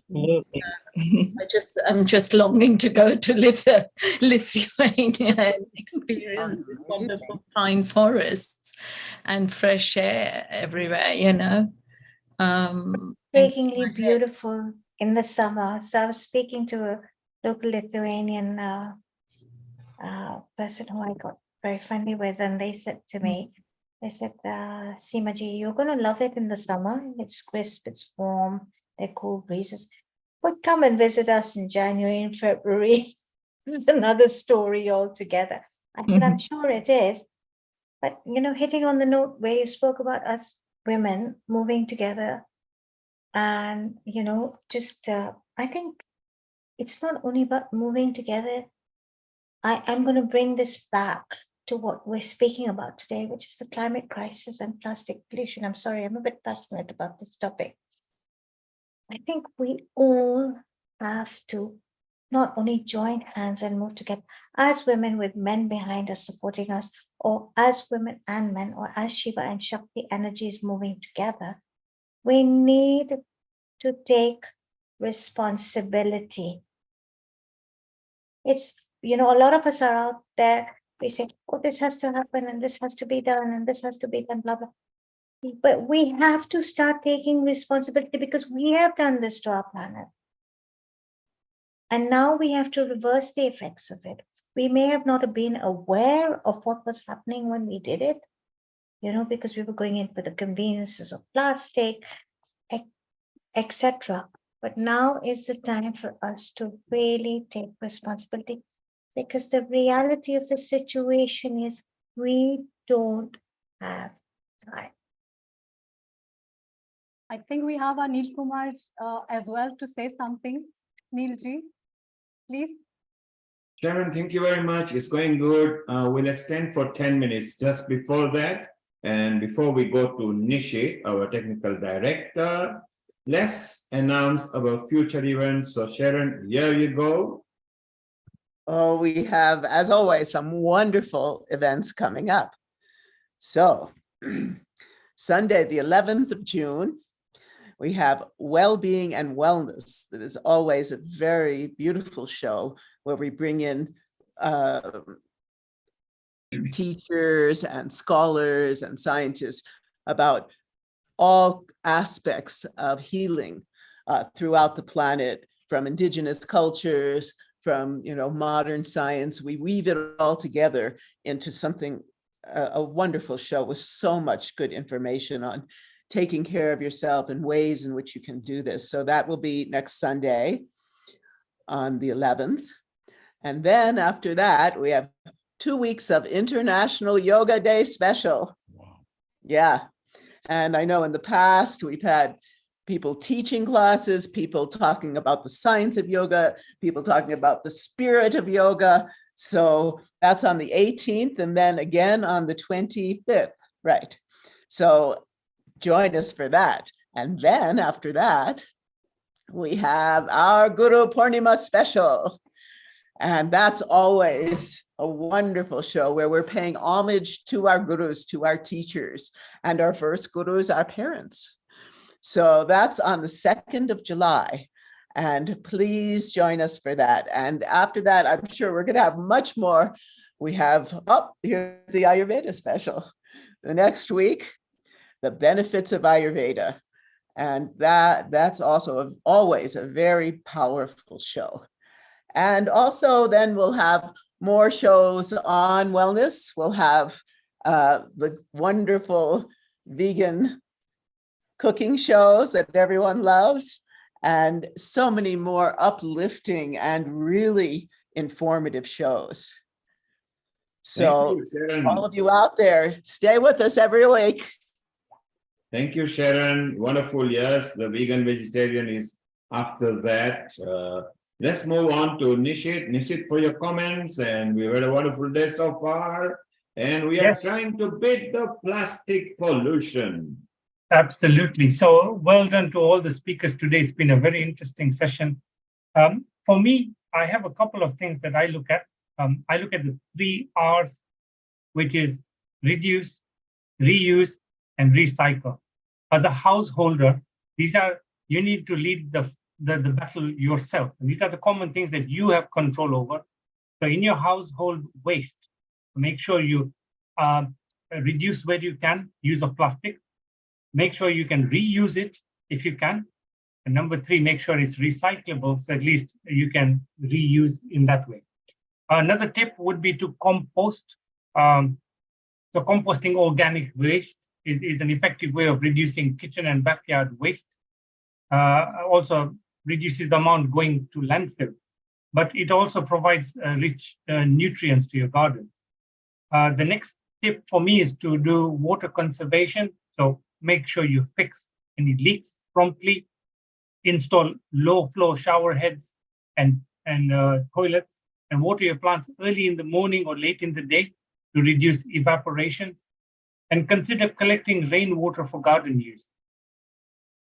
The next thing you can do as a householder is check your energy efficiency.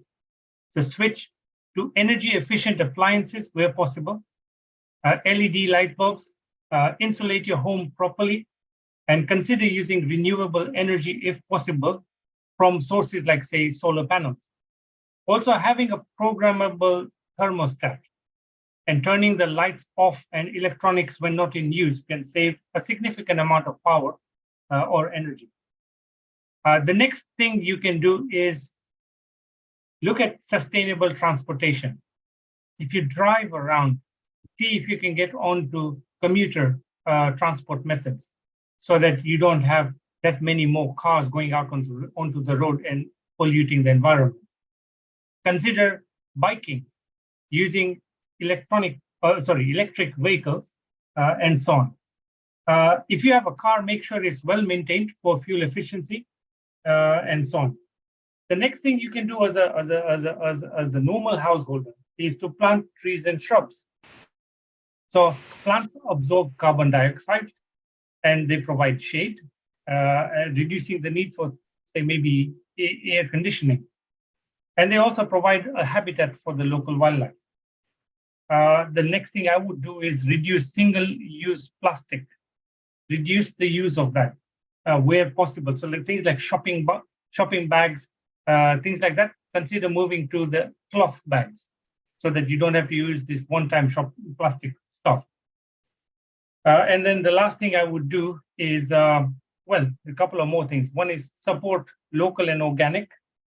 I don't know what this has to do with environmental, but I'm guessing that if you support your local farmers, you are helping to promote the local environment where you are. You can also then take another necessary step, which is to educate yourself and others around you, because you don't know what you don't know. And how will you get better at environmental conservation if you don't know how to do it? So you learn how to do it. There's plenty of resources out there, and then go and teach the people around you so that they all are educated about environmental conservation. And then the last thing is vote with your wallet. Companies that frequently or flagrantly violate environmental conservation. Teach them a lesson by not shopping from, their brand. Go to brands that do support the environment or support sustainable sources, etc. Reduce the environment on the impact in these ways. That's my sort of outlook. Wow. Well, it's interesting. The last thing you were talking about, last year when we had Hannah Strong, who has the Manitou Foundation here, who bought up all this land and then gave it away to all these different spiritual groups. She talked about how the military is causing the most amount of pollution on the whole planet. So like, I think Miranda had to go, but Unify is doing a lot of work to bring a sense of peace within and peace without. And that's, I think, what we're about too. So, I mean, the bombing that's going on in Ukraine, it's appalling. At this time in the world, with the knowledge and the connections we have to have this going on, this level of suffering. So we all should be, just praying for peace to come to our planet. Thank you, Sharon. We need Michael's comment as well. It'd be wonderful. And after Michael, we'll go to Meeta just for a quick comment. And then Amrita, maybe you can finish off with a nice soothing Gayatri mantra so Sharon can wish the globe a very happy world environment. Michael, your comment, please. So part of what we were talking about today was social permaculture, which also incorporates our inner environment with our outer environment. So with Earthstock Foundation, we use the analogy of a tree for our organization and trying to inspire people not to change mind, but to inspire hearts to be part of this great regenesis, of this regenerative rebirthing movement that's happening around the world.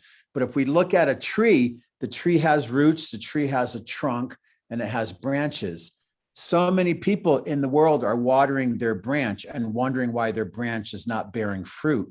What we should be doing is we should be watering the root. We should be watering the common ground, that unity and connection that we all share, of course, here on the planet with Mother Earth, but also spiritually. So if we can look at the roots of the tree and all the different traditions and cultures of the world coming into the trunk, and for here in Crestone, I call our trunk our watershed or our bioregion. I can talk about things that have to happen in the world, but if I'm not living it and embodying it and walking that truth, then I'm just kind of saying words, or my indigenous friends say, we're tickling our ears, but we're not doing things. So if we can all work to water the root of that common ground and the trunk becomes healthier, then of course, all of our individual branches will bear more fruit and potentiality. Michael, very succinctly put. Well done. We want you. You're part of healing our earth and forever. So we would require you some other time. Sharon will be in touch with you. Meeta, your comment for a minute, and then Amrita, we go with a Gayatri mantra. Thank you. And what a wonderful occasion to celebrate, because world Earth is the one which has given us life. We don't know how many other planets might be there which has got life. This is the only planet at the moment which has got life. And if we are not careful, as they say on the climate clock, we are just 10 minutes to 12. 12 is the extinction. So if you're not careful, this 10 minutes of the time, the kind of comparative time is so important that we work together in making the most of, as Nishit Bhai said, and also Sharon and Sharon's colleague, sorry, I don't know your name, said, it's so important to have that belonging of the same values and what are our roots, our belief system about this rare planet in which we are living. We are responsible for future generation. We are living the climate, lack of oxygen, lack of topsoils, fertile nature for the future. So we are responsible individuals. And once we have that responsibility in our mind, it will automatically come in any action we take. So that responsibility has to be there in each of us, that we shouldn't be reluctant in spreading that responsibility. And as it says in one of the shlokas of Hinduism, Samudre Vasane Devi Parvate Stanamandade, Padakadam Shamakswame. So it's, you are, even the dancer asks for forgiveness. And when you wake up, you ask for forgiveness, even to touch Mother Earth. So Earth is so important in Hindu religion as well. Earth is so important in the concept of Ardhanarishwar, that, Prakriti and Purush and Prakriti. So it's very important. The life-giving source is feminine, and that is Earth. And if we understand, and it is imbibed in us, it will automatically, we will be responsible, conscientious adults. And I think that's what we are supposed to do. So thank you for this opportunity to say what I feel about it. Thanks. Thank you, Mita. Amrita, let's have a nice, soothing Gayatri mantra, and then Sharon will bid everybody a happy World Environment Day. Over to you, Amrita. Thank you. So let's join our hands together and close our eyes.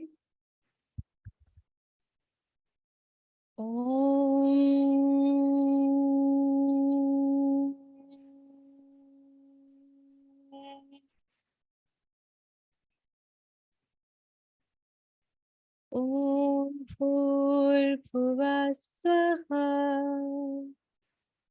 Tat Saviturvarenyam Bhargo Devasya Dhimahi Dhiyo Yona Prachodayam. Om Bhurbhuvah Swaha Tat Saviturvarenyam Bhargo Devasya Dhimahi Dhiyo Yona Prachodayam. Om Bhurbhuvah Swaha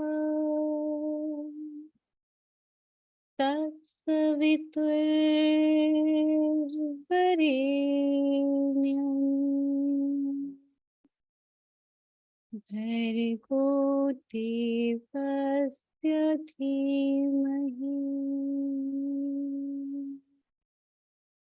Dhiyo Yona Prachodayam.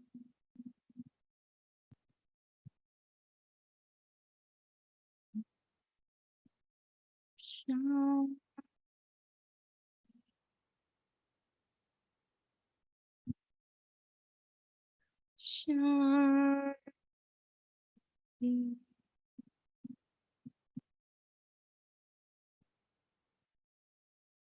Shanti.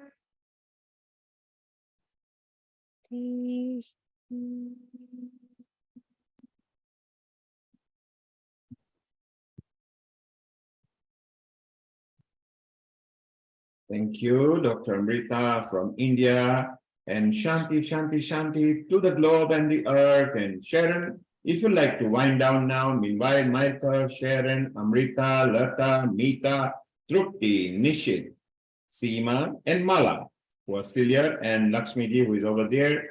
Thank you very much for your wonderful contribution. Let's beat the plastic pollution and let's save the earth. So for the generations to come, we can at least leave something reasonable. Over to you, Sharon. As we say often, and our theme song, we can heal the earth. And in healing ourselves,